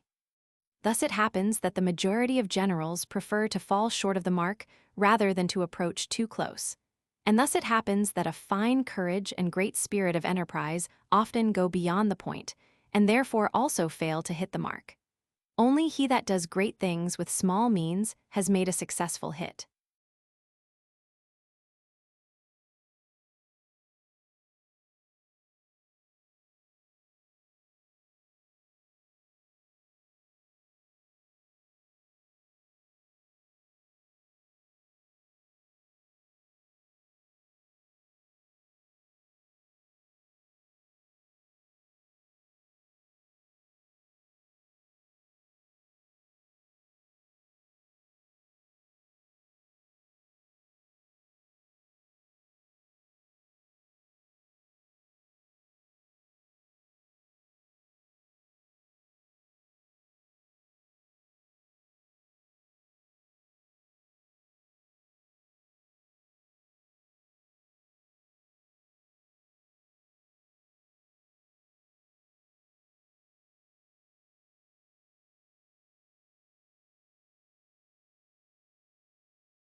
Sketches for Book 8 Plan of War.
Chapter 1, Introduction. In the chapter on the essence and object of war, we sketched, in a certain measure, its general conception and pointed out its relations to surrounding circumstances, in order to commence with a sound fundamental idea. We there cast a glance at the manifold difficulties which the mind encounters in the consideration of this subject, whilst we postponed the closer examination of them, and stopped at the conclusion that the overthrow of the enemy, consequently the destruction of his combatant force, is the chief object of the whole of the action of war. This put us in a position to show in the following chapter that the means which the act of war employs is the combat alone. In this manner, we think, we have obtained at the outset a correct point of view. Having now gone through singly all the principal relations and forms which appear in military action, but are extraneous to, or outside of, the combat, in order that we might fix more distinctly their value, partly through the nature of the thing, partly from the lessons of experience which military history affords, purify them from, and root out, those vague, ambiguous ideas which are generally mixed up with them, and also to put prominently forward the real object of the act of war. The destruction of the enemy's combatant force as the primary object universally belonging to it. We now return to war as a whole, as we propose to speak of the plan of war and of campaigns, and that obliges us to revert to the ideas in our first book. In these chapters, which are to deal with the whole question, is contained strategy, properly speaking, in its most comprehensive and important features. We enter this innermost part of its domain, where all other threads meet, not without a degree of diffidence, which, indeed, is amply justified. If, on the one hand, we see how extremely simple the operations of war appear, if we hear and read how the greatest generals speak of it, just in the plainest and briefest manner, how the government and management of this ponderous machine, with its 100,000 limbs, is made no more of in their lips than if they were only speaking of their own persons, so that the whole tremendous act of war is individualized into a kind of duel. If we find the motives also of their action brought into connection, sometimes with a few simple ideas, sometimes with some excitement of feeling. If we see the easy, sure, we might almost say light manner, in which they treat the subject, and now see, on the other hand, the immense number of circumstances which present themselves for the consideration of the mind, the long, often indefinite, distances to which the threads of the subject run out, and the number of combinations which lie before us. If we reflect that it is the duty of theory to embrace all this systematically, that is with clearness and fullness, and always to refer the action to the necessity of a sufficient cause, then comes upon us an overpowering dread of being dragged down to a pedantic dogmatism, to crawl about in the lower regions of heavy abstruse conceptions, where we shall never meet any great captain, with his natural coup d'oeil. If the result of an attempt at theory is to be of this kind, it would have been as well, or rather, it would have been better not to have made the attempt. It could only bring down on theory the contempt of genius, and the attempt itself would soon be forgotten. And on the other hand, this facile coup d'oeil of the general, this simple art of forming notions, this personification of the whole action of war, is so entirely and completely the soul of the right method of conducting war, that in no other but this broad way is it possible to conceive that freedom of the mind which is indispensable if it is to dominate events, not to be overpowered by them. With some fear we proceed again, we can only do so by pursuing the way which we have prescribed for ourselves from the first. Theory ought to throw a clear light on the mass of objects, that the mind may the easier find its bearings. Theory ought to pull up the weeds which error has sown broadcast. It should show the relations of things to each other, separate the important from the trifling.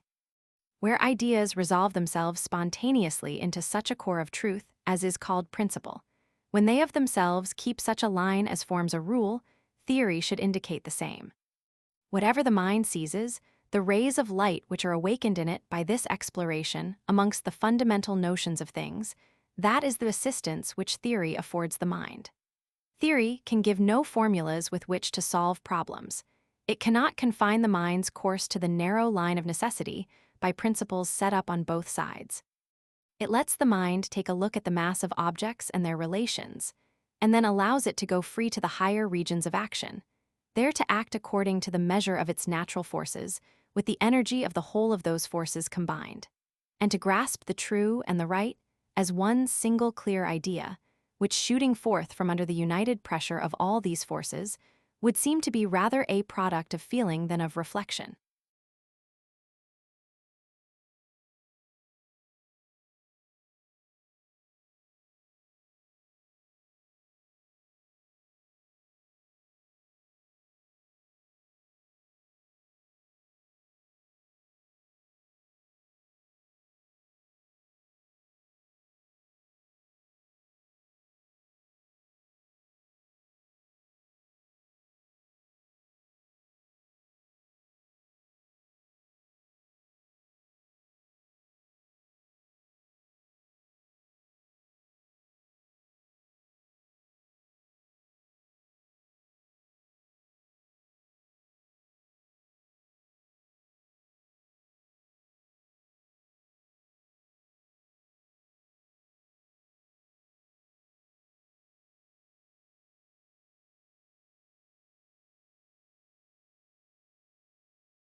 Chapter 2: Absolute and Real War.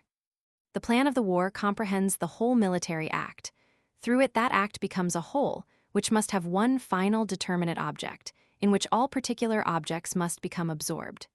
No war is commenced, or at least, no war should be commenced if people acted wisely without saying to themselves what is to be attained by and in the same. The first is the final object, the other is the intermediate aim. By this chief consideration, the whole course of the war is prescribed. The extent of the means and the measure of energy are determined. Its influence manifests itself down to the smallest organ of action. We said, in the first chapter, that the overthrow of the enemy is the natural end of the act of war, and that if we would keep within the strictly philosophical limits of the idea, there can be no other in reality. As this idea must apply to both the belligerent parties, it must follow that there can be no suspension in the military act, and peace cannot take place until one or other of the parties concerned is overthrown. In the chapter on the suspension of the belligerent act, we have shown how the simple principle of hostility applied to its embodiment, man, and all circumstances out of which it makes a war, is subject to checks and modifications from causes which are inherent in the apparatus of war. But this modification is not nearly sufficient to carry us from the original conception of war to the concrete form in which it almost everywhere appears. Most wars appear only as an angry feeling on both sides, under the influence of which each side takes up arms to protect himself, and to put his adversary in fear, and, when opportunity offers, to strike a blow. They are, therefore, not like mutually destructive elements brought into collision, but like tensions of two elements still apart which discharge themselves in small partial shocks. But what is now the non-conducting medium which hinders the complete discharge? Why is the philosophical conception not satisfied? That medium consists in the number of interests, forces, and circumstances of various kinds, in the existence of the state, which are affected by the war, and through the infinite ramifications of which the logical consequence cannot be carried out as it would on the simple threads of a few conclusions. In this labyrinth it sticks fast, and man, who in great things as well as in small, usually acts more on the impulse of ideas and feelings than according to strictly logical conclusions, is hardly conscious of his confusion, unsteadiness of purpose, and inconsistency. But if the intelligence by which the war is decreed could even go over all these things relating to the war, without for a moment losing sight of its aim, still all the other intelligences in the state which are concerned may not be able to do the same. Thus an opposition arises, and with that comes the necessity for a force capable of overcoming the inertia of the whole mass, a force which is seldom forthcoming to the full. This inconsistency takes place on one or other of the two sides, or it may be on both sides, and becomes the cause of the war being something quite different to what it should be, according to the conception of it, a half-and-half production, a thing without a perfect inner cohesion. This is how we find it almost everywhere, and we might doubt whether our notion of its absolute character or nature was founded in reality, if we had not seen real warfare make its appearance in this absolute completeness just in our own times. After a short introduction performed by the French Revolution, the impetuous Buonaparte quickly brought it to this point under him. It was carried on without slackening for a moment until the enemy was prostrated, and the counter-stroke followed almost with as little remission. Is it not natural and necessary that this phenomenon should lead us back to the original conception of war with all its rigorous deductions? Shall we now rest satisfied with this idea and judge of all wars according to it, however much they may differ from it, deduce from it all the requirements of theory? We must decide upon this point, for we can say nothing trustworthy on the plan of war until we have made up our minds whether war should only be of this kind, or whether it may be of another kind. If we give an affirmative to the first, then our theory will be, in all respects, nearer to the necessary. It will be a clearer and more settled thing. But what should we say then of all wars since those of Alexander up to the time of Buonaparte, if we accept some campaigns of the Romans? We should have to reject them in a lump, and yet we cannot, perhaps, do so without being ashamed of our presumption. But an additional evil is that we must say to ourselves that in the next 10 years there may perhaps be a war of that same kind again, in spite of our theory. And that this theory, with a rigorous logic, is still quite powerless against the force of circumstances. We must, therefore, decide to construe war as it is to be, and not from pure conception, but by allowing room for everything of a foreign nature which mixes up with it and fastens itself upon it. All the natural inertia and friction of its parts, the whole of the inconsistency, the vagueness and hesitation, or timidity of the human mind. We shall have to grasp the idea that war, and the form which we give it, proceeds from ideas, feelings, and circumstances, which dominate for the moment. Indeed, if we would be perfectly candid, we must admit that this has even been the case where it has taken its absolute character. That is, under Buonaparte. If we must do so, if we must grant that war originates and takes its form not from a final adjustment of the innumerable relations with which it is connected, but from some amongst them which happen to predominate, then it follows, as a matter of course, that it rests upon a play of possibilities, probabilities, good fortune and bad, in which rigorous logical deduction often gets lost, and in which it is in general a useless, inconvenient instrument for the head. Then it also follows that war may be a thing which is sometimes war in a greater, sometimes in a lesser degree. All this theory must admit, but it is its duty to give the foremost place to the absolute form of war, and to use that form as a general point of direction, that whoever wishes to learn something from theory may accustom himself never to lose sight of it, to regard it as the natural measure of all his hopes and fears, in order to approach it where he can or where he must. That a leading idea, which lies at the root of our thoughts and actions, gives them a certain tone and character, even when the immediately determining grounds come from totally different regions, is just as certain as that the painter can give this or that tone to his picture by the colors with which he lays on his ground. Theory is indebted to the last wars for being able to do this effectually now. Without these warning examples of the destructive force of the element set free, she might have talked herself hoarse to no purpose. No one would have believed possible what all have now lived to see realized. Would Prussia have ventured to penetrate into France in the year 1798 with 70,000 men, if she had foreseen that the reaction in case of failure would be so strong as to overthrow the old balance of power in Europe? Would Prussia in 1806 have made war with 100,000 against France, if she had supposed that the first pistol shot would be a spark in the heart of the mine, which would blow it into the air?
Chapter 3. Interdependence of the parts in war.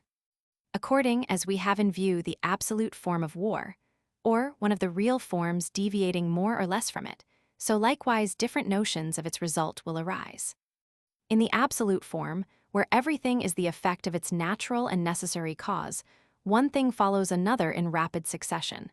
There is, if we may use the expression, no neutral space. There is on account of the manifold reactionary effects which war contains in itself. *1, on account of the connection in which, strictly speaking, the whole series of combats.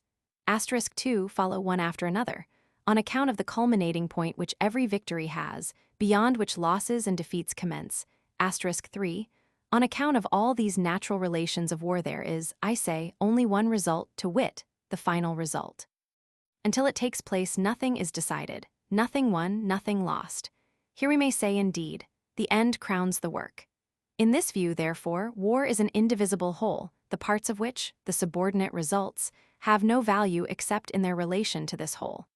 The conquest of Moscow and of half Russia in 1812 was of no value to Buonaparte unless it obtained for him the peace which he desired. But it was only a part of his plan of campaign. To complete that plan, one part was still wanted, the destruction of the Russian army. If we suppose this, added to the other success, then the peace was as certain as it is possible for things of this kind to be. This second part Buonaparte missed at the right time, and he could never afterwards attain it, and so the whole of the first part was not only useless, but fatal to him. *1, Book 1, Chapter 1. *2, Book 1, Chapter 1. *3, Book 7, Chapters Roman 4 and v. Culminating point of victory. To this view of the relative connection of results in war, which may be regarded as extreme, stands opposed another extreme, according to which war is composed of single independent results, in which, as in any number of games played, the preceding has no influence on the next following. Everything here, therefore, depends only on the sum total of the results, and we can lay up each single one like a counter at play. Just as the first kind of view derives its truth from the nature of things, so we find that of the second in history. There are cases without number in which a small moderate advantage might have been gained without any very onerous condition being attached to it. The more the element of war is modified, the more common these cases become. But as little as the first of the views now imagined was ever completely realized in any war, just as little is there any war in which the last suits in all respects, and the first can be dispensed with. If we keep to the first of these supposed views, we must perceive the necessity of every war being looked upon as a whole from the very commencement, and that, at the very first step forwards, the commander should have in his eye the object to which every line must converge. If we admit the second view, then subordinate advantages may be pursued on their own account, and the rest left to subsequent events. As neither of these forms of conception is entirely without result, therefore theory cannot dispense with either. But it makes this difference in the use of them, that it requires the first to be laid as a fundamental idea at the root of everything, and that the latter shall only be used as a modification which is justified by circumstances. If Frederick the Great in the years 1742, 1744, 1757, and 1758 thrust out from Silesia and Saxony a fresh offensive point into the Austrian Empire, which he knew very well could not lead to a new and durable conquest like that of Silesia and Saxony, it was done not with a view to the overthrow of the Austrian Empire, but from a lesser motive, namely, to gain time and strength. And it was optional with him to pursue that subordinate object without being afraid that he should thereby risk his whole existence. But if Prussia in 1806 and Austria in 1805, 1809 proposed to themselves a still more moderate object, that of driving the French over the Rhine, they would not have acted in a reasonable manner if they had not first scanned in their minds the whole series of events which either, in the case of success, or of the reverse, would probably follow the first step and lead up to peace. This was quite indispensable, as well to enable them to determine with themselves how far victory might be followed up without danger, and how and where they would be in a condition to arrest the course of victory on the enemy's side. Had Frederick the Great gained the Battle of Kollin, and taken prisoners the chief Austrian army with their 2 field marshals in Prague. It would have been such a tremendous blow that he might then have entertained the idea of marching to Vienna to make the Austrian court tremble and gain a peace directly. This, in these times, unparalleled result, which would have been quite like what we have seen in our day, only still more wonderful and brilliant from the contest being between a little David and a great Goliath, might very probably have taken place after the gain of this one battle. But that does not contradict the assertion above maintained, for it only refers to what the king originally looked forward to from his offensive. The surrounding and taking prisoners the enemy's army was an event which was beyond all calculation, and which the king never thought of, at least not until the Austrians laid themselves open to it by the unskillful position in which they placed themselves at Prague. An attentive consideration of history shows wherein the difference of the 2 cases consists. At the time of the Silesian War in the 18th century, war was still a mere cabinet affair, in which the people only took part as a blind instrument. At the beginning of the 19th century, the people on each side weighed in the scale. The commanders opposed to Frederick the Great were men who acted on commission, and just on that account men in whom caution was a predominant characteristic. The opponent of the Austrians and Prussians may be described in a few words as the very god of war himself. Must not these different circumstances give rise to quite different considerations? Should they not in the year 1805, 1806, and 1809 have pointed to the extremity of disaster as a very close possibility, nay, even a very great probability, and should they not at the same time have led to widely different plans and measures from any merely aimed at the conquest of a couple of fortresses or a paltry province? They did not do so in a degree commensurate with their importance, although both Austria and Prussia, judging by their armaments, felt that storms were brewing in the political atmosphere. They could not do so because those relations at that time were not yet so plainly developed as they have been since from history. It is just those very campaigns of 1805, 1806, 1809, and following ones, which have made it easier for us to form a conception of modern absolute war in its destroying energy. Theory demands, therefore, that at the commencement of every war its character and main outline shall be defined according to what the political conditions and relations lead us to anticipate as probable.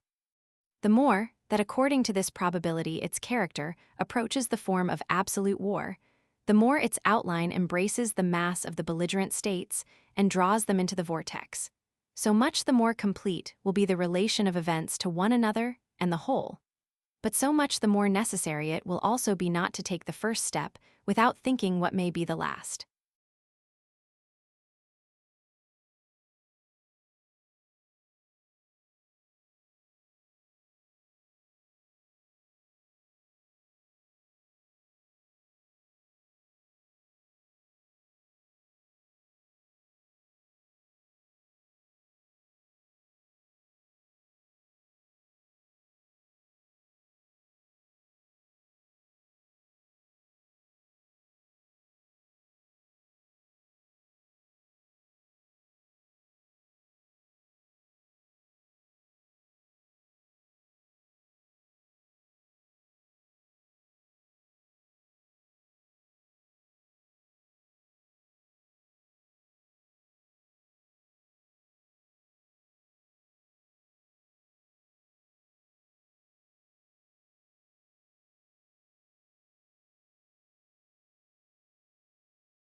B. On the magnitude of the object of the war and the efforts to be made. The compulsion which we must use towards our enemy will be regulated by the proportions of our own and his political demands. In so far as these are mutually known, they will give the measure of the mutual efforts. But they are not always quite so evident, and this may be a first ground of a difference in the means adopted by each. The situation and relations of the states are not like each other. This may become a second cause. The strength of will, the character and capabilities of the governments are as little like. This is a third cause. These three elements cause an uncertainty in the calculation of the amount of resistance to be expected, consequently an uncertainty as to the amount of means to be applied and the object to be chosen.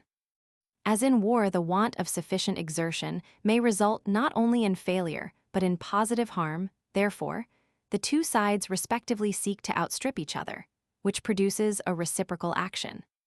This might lead to the utmost extremity of exertion, if it was possible to define such a point. But then regard for the amount of the political demands would be lost. The means would lose all relation to the end, and in most cases this aim at an extreme effort would be wrecked by the opposing weight of forces within itself. In this manner, he who undertakes war is brought back again into a middle course, in which he acts to a certain extent upon the principle of only applying so much force and aiming at such an object in war as are just sufficient for the attainment of its political object. To make this principle practicable, he must renounce every absolute necessity of a result, and throw out of the calculation remote contingencies. Here, therefore, the action of the mind leaves the province of science, strictly speaking, of logic and mathematics, and becomes, in the widest sense of the term, an art, that is, skill in discriminating, by the tact of judgment among an infinite multitude of objects and relations, that which is the most important and decisive. This tact of judgment consists unquestionably more or less in some intuitive comparison of things and relations, by which the remote and unimportant are more quickly set aside, and the more immediate and important are sooner discovered than they could be by strictly logical deduction. In order to ascertain the real scale of the means which we must put forth for war, we must think over the political object both on our own side and on the enemy's side. We must consider the power and position of the enemy's state as well as of our own, the character of his government and of his people, and the capacities of both, and all that again on our own side, and the political connections of other states, and the effect which the war will produce on those states. That the determination of these diverse circumstances and their diverse connections with each other is an immense problem, that it is the true flash of genius which discovers here in a moment what is right, and that it would be quite out of the question to become master of the complexity merely by a methodical study. This it is easy to conceive. In this sense, Buonaparte was quite right when he said that it would be a problem in algebra before which a Newton might stand aghast. If the diversity and magnitude of the circumstances and the uncertainty as to the right measure augment in a high degree the difficulty of obtaining a right result, we must not overlook the fact that although the incomparable importance of the matter does not increase the complexity and difficulty of the problem, still it very much increases the merit of its solution. In men of an ordinary stamp, freedom and activity of mind are depressed, not increased by the sense of danger and responsibility. But where these things give wings to strengthen the judgment, there undoubtedly must be unusual greatness of soul.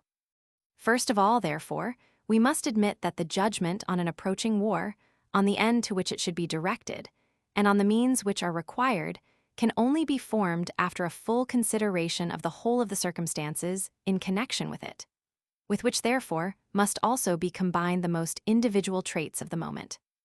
Next, that this decision, like all in military life, cannot be purely objective, but must be determined by the mental and moral qualities of princes, statesmen, and generals, whether they are united in the person of one man or not.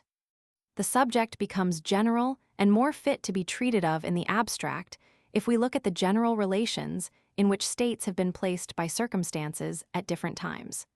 We must allow ourselves here a passing glance at history. Half-civilized Tartars, the republics of ancient times, the feudal lords and commercial cities of the Middle Ages, kings of the 18th century, and, lastly, princes and people of the 19th century all carry on war in their own way, carry it on differently with different means and for a different object. The Tartars seek new abodes. They march out as a nation with their wives and children. They are, therefore, greater than any other army in point of numbers, and their object is to make the enemy submit or expel him altogether. By these means, they would soon overthrow everything before them if a high degree of civilization could be made compatible with such a condition. The old republics, with the exception of Rome, were of small extent, still smaller their armies, for they excluded the great mass of the populace. They were too numerous and lay too close together not to find an obstacle to great enterprises in the natural equilibrium in which small separate parts always place themselves according to the general law of nature. Therefore, their wars were confined to devastating the open country and taking some towns in order to ensure to themselves in these a certain degree of influence for the future. Rome alone forms an exception, but not until the later period of its history. For a long time, by means of small bands, it carried on the usual warfare with its neighbors for booty and alliances. It became great more through the alliances which it formed, and through which neighboring peoples by degrees became amalgamated with it into one whole, than through actual conquests. It was only after having spread itself in this manner all over southern Italy that it began to advance as a really conquering power. Carthage fell, Spain and Gaul were conquered, Greece subdued, and its dominion extended to Egypt and Asia. At this period, its military power was immense, without its efforts being in the same proportion. These forces were kept up by its riches. It no longer resembled the ancient republics, nor itself as it had been. It stands alone. Just as peculiar in their way are the wars of Alexander. With a small army but distinguished for its intrinsic perfection, he overthrew the decayed fabric of the Asiatic states. Without rest and regardless of risks, he traverses the breadth of Asia and penetrates into India. No republics could do this. Only a king, in a certain measure his own condottiere, could get through so much so quickly. The great and small monarchies of the Middle Ages carried on their wars with feudal armies. Everything was then restricted to a short period of time. Whatever could not be done in that time was held to be impracticable. The feudal force itself was raised through an organization of vassaldom. The bond which held it together was partly legal obligation, partly a voluntary contract. The whole formed a real confederation. The armament and tactics were based on the right of might, on single combat, and therefore little suited to large bodies.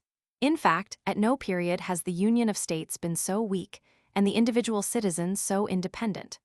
All this influenced the character of the wars at that period in the most distinct manner. They were comparatively rapidly carried out. There was little time spent idly in camps, but the object was generally only punishing, not subduing, the enemy. They carried off his cattle, burnt his towns, and then returned home again. The great commercial towns and small republics brought forward the condottieri. That was an expensive, and therefore, as far as visible strength, a very limited military force. As for its intensive strength, it was of still less value in that respect. So far from their showing anything like extreme energy or impetuosity in the field, their combats were generally only sham fights. In a word, hatred and enmity no longer roused a state to personal activity, but had become articles of trade. War lost great part of its danger, altered completely its nature, and nothing we can say of the character it then assumed would be applicable to it in its reality. The feudal system condensed itself by degrees into a decided territorial supremacy. The ties binding the state together became closer. Obligations which concerned the person were made subject of composition. By degrees, gold became the substitute in most cases, and the feudal armies were turned into mercenaries. The condottieri formed the connecting link in the change, and were therefore, for a time, the instrument of the more powerful states. But this had not lasted long, when the soldier, hired for a limited term, was turned into a standing mercenary, and the military force of states now became an army, having its base in the public treasury. It is only natural that the slow advance to this stage caused a diversified interweaving of all three kinds of military force. Under Henry Roman IV, we find the feudal contingents, condottieri, and standing army all employed together. The condottieri carried on their existence up to the period of the 30 Years' War. Indeed, there are slight traces of them even in the 18th century. The other relations of the states of Europe at these different periods were quite as peculiar as their military forces. Upon the whole, this part of the world had split up into a mass of petty states, partly republics in a state of internal dissension, partly small monarchies in which the power of the government was very limited and insecure. A state in either of these cases could not be considered as a real unity. It was rather an agglomeration of loosely connected forces.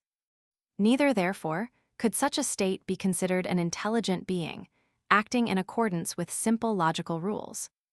It is from this point of view we must look at the foreign politics and wars of the Middle Ages. Let us only think of the continual expeditions of the emperors of Germany into Italy for 5 centuries, without any substantial conquest of that country resulting from them, or even having been so much as in view. It is easy to look upon this as a fault repeated over and over again, as a false view which had its root in the nature of the times. But it is more in accordance with reason to regard it as the consequence of 100 important causes, which we can partially realize in idea, but the vital energy of which it is impossible for us to understand so vividly as those who were brought into actual conflict with them. As long as the great states which have risen out of this chaos required time to consolidate and organize themselves, their whole power and energy is chiefly directed to that point. Their foreign wars are few, and those that took place bear the stamp of a state unity not yet well cemented. The wars between France and England are the first that appear, and yet at that time France is not to be considered as really a monarchy, but as an agglomeration of dukedoms and countships. England, although bearing more the semblance of a unity, still fought with the feudal organization and was hampered by serious domestic troubles. Under Louis XI, France made its greatest step towards internal unity under Charles Roman VIII. It appears in Italy as a power bent on conquest, and under Louis Roman XIV. It had brought its political state and its standing army to the highest perfection. Spain attains to unity under Ferdinand the Catholic. Through accidental marriage connections under Charles V, suddenly arose the great Spanish monarchy, composed of Spain, Burgundy, Germany, and Italy united. What this colossus wanted in unity and internal political cohesion, it made up for by gold, and its standing army came for the first time into collision with the standing army of France. After Charles's abdication, the great Spanish colossus split into 2 parts, Spain and Austria. The latter, strengthened by the acquisition of Bohemia and Hungary, now appears on the scene as a great power, towing the German Confederation like a small vessel behind her. The end of the 17th century, the time of Louis Roman XIV, is to be regarded as the point in history at which the standing military power, such as it existed in the 18th century, reached its zenith. That military force was based on enlistment and money. States had organized themselves into complete unities, and the governments, by commuting the personal obligations of their subjects into a money payment, had concentrated their whole power in their treasuries. Through the rapid strides in social improvements and a more enlightened system of government, this power had become very great in comparison to what it had been. France appeared in the field with a standing army of a couple of 100,000 men, and the other powers in proportion. The other relations of states had likewise altered. Europe was divided into a dozen kingdoms and 2 republics. It was now conceivable that 2 of these powers might fight with each other without 10 times as many others being mixed up in the quarrel, as would certainly have been the case formerly. The possible combinations in political relations were still manifold, but they could be discerned and determined from time to time according to probability. Internal relations had almost everywhere settled down into a pure monarchical form. The rights and influence of privileged bodies or estates had gradually died away, and the cabinet had become a complete unity, acting for the state in all its external relations. The time had therefore come that a suitable instrument and a despotic could give war a form in accordance with the theoretical conception. And at this epoch appeared 3 new Alexanders: Gustavus Adolphus, Charles Roman XII, and Frederick the Great, whose aim was by small but highly disciplined armies to raise little states to the rank of great monarchies and to throw down everything that opposed them. If they had had only to deal with Asiatic states, they would have more closely resembled Alexander in the parts they acted. In any case, we may look upon them as the precursors of Buonaparte as respects that which may be risked in war. But what war gained on the one side in force and consistency was lost again on the other side. Armies were supported out of the treasury, which the sovereign regarded partly as his private purse, or at least as a resource belonging to the government and not to the people. Relations with other states, except with respect to a few commercial subjects, mostly concerned only the interests of the treasury or of the government, not those of the people. At least ideas tended everywhere in that way. The cabinets, therefore, looked upon themselves as the owners and administrators of large estates, which they were continually seeking to increase without the tenants on these estates being particularly interested in this improvement. The people, therefore, who in the Tartar invasions were everything in war, who, in the old republics and in the Middle Ages, if we restrict the idea to those possessing the rights of citizens, were of great consequence, were in the 18th century absolutely nothing directly, having only still an indirect influence on the war through their virtues and faults. In this manner, in proportion as the government separated itself from the people, and regarded itself as the state, war became more exclusively a business of the government, which it carried on by means of the money in its coffers and the idle vagabonds it could pick up in its own and neighboring countries. The consequence of this was that the means which the government could command had tolerably well-defined limits, which could be mutually estimated, both as to their extent and duration. This robbed war of its most dangerous feature, namely the effort towards the extreme and the hidden series of possibilities connected therewith. The financial means, the contents of the treasury, the state of credit of the enemy, were approximately known as well as the size of his army. Any large increase of these at the outbreak of a war was impossible. Inasmuch as the limits of the enemy's power could thus be judged of, a state felt tolerably secure from complete subjugation. And as the state was conscious at the same time of the limits of its own means, it saw itself restricted to a moderate aim. Protected from an extreme, there was no necessity to venture on an extreme. Necessity no longer giving an impulse in that direction, that impulse could only now be given by courage and ambition. But these found a powerful counterpoise in the political relations. Even kings in command were obliged to use the instrument of war with caution. If the army was dispersed, no new one could be got, and except the army there was nothing. This imposed as a necessity great prudence in all undertakings. It was only when a decided advantage seemed to present itself that they made use of the costly instrument. To bring about such an opportunity was a general's art. But until it was brought about they floated to a certain degree in an absolute vacuum, there was no ground of action, and all forces, that is all designs, seemed to rest. The original motive of the aggressor faded away in prudence and circumspection.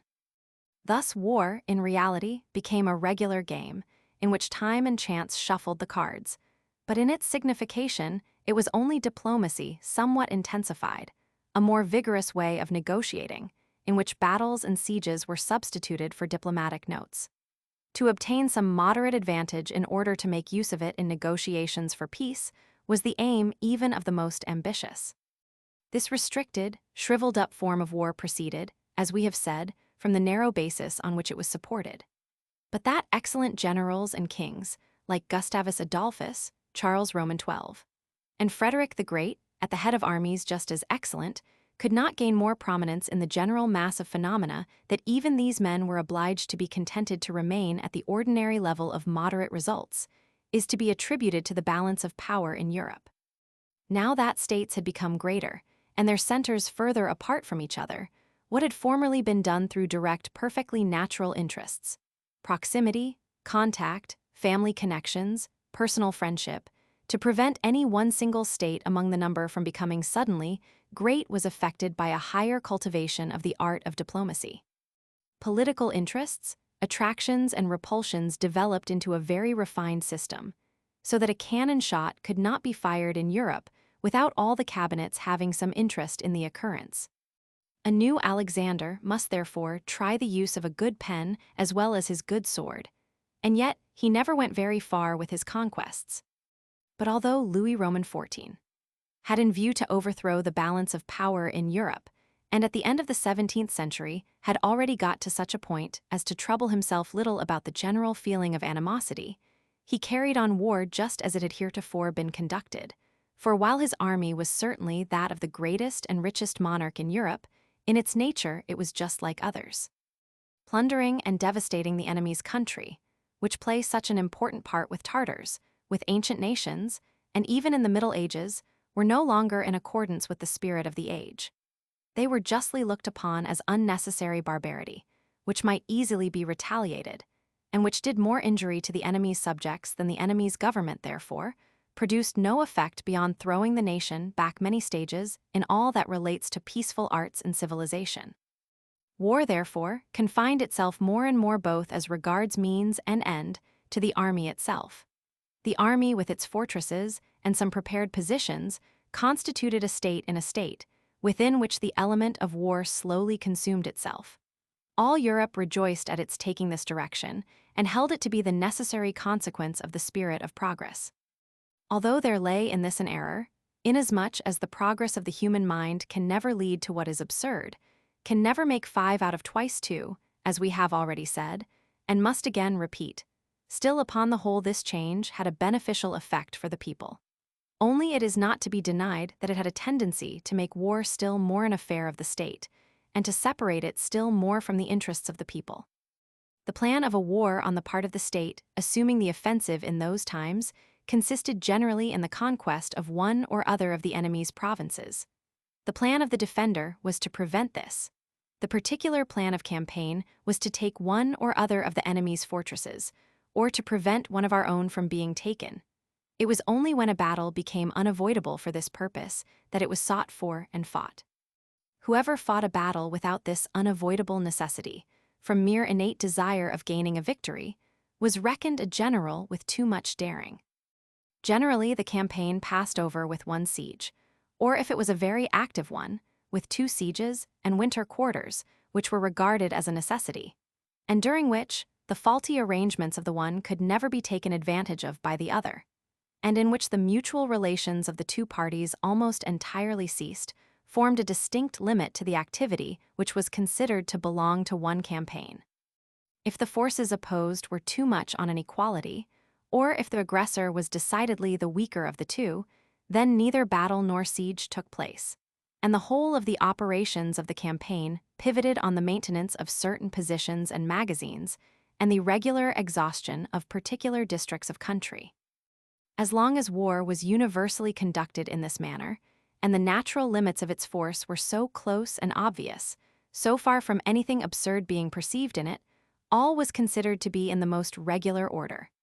And criticism, which in the 18th century began to turn its attention to the field of art in war, addressed itself to details without troubling itself much about the beginning and the end.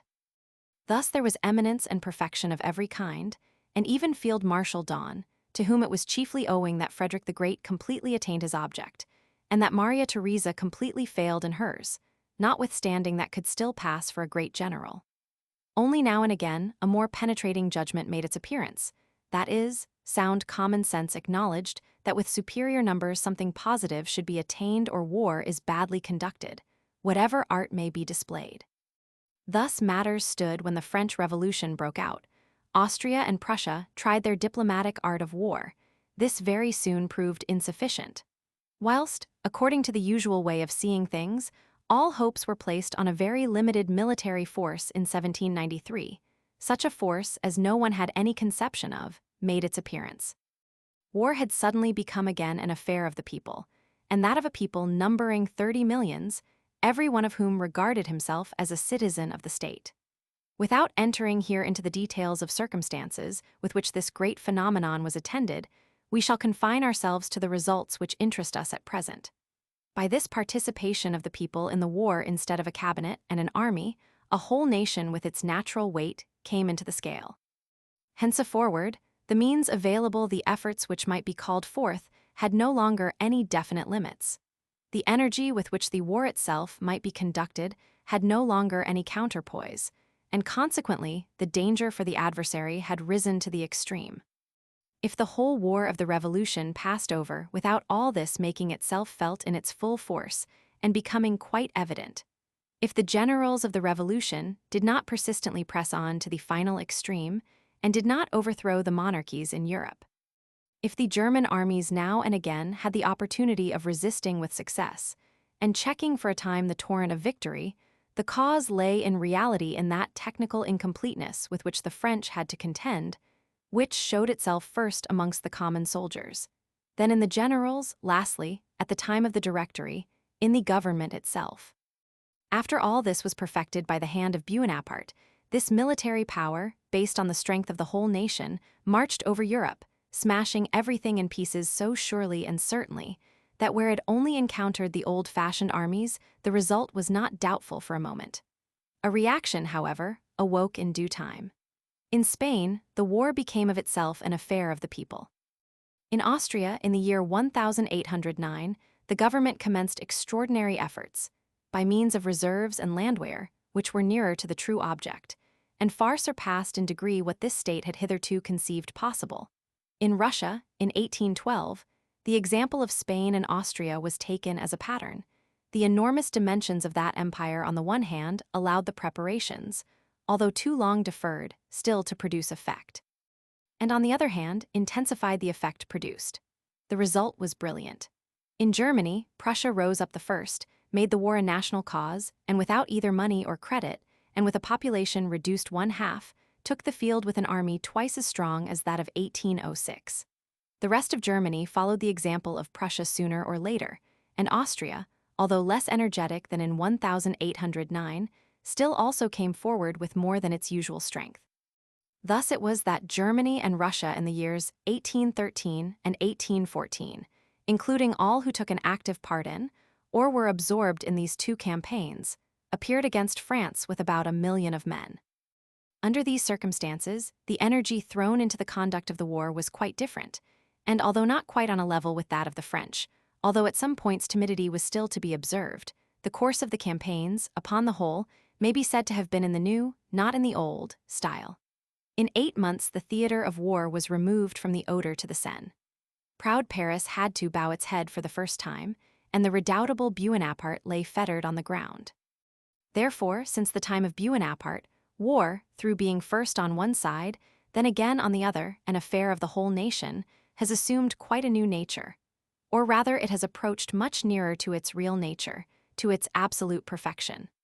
The means then called forth had no visible limit, the limit losing itself in the energy and enthusiasm of the government and its subjects.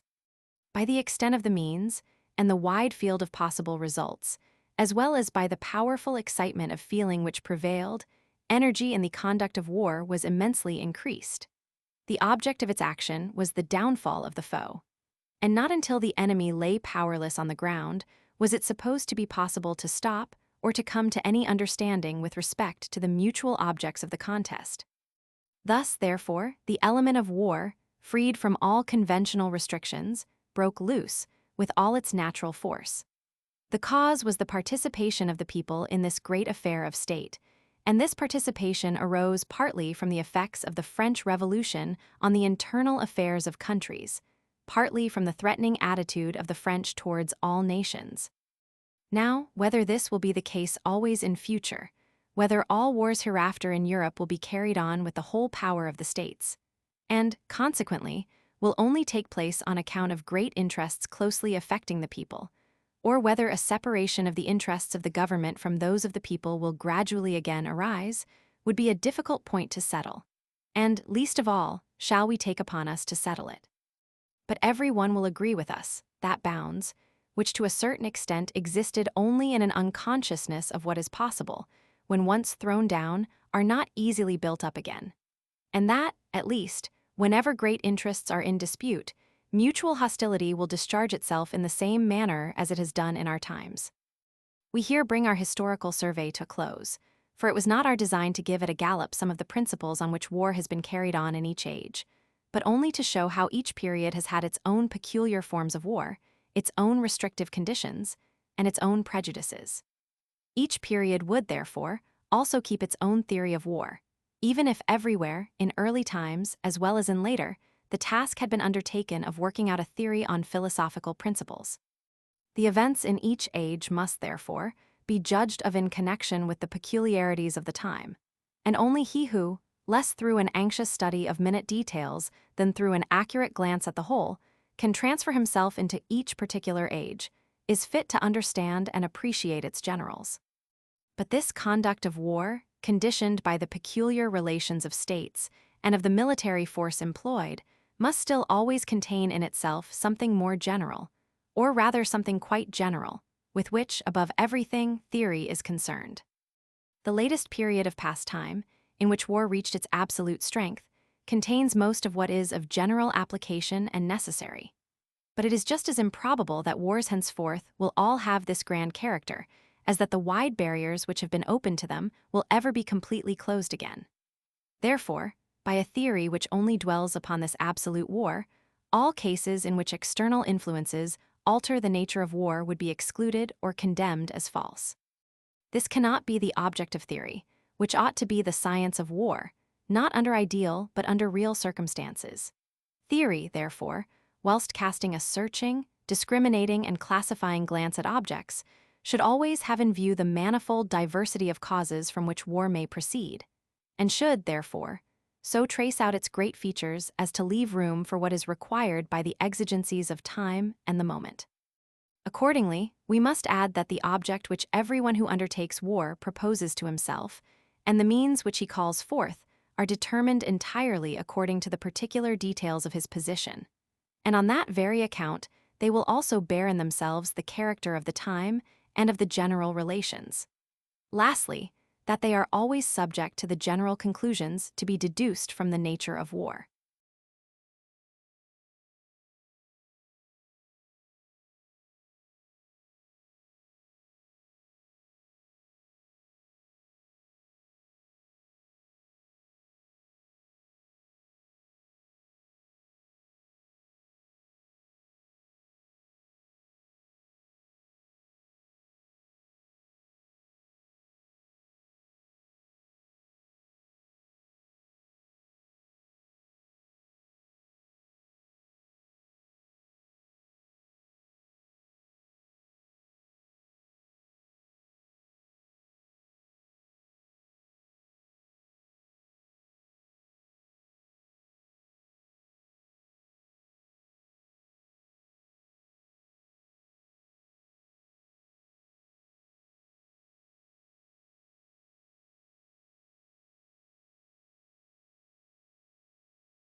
Chapter 4 ends in war more precisely defined overthrow of the enemy. The aim of war in conception must always be the overthrow of the enemy. This is the fundamental idea from which we set out. Now, what is this overthrow? It does not always imply as necessary the complete conquest of the enemy's country. If the Germans had reached Paris in 1792, there, in all human probability, the war with the Revolutionary Party would have been brought to an end at once for a season. It was not at all necessary at that time to beat their armies beforehand, for those armies were not yet to be looked upon as potent powers in themselves singly.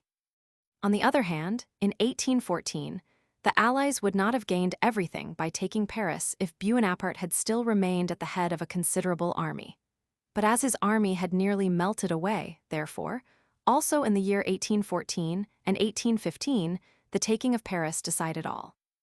If Buonaparte in the year 1812, either before or after taking Moscow, had been able to give the Russian army of 120,000 on the Kaluga road a complete defeat, such as he gave the Austrians in 1805, and the Prussian army, 1806, then the possession of that capital would most probably have brought about a peace, although an enormous tract of country still remained to be conquered.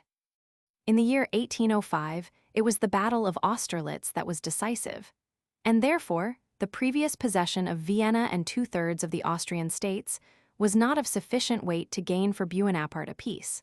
But, on the other hand also, after that Battle of Austerlitz, the integrity of Hungary, still intact, was not of sufficient weight to prevent the conclusion of peace.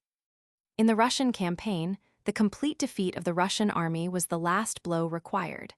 The Emperor Alexander had no other army at hand, and therefore, peace was the certain consequence of victory.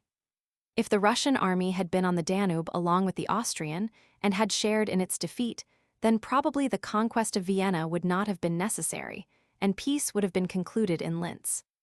In other cases, the complete conquest of a country has not been sufficient, as in the year 1807, in Prussia, when the blow leveled against the Russian auxiliary army in the doubtful Battle of Eylau was not decisive enough, and the undoubted victory of Friedland was required as a finishing blow, like the victory of Austerlitz in the preceding year. We see that here, also, the result cannot be determined from general grounds.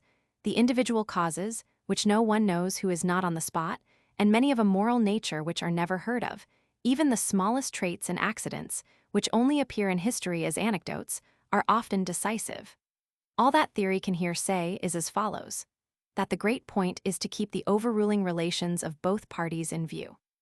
Out of them, a certain center of gravity, a center of power and movement, will form itself, on which everything depends, and against this center of gravity of the enemy, the concentrated blow of all the forces must be directed. The little always depends on the great, the unimportant on the important, and the accidental on the essential. This must guide our view.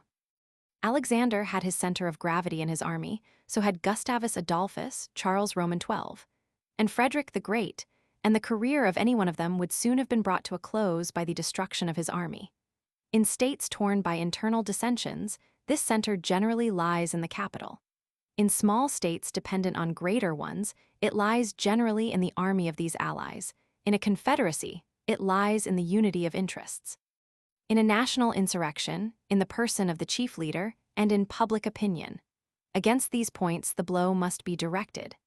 If the enemy by this loses his balance, no time must be allowed for him to recover it. The blow must be persistently repeated in the same direction, or, in other words, the conqueror must always direct his blows upon the mass, but not against a fraction of the enemy. It is not by conquering one of the enemy's provinces, with little trouble and superior numbers, and preferring the more secure possession of this unimportant conquest to great results, but by seeking out constantly the heart of the hostile power, and staking everything in order to gain all, that we can effectually strike the enemy to the ground. But whatever may be the central point of the enemy's power against which we are to direct our operations, still the conquest and destruction of his army is the surest commencement, and in all cases, the most essential. Hence we think that, according to the majority of ascertained facts, the following circumstances chiefly bring about the overthrow of the enemy. 1. Dispersion of his army if it forms, in some degree, a potential force. 2. Capture of the enemy's capital city, if it is both the center of the power of the state and the seat of political assemblies and actions. 3. An effectual blow against the principal ally, if he is more powerful than the enemy himself. We have always hitherto supposed the enemy in war as a unity, which is allowable for considerations of a very general nature. But having said that the subjugation of the enemy lies in the overcoming his resistance, concentrated in the center of gravity, we must lay aside this supposition and introduce the case in which we have to deal with more than one opponent. If 2 or more states combine against a third, that combination constitutes, in a political aspect, only one war. At the same time, this political union has also its degrees. The question is whether each state in the coalition possesses an independent interest in, and an independent force with which to prosecute, the war, or whether there is one amongst them on whose interests and forces those of the others lean for support. The more that the last is the case, the easier it is to look upon the different enemies as one alone, and the more readily we can simplify our principal enterprise to one great blow. And as long as this is in any way possible, it is the most thorough and complete means of success. We may, therefore, establish it as a principle that if we can conquer all our enemies by conquering one of them, the defeat of that one must be the aim of the war, because in that one we hit the common center of gravity of the whole war. There are very few cases in which this kind of conception is not admissible, and where this reduction of several centers of gravity to one cannot be made. But if this cannot be done, then indeed there is no alternative but to look upon the war as 2 or more separate wars, each of which has its own aim. As this case supposes the substantive independence of several enemies, consequently a great superiority of the whole. Therefore, in this case, the overthrow of the enemy cannot, in general, come into question. We now turn more particularly to the question, when is such an object possible and advisable? In the first place, our forces must be sufficient. 1. To gain a decisive victory over those of the enemy. 2. To make the expenditure of force, which may be necessary, to follow up the victory to a point at which it will no longer be possible for the enemy to regain his balance. Next, we must feel sure that in our political situation, such a result will not excite against us new enemies, who may compel us on the spot to set free our first enemy. France, in the year 1806, was able completely to conquer Prussia, although in doing so it brought down upon itself the whole military power of Russia, because it was in a condition to cope with the Russians in Prussia. France might have done the same in Spain in 1808 as far as regards England, but not as regards Austria. It was compelled to weaken itself materially in Spain in 1809, and must have quite given up the contest in that country if it had not had otherwise great superiority both physically and morally over Austria. These 3 cases should therefore be carefully studied, that we may not lose in the last the cause which we have gained in the former ones, and be condemned in costs. In estimating the strength of forces, and that which may be affected by them, the idea very often suggests itself to look upon time by a dynamic analogy as a factor of forces, and to assume accordingly that half efforts, or half the number of forces would accomplish in 2 years what could only be effected in 1 year by the whole force united. This view, which lies at the bottom of military schemes, sometimes clearly, sometimes less plainly, is completely wrong. An operation in war, like everything else upon earth, requires its time. As a matter of course, we cannot walk from Wilna to Moscow in 8 days, but there is no trace to be found in war of any reciprocal action between time and force, such as takes place in dynamics. Time is necessary to both belligerents, and the only question is, which of the two, judging by his position, has most reason to expect special advantages from time? Now, exclusive of peculiarities in the situation on one side or the other, the vanquished has plainly the most reason, at the same time certainly not by dynamic, but by psychological laws. Envy, jealousy, anxiety for self, as well as now and again magnanimity, are the natural intercessors for the unfortunate. They raise up for him on the one hand friends, and on the other hand weaken and dissolve the coalition amongst his enemies. Therefore, by delay something advantageous is more likely to happen for the conquered than for the conqueror. Further, we must recollect that to make right use of a first victory, as we have already shown, a great expenditure of force is necessary. This is not a mere outlay once for all, but has to be kept up like housekeeping, on a great scale. The forces which have been sufficient to give us possession of a province are not always sufficient to meet this additional outlay. By degrees the strain upon our resources becomes greater, until at last it becomes insupportable. Time, therefore, of itself may bring about a change.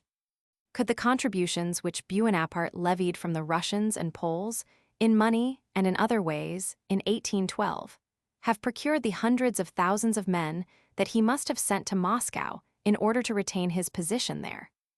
But if the conquered provinces are sufficiently important, if there are in them points which are essential to the well-being of those parts which are not conquered, so that the evil, like a cancer, is perpetually of itself gnawing further into the system, then it is possible that the conqueror, although nothing further is done, may gain more than he loses. Now in this state of circumstances, if no help comes from without, then time may complete the work thus commenced. What still remains unconquered will, perhaps, fall of itself. Therefore, thus time may also become a factor of his forces, but this can only take place if a return blow from the conquered is no longer possible, a change of fortune in his favor no longer conceivable, when therefore this factor of his forces is no longer of any value to the conqueror. For he has accomplished the chief object, the danger of the culminating point is past, in short, the enemy is already subdued. Our object in the above reasoning has been to show clearly that no conquest can be finished too soon, that spreading it over a greater space of time than is absolutely necessary for its completion, instead of facilitating it, makes it more difficult. If this assertion is true, it is further true also that if we are strong enough to effect a certain conquest, we must also be strong enough to do it in one march without intermediate stations. Of course, we do not mean by this without short halts, in order to concentrate the forces and make other indispensable arrangements. By this view, which makes the character of a speedy and persistent effort towards a decision essential to offensive war. We think we have completely set aside all grounds for that theory which, in place of the irresistible continued following up of victory, would substitute a slow, methodical system as being more sure and prudent. But even for those who have readily followed us so far, our assertion has, perhaps after all, so much the appearance of a paradox, is at first sight so much opposed and offensive to an opinion which, like an old prejudice, has taken deep root and has been repeated 1,000 times in books, that we considered it advisable to examine more closely the foundation of those plausible arguments which may be advanced. It is certainly easier to reach an object near us than one at a distance, but when the nearest one does not suit our purpose, it does not follow that dividing the work, that a resting point, will enable us to get over the second half of the road easier. A small jump is easier than a large one, but no one on that account, wishing to cross a wide ditch, would jump half of it first. If we look closely into the foundation of the conception of the so-called methodical offensive war, we shall find it generally consists of the following things. 1. Conquest of those fortresses belonging to the enemy which we meet with. 2. Laying in the necessary supplies. 3. Fortifying important points, as magazines, bridges, positions, etc. 4. Resting the troops in quarters during winter, or when they require to be recruited in health and refreshed. 5. Waiting for the reinforcements of the ensuing year. If for the attainment of all these objects we make a formal division in the course of the offensive action, a resting point in the movement, it is supposed that we gain a new base and renewed force, as if our own state was following up in the rear of the army, and that the latter laid in renewed vigor for every fresh campaign. All these praiseworthy motives may make the offensive war more convenient, but they do not make its results surer, and are generally only make-believes to cover certain counteracting forces, such as the feelings of the commander or irresolution in the cabinet. We shall try to roll them up from the left flank. 1. The waiting for reinforcements suits the enemy just as well, and is, we may say, more to his advantage. Besides, it lies in the nature of the thing that a state can place in line nearly as many combatant forces in 1 year as in 2, for all the actual increase of combatant force in the second year is but trifling in relation to the whole. 2. The enemy rests himself at the same time that we do. 3. The fortification of towns and positions is not the work of the army, and therefore no ground for any delay. 4. According to the present system of subsisting armies, magazines are more necessary when the army is in cantonments than when it is advancing. As long as we advance with success, we continually fall into possession of some of the enemy's provision depots, which assist us when the country itself is poor. 5. The taking of the enemy's fortresses cannot be regarded as a suspension of the attack. It is an intensified progress, and therefore the seeming suspension which is caused thereby is not properly a case such as we allude to. It is neither a suspension nor a modifying of the use of force. But whether a regular siege, a blockade, or a mere observation of one or other is most to the purpose, is a question which can only be decided according to particular circumstances. We can only say this in general, that in answering this question another must be clearly decided, which is, whether the risk will not be too great if, while only blockading, we at the same time make a further advance. Where this is not the case, and when there is ample room to extend our forces, it is better to postpone the formal siege till the termination of the whole offensive movement. We must therefore take care not to be led into the error of neglecting the essential, through the idea of immediately making secure that which is conquered. No doubt it seems as if, by thus advancing, we at once hazard the loss of what has been already gained. Our opinion, however, is that no division of action, no resting point, no intermediate stations are in accordance with the nature of offensive war, and that when the same are unavoidable, they are to be regarded as an evil which makes the result not more certain, but, on the contrary, more uncertain. And further, that, strictly speaking, if from weakness or any cause we have been obliged to stop, a second spring at the object we have in view is, as a rule, impossible. But if such a second spring is possible, then the stoppage at the intermediate station was unnecessary, and that when an object at the very commencement is beyond our strength, it will always remain so. We say, this appears to be the general truth, by which we only wish to set aside the idea that time of itself can do something for the advantage of the assailant. But as the political relations may change from year to year, therefore, on that account alone, many cases may happen which are exceptions to this general truth. It may appear perhaps as if we had left our general point of view and had nothing in our eye except offensive war, but it is not so by any means. Certainly, he who can set before himself the complete overthrow of the enemy as his object will not easily be reduced to take refuge in the defensive, the immediate object of which is only to keep possession.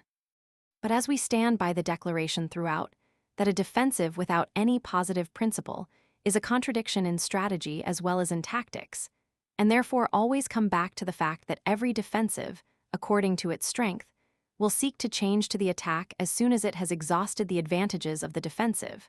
So therefore, however great or small the defense may be, we still also include in it contingently the overthrow of the enemy as an object which this attack may have, and which is to be considered as the proper object of the defensive, and we say that there may be cases in which the assailant, notwithstanding he has in view such a great object, may still prefer at first to make use of the defensive form.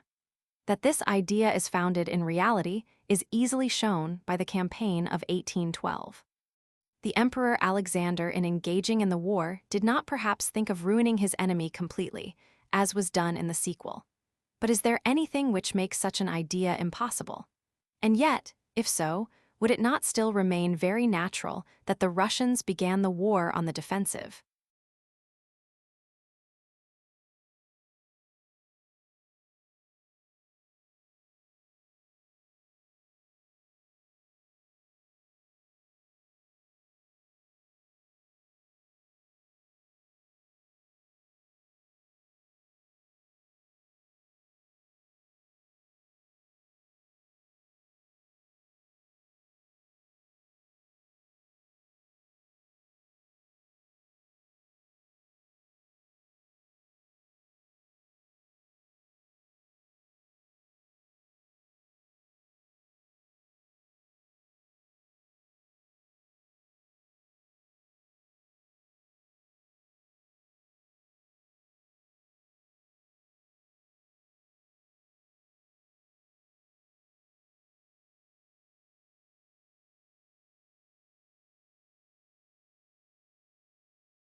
Chapter 5 ends in war more precisely defined, continued, limited object.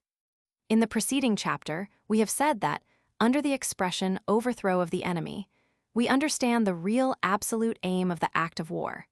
Now we shall see what remains to be done when the conditions under which this object might be attained do not exist. These conditions presuppose a great physical or moral superiority, or a great spirit of enterprise, an innate propensity to extreme hazards. Now where all this is not forthcoming, the aim in the act of war can only be of two kinds: either the conquest of some small or moderate portion of the enemy's country, or the defense of our own until better times. This last is the usual case in defensive war. Whether the one or the other of these aims is of the right kind can always be settled by calling to mind the expression used in reference to the last. The waiting till more favorable times implies that we have reason to expect such times hereafter, and this waiting for, that is, defensive war, is always based on this prospect. On the other hand, offensive war, that is, the taking advantage of the present moment, is always commanded when the future holds out a better prospect, not to ourselves, but to our adversary. The third case, which is probably the most common, is when neither party has anything definite to look for from the future, when therefore it furnishes no motive for decision. In this case, the offensive war is plainly imperative upon him who is politically the aggressor, that is, who has the positive motive, for he has taken up arms with that object, and every moment of time which is lost without any good reason is so much lost time for him. We have here decided for offensive or defensive war on grounds which have nothing to do with the relative forces of the combatants, respectively. And yet, it may appear that it would be nearer right to make the choice of the offensive or defensive chiefly dependent on the mutual relations of combatants in point of military strength. Our opinion is that in doing so we should just leave the right road. The logical correctness of our simple argument no one will dispute. We shall now see whether in the concrete case it leads to the contrary. Let us suppose a small state which is involved in a contest with a very superior power, and foresees that with each year its position will become worse. Should it not, if war is inevitable, make use of the time when its situation is furthest from the worst?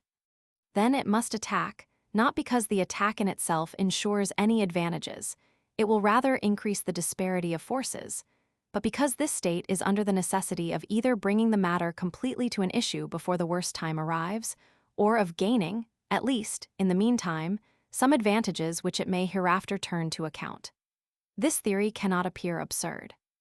But if this small state is quite certain that the enemy will advance against it, then, certainly, it can and may make use of the defensive against its enemy to procure a first advantage. There is then, at any rate, no danger of losing time.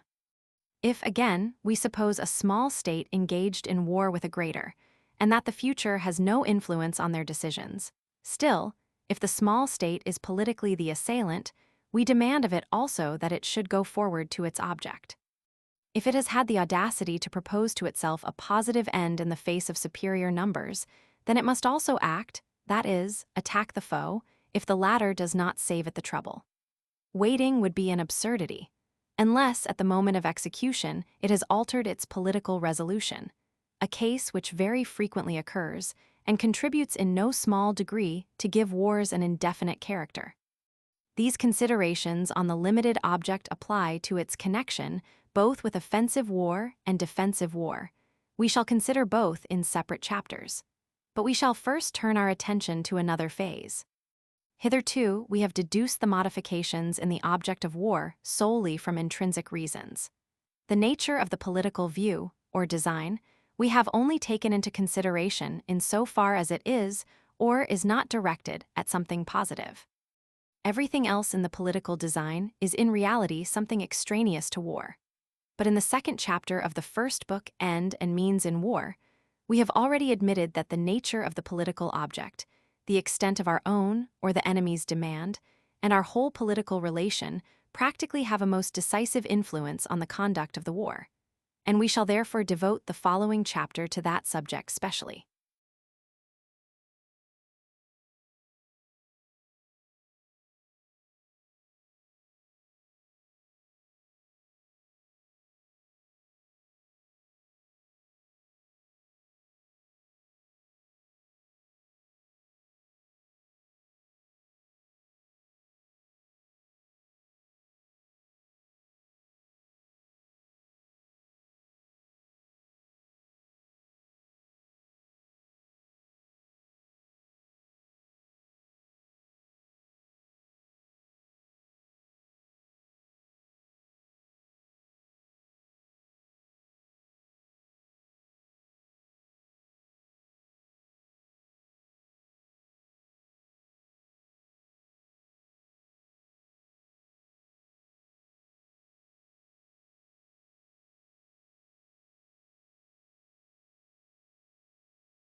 Chapter 6.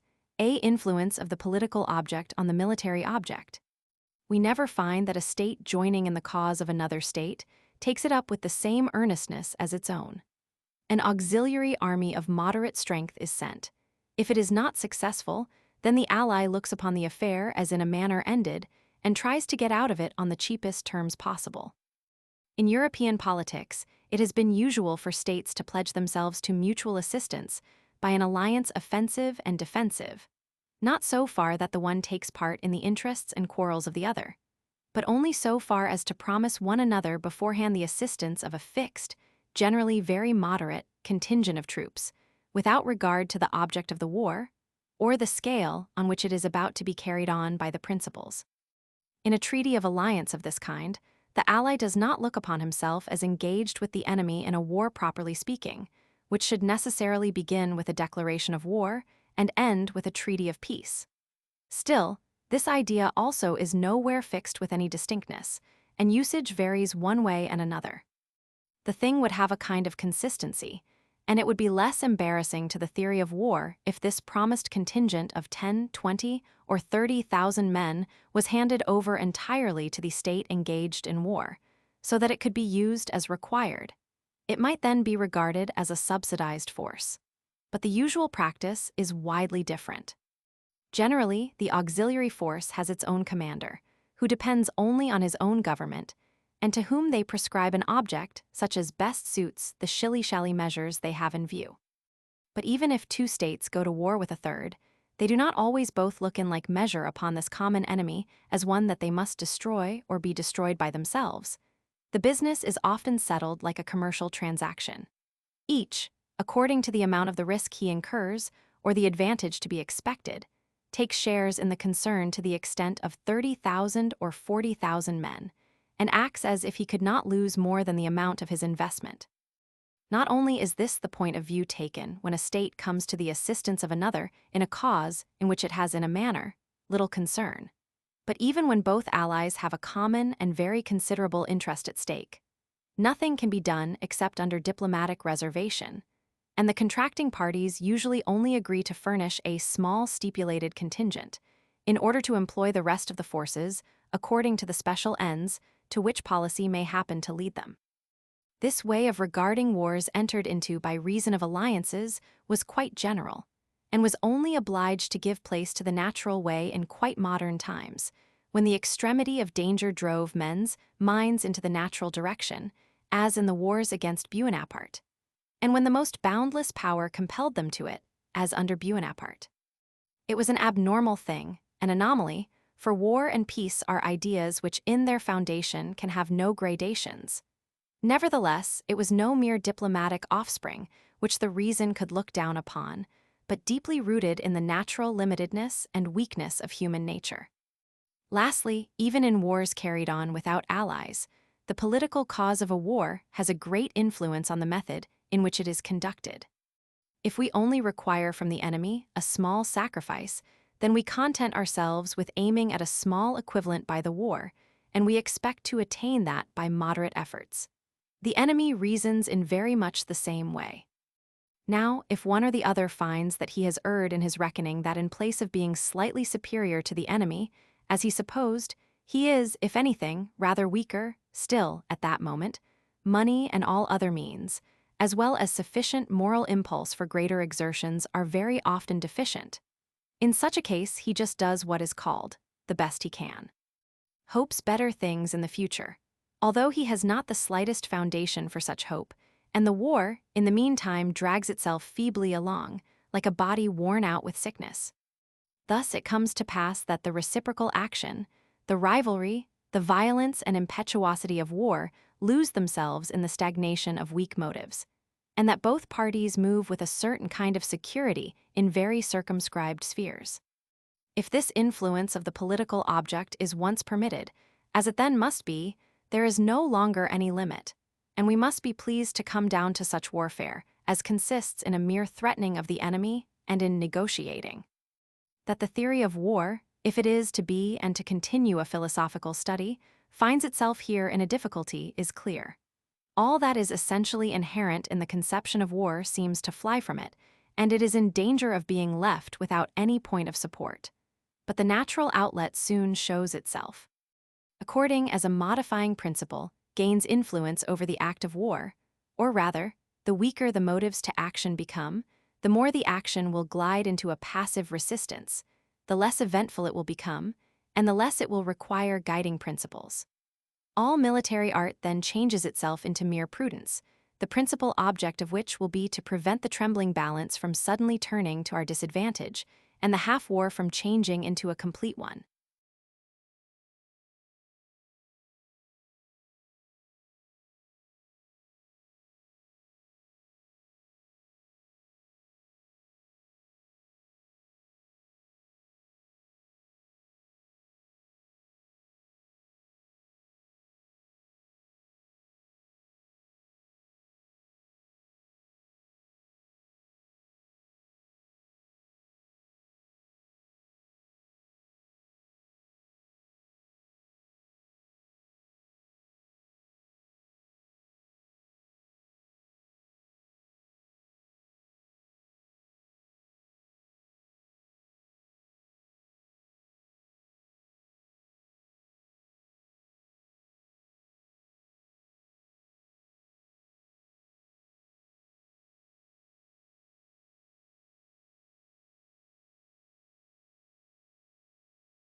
be war as an instrument of policy.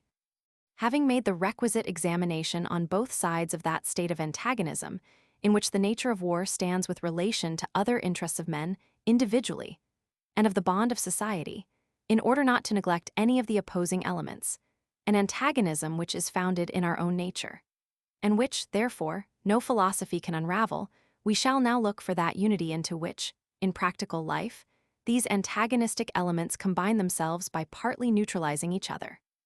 We should have brought forward this unity at the very commencement, if it had not been necessary to bring out this contradiction very plainly, and also to look at the different elements separately. Now, this unity is the conception that war is only a part of political intercourse, therefore by no means an independent thing in itself. We know, certainly, that war is only called forth through the political intercourse of governments and nations. But in general, it is supposed that such intercourse is broken off by war, and that a totally different state of things ensues, subject to no laws but its own. We maintain, on the contrary, that war is nothing but a continuation of political intercourse, with a mixture of other means. We say, mixed with other means, in order thereby to maintain at the same time that this political intercourse does not cease by the war itself, is not changed into something quite different, but that, in its essence, it continues to exist, whatever may be the form of the means which it uses, and that the chief lines on which the events of the war progress, and to which they are attached, are only the general features of policy which run all through the war until peace takes place. And how can we conceive it to be otherwise? Does the cessation of diplomatic notes stop the political relations between different nations and governments?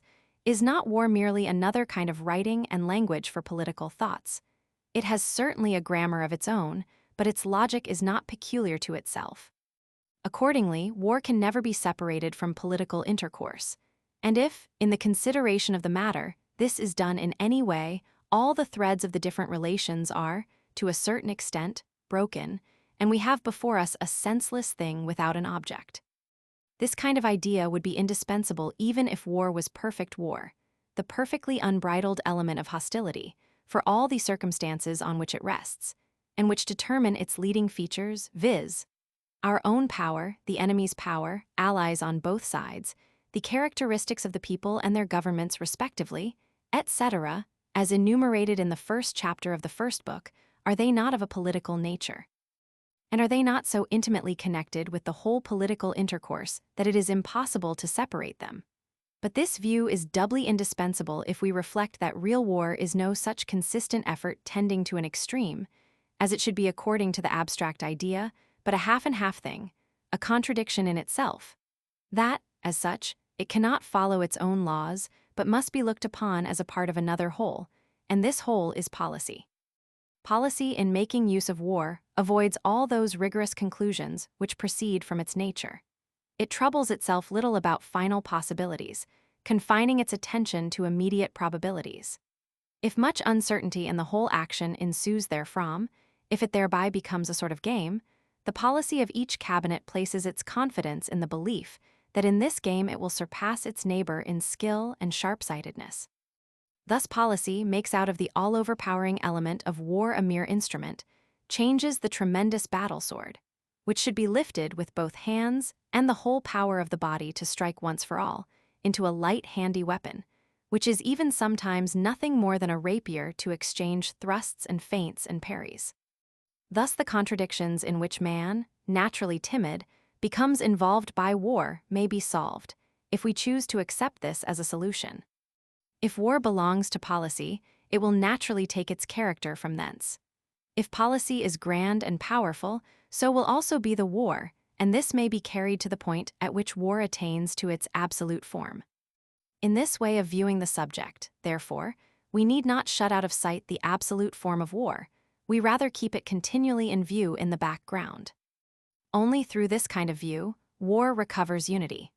Only by it can we see all wars as things of one kind, and it is only through it that the judgment can obtain the true and perfect basis and point of view from which great plans may be traced out and determined upon. It is true the political element does not sink deep into the details of war. Vedettes are not planted. Patrols do not make their rounds from political considerations, but small as is its influence in this respect, it is great in the formation of a plan for a whole war or a campaign, and often even for a battle. For this reason, we were in no hurry to establish this view at the commencement. While engaged with particulars, it would have given us little help, and, on the other hand, would have distracted our attention to a certain extent. In the plan of a war or campaign, it is indispensable. There is, upon the whole, nothing more important in life than to find out the right point of view from which things should be looked at and judged of, and then to keep to that point. For we can only apprehend the mass of events in their unity from one standpoint, and it is only the keeping to one point of view that guards us from inconsistency. If, therefore, in drawing up a plan of a war, it is not allowable to have a twofold or threefold point of view, from which things may be looked at, now with the eye of a soldier, then with that of an administrator, and then again with that of a politician, etc., then the next question is, whether policy is necessarily paramount and everything else subordinate to it.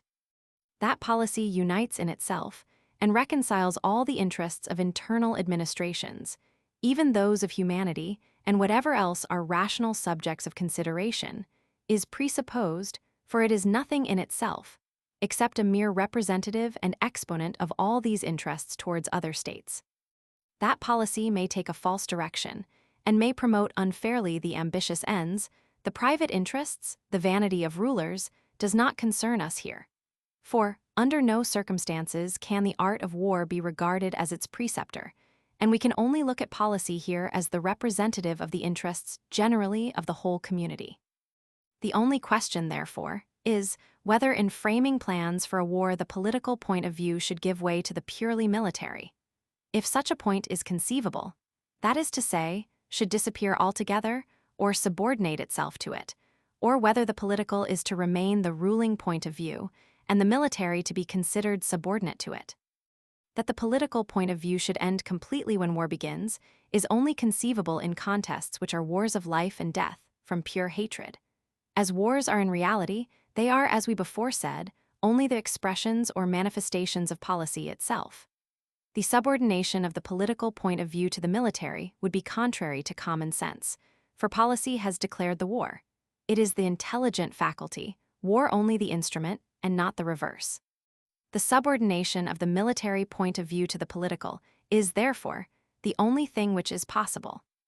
If we reflect on the nature of real war, and call to mind what has been said in the 3rd chapter of this book, that every war should be viewed above all things according to the probability of its character, and its leading features as they are to be deduced from the political forces and proportions, and that often, indeed we may safely affirm, in our days, almost always, war is to be regarded as an organic whole, from which the single branches are not to be separated, in which therefore every individual activity flows into the whole, and also has its origin in the idea of this whole. Then it becomes certain and palpable to us that the superior standpoint for the conduct of the war, from which its leading lines must proceed, can be no other than that of policy. From this point of view, the plans come, as it were, out of a cast. The apprehension of them and the judgment upon them become easier and more natural. Our convictions respecting them gain in force, motives are more satisfying, and history more intelligible. At all events, from this point of view, there is no longer in the nature of things a necessary conflict between the political and military interests, and where it appears it is therefore to be regarded as imperfect knowledge only. That policy makes demands on the war which it cannot respond to, would be contrary to the supposition that it knows the instrument which it is going to use, therefore, contrary to a natural and indispensable supposition. But if it judges correctly of the march of military events, it is entirely its affair, and can be its only to determine what are the events and what the direction of events most favorable to the ultimate and great end of the war. In one word, the art of war in its highest point of view is policy, but no doubt a policy which fights battles instead of writing notes. According to this view, to leave a great military enterprise, or the plan for one, to a purely military judgment and decision, is a distinction which cannot be allowed and is even prejudicial. Indeed, it is an irrational proceeding to consult professional soldiers on the plan of a war, that they may give a purely military opinion upon what the cabinet should do. But still more absurd is the demand of theorists that a statement of the available means of war should be laid before the general, that he may draw out a purely military plan for the war or for a campaign in accordance with those means. Experience in general also teaches us that notwithstanding the multifarious branches and scientific character of military art in the present day, still the leading outlines of a war are always determined by the cabinet. That is, if we would use technical language, by a political, not a military functionary. This is perfectly natural. None of the principal plans which are required for a war can be made without an insight into the political relations. And, in reality, when people speak, as they often do, of the prejudicial influence of policy on the conduct of a war, they say in reality something very different to what they intend. It is not this influence, but the policy itself which should be found fault with. If policy is right, that is, if it succeeds in hitting the object, then it can only act on the war in its sense, with advantage also. And if this influence of policy causes a divergence from the object, the cause is only to be looked for in a mistaken policy. It is only when policy promises itself a wrong effect from certain military means and measures, an effect opposed to their nature, that it can exercise a prejudicial effect on war by the course it prescribes. Just as a person in a language with which he is not conversant sometimes says what he does not intend, so policy, when intending right, may often order things which do not tally with its own views. This has happened times without end, and it shows that a certain knowledge of the nature of war is essential to the management of political commerce. But before going further, we must guard ourselves against a false interpretation of which this is very susceptible. We are far from holding the opinion that a war minister, smothered in official papers, a scientific engineer, or even a soldier who has been well tried in the field, would, any of them, necessarily make the best minister of state where the sovereign does not act for himself. Or in other words, we do not mean to say that this acquaintance with the nature of war is the principal qualification for a war minister. Elevation, superiority of mind, strength of character, these are the principal qualifications which he must possess. A knowledge of war may be supplied in one way or the other. France was never worse advised in its military and political affairs than by the two brothers Belleisle and the Duke of Choiseul, although all three were good soldiers. If war is to harmonize entirely with the political views and policy, to accommodate itself to the means available for war, there is only one alternative to be recommended when the statesman and soldier are not combined in one person, which is, to make the chief commander a member of the cabinet, that he may take part in its counsels and decisions on important occasions. But then again, this is only possible when the cabinet, that is the government itself, is near the theater of war, so that things can be settled without a serious waste of time. This is what the Emperor of Austria did in 1809, and the Allied sovereigns in 1813, 1814, 1815, and the arrangement proved completely satisfactory. The influence of any military man except the general-in-chief in the cabinet is extremely dangerous. It very seldom leads to able, vigorous action. The example of France in 1793, 1794, 1795, when Carnot, while residing in Paris, managed the conduct of the war, is to be avoided, as a system of terror is not at the command of any but a revolutionary government. We shall now conclude with some reflections derived from history. In the last decenniary of the past century, when that remarkable change in the art of war in Europe took place, by which the best armies found that a part of their method of war had become utterly unserviceable, and events were brought about of a magnitude far beyond what anyone had any previous conception of, it certainly appeared that a false calculation of everything was to be laid to the charge of the art of war. It was plain that while confined by habit within a narrow circle of conceptions, she had been surprised by the force of a new state of relations, lying, no doubt, outside that circle, but still not outside the nature of things. Those observers who took the most comprehensive view ascribed the circumstance to the general influence which policy had exercised for centuries on the art of war, and undoubtedly to its very great disadvantage, and by which it had sunk into a half measure, often into mere sham fighting. They were right as to fact, but they were wrong in attributing it to something accidental or which might have been avoided. Others thought that everything was to be explained by the momentary influence of the particular policy of Austria, Prussia, England, etc., with regard to their own interests respectively. But is it true that the real surprise by which men's minds were seized was confined to the conduct of war, and did not rather relate to policy itself? That is, as we should say, did the ill success proceed from the influence of policy on the war, or from a wrong policy itself? The prodigious effects of the French Revolution abroad were evidently brought about much less through new methods and views introduced by the French in the conduct of war than through the changes which it wrought in statecraft and civil administration, in the character of governments, in the condition of the people, etc., that other governments took a mistaken view of all these things, that they endeavored, with their ordinary means, to hold their own against forces of a novel kind, and overwhelming in strength. All that was a blunder in policy. Would it have been possible to perceive and mend this error by a scheme for the war from a purely military point of view? Impossible. For if there had been, even in reality, a philosophical strategist who merely from the nature of the hostile elements had foreseen all the consequences and prophesied remote possibilities, still it would have been purely impossible to have turned such wisdom to account. If policy had risen to a just appreciation of the forces which had sprung up in France, and of the new relations in the political state of Europe, it might have foreseen the consequences, which must follow in respect to the great features of war. And it was only in this way that it could arrive at a correct view of the extent of the means required as well as of the best use to make of those means.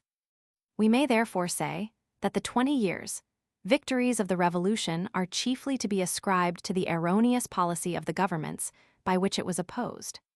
It is true these errors first displayed themselves in the war, and the events of the war completely disappointed the expectations which policy entertained. But this did not take place because policy neglected to consult its military advisers. That art of war in which the politician of the day could believe, namely, that derived from the reality of war at that time, that which belonged to the policy of the day, that familiar instrument which policy had hitherto used. That art of war, I say, was naturally involved in the error of policy, and therefore could not teach it anything better. It is true that war itself underwent important alterations both in its nature and forms, which brought it nearer to its absolute form. But these changes were not brought about because the French government had, to a certain extent, delivered itself from the leading strings of policy.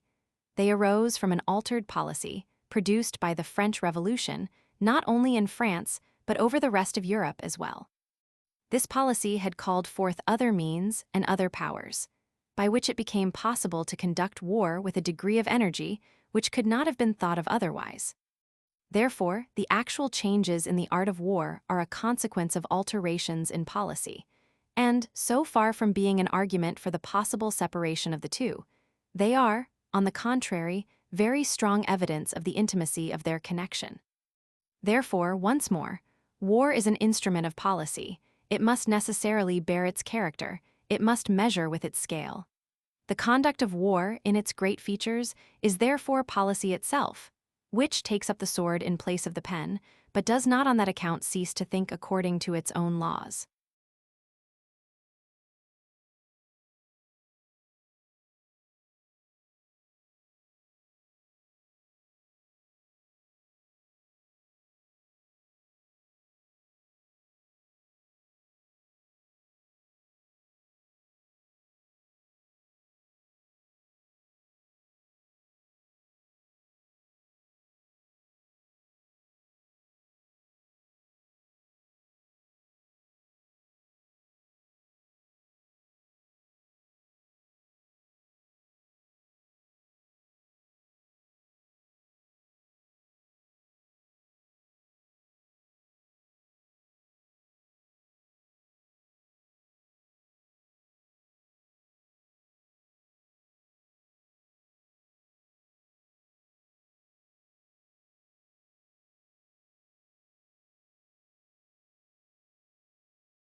Chapter 7. Limited Object Offensive War.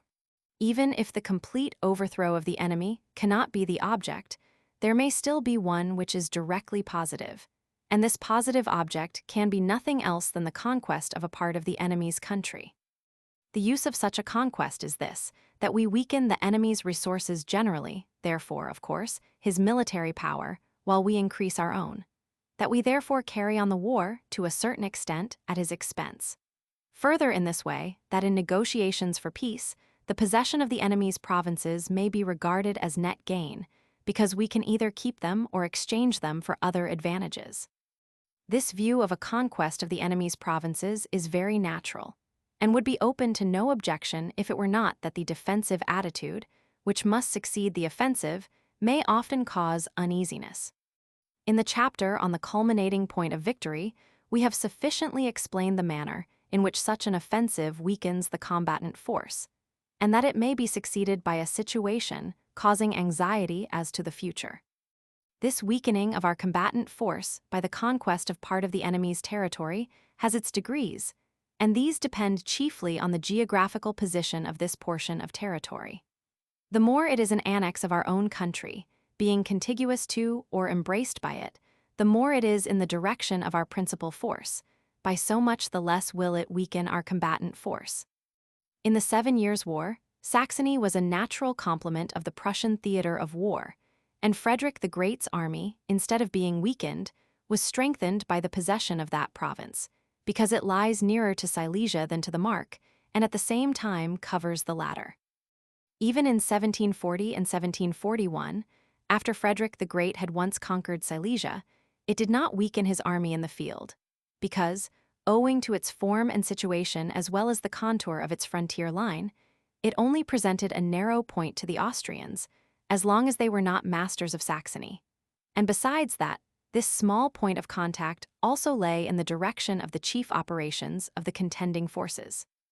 If, on the other hand, the conquered territory is a strip running up between hostile provinces, has an eccentric position and unfavorable configuration of ground, then the weakening increases so visibly that a victorious battle becomes not only much easier for the enemy, but it may even become unnecessary as well. The Austrians have always been obliged to evacuate Provence without a battle when they have made attempts on it from Italy. In the year 1744, the French were very well pleased even to get out of Bohemia without having lost a battle. In 1758, Frederick the Great could not hold his position in Bohemia and Moravia with the same force with which he had obtained such brilliant successes in Silesia and Saxony in 1757.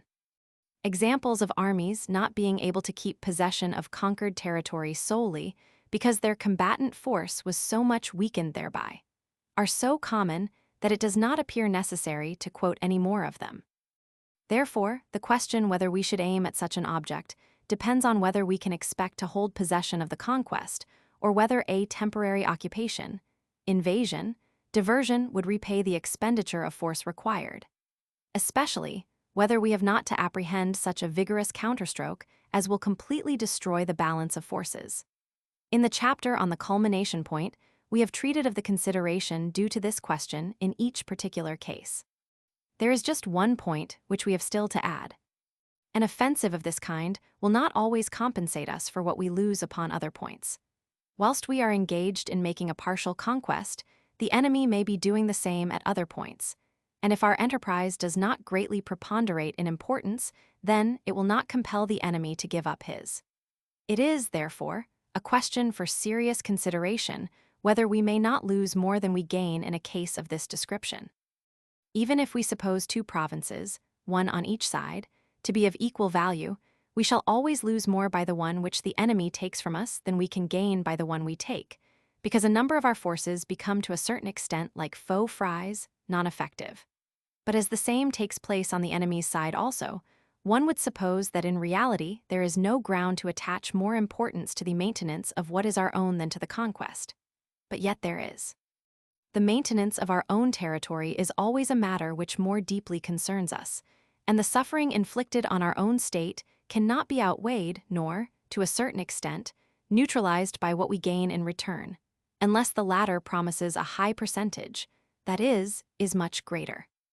The consequence of all this is that a strategic attack directed against only a moderate object involves a greater necessity for steps to defend other points, which it does not directly cover, than one which is directed against the center of the enemy's force. Consequently, in such an attack, the concentration of forces in time and space cannot be carried out to the same extent.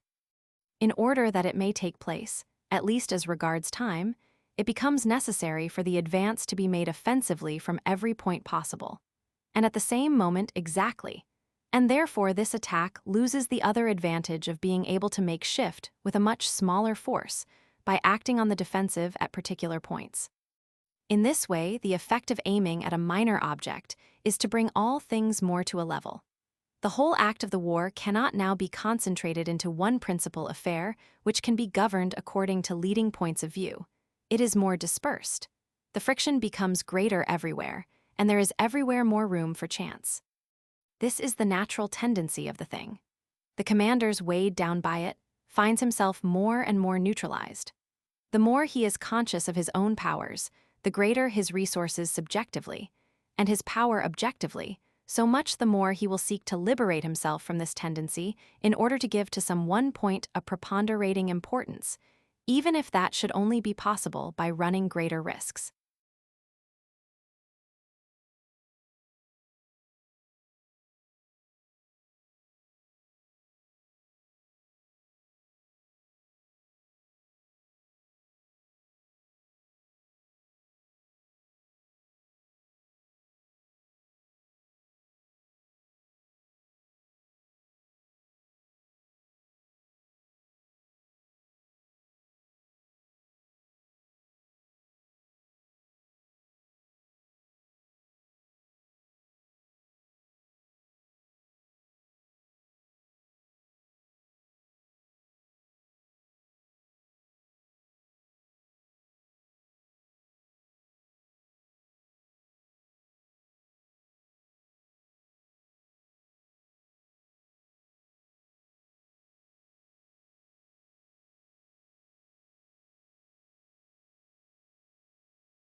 Chapter 8: Limited Object Defense. The ultimate aim of defensive war can never be an absolute negation, as we have before observed. Even for the weakest, there must be some point in which the enemy may be made to feel, and which may be threatened. Certainly, we may say that this object is the exhaustion of the adversary, for as he has a positive object, every one of his blows which fails, if it has no other result than the loss of the force applied, still may be considered a retrograde step in reality, whilst the loss which the defensive suffers is not in vain, because his object was keeping possession, and that he has effected. This would be tantamount to saying that the defensive has his positive object in merely keeping possession. Such reasoning might be good if it was certain that the assailant, after a certain number of fruitless attempts, must be worn out and desist from further efforts. But just this necessary consequence is wanting. If we look at the exhaustion of forces, the defender is under a disadvantage. The assailant becomes weaker, but only in the sense that it may reach a turning point. If we set aside that supposition, the weakening goes on certainly more rapidly on the defensive side than on that of the assailant. For in the first place, he is the weaker, and therefore, if the losses on both sides are equal, he loses more actually than the other. In the next place, he is deprived generally of a portion of territory and of his resources. We have, therefore, here no ground on which to build the expectation that the offensive will cease, and nothing remains but the idea that if the assailant repeats his blows, while the defensive does nothing but wait to ward them off, then the defender has no counterpoise as a set-off to the risk he runs of one of these attacks succeeding sooner or later.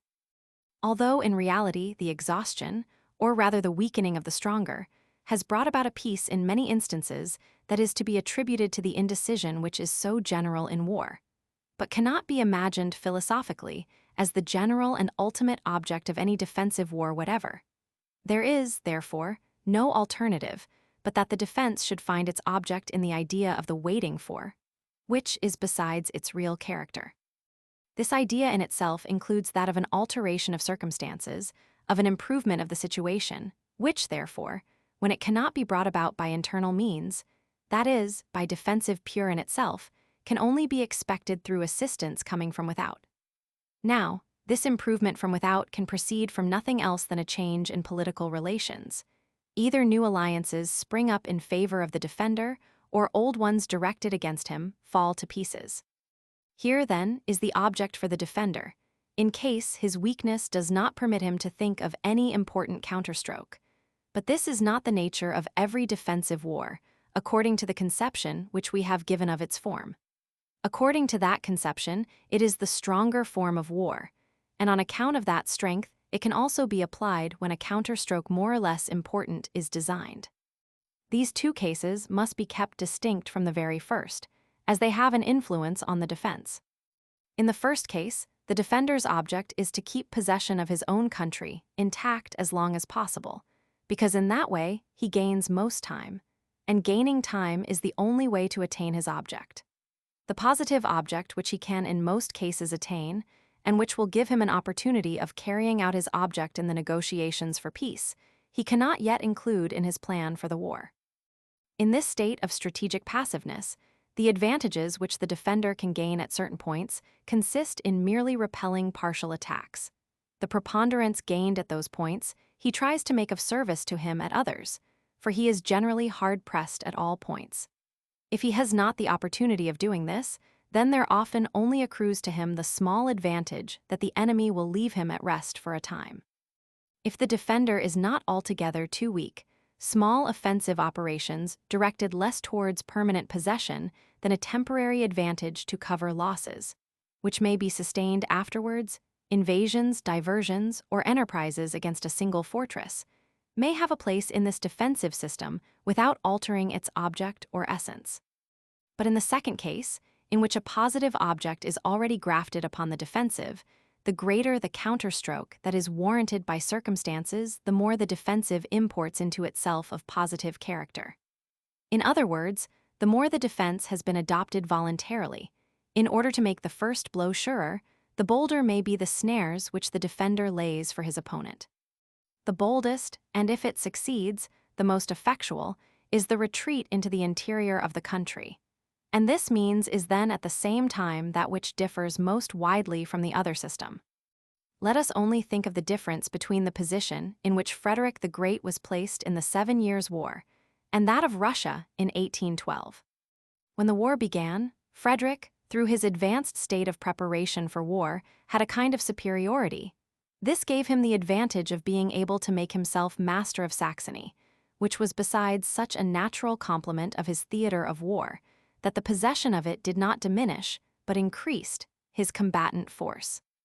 At the opening of the campaign of 1757, the king endeavored to proceed with his strategic attack, which seemed not impossible as long as the Russians and French had not yet reached the theater of war in Silesia, the Mark and Saxony. But the attack miscarried, and Frederick was thrown back on the defensive for the rest of the campaign, was obliged to evacuate Bohemia and to rescue his own theater from the enemy, in which he only succeeded by turning himself with one and the same army, first upon the French, and then upon the Austrians. This advantage he owed entirely to the defensive. In the year 1758, when his enemies had drawn round him in a closer circle, and his forces were dwindling down to a very disproportionate relation, he determined on an offensive on a small scale in Moravia. His plan was to take Olmütz before his enemies were prepared. Not in the expectation of keeping possession of, or of making it a base for further advance, but to use it as a sort of advanced work, a counter-approach against the Austrians, who would be obliged to devote the rest of the present campaign, and perhaps even a second, to recover possession of it. This attack also miscarried. Frederick then gave up all idea of a real offensive, as he saw that it only increased the disproportion of his army. A compact position in the heart of his own country in Saxony and Silesia, the use of short lines, that he might be able rapidly to increase his forces at any point which might be menaced, a battle when unavoidable, small incursions when opportunity offered, and along with this a patient state of waiting for expectation. A saving of his means for better times became now his general plan. By degrees, the execution of it became more and more passive.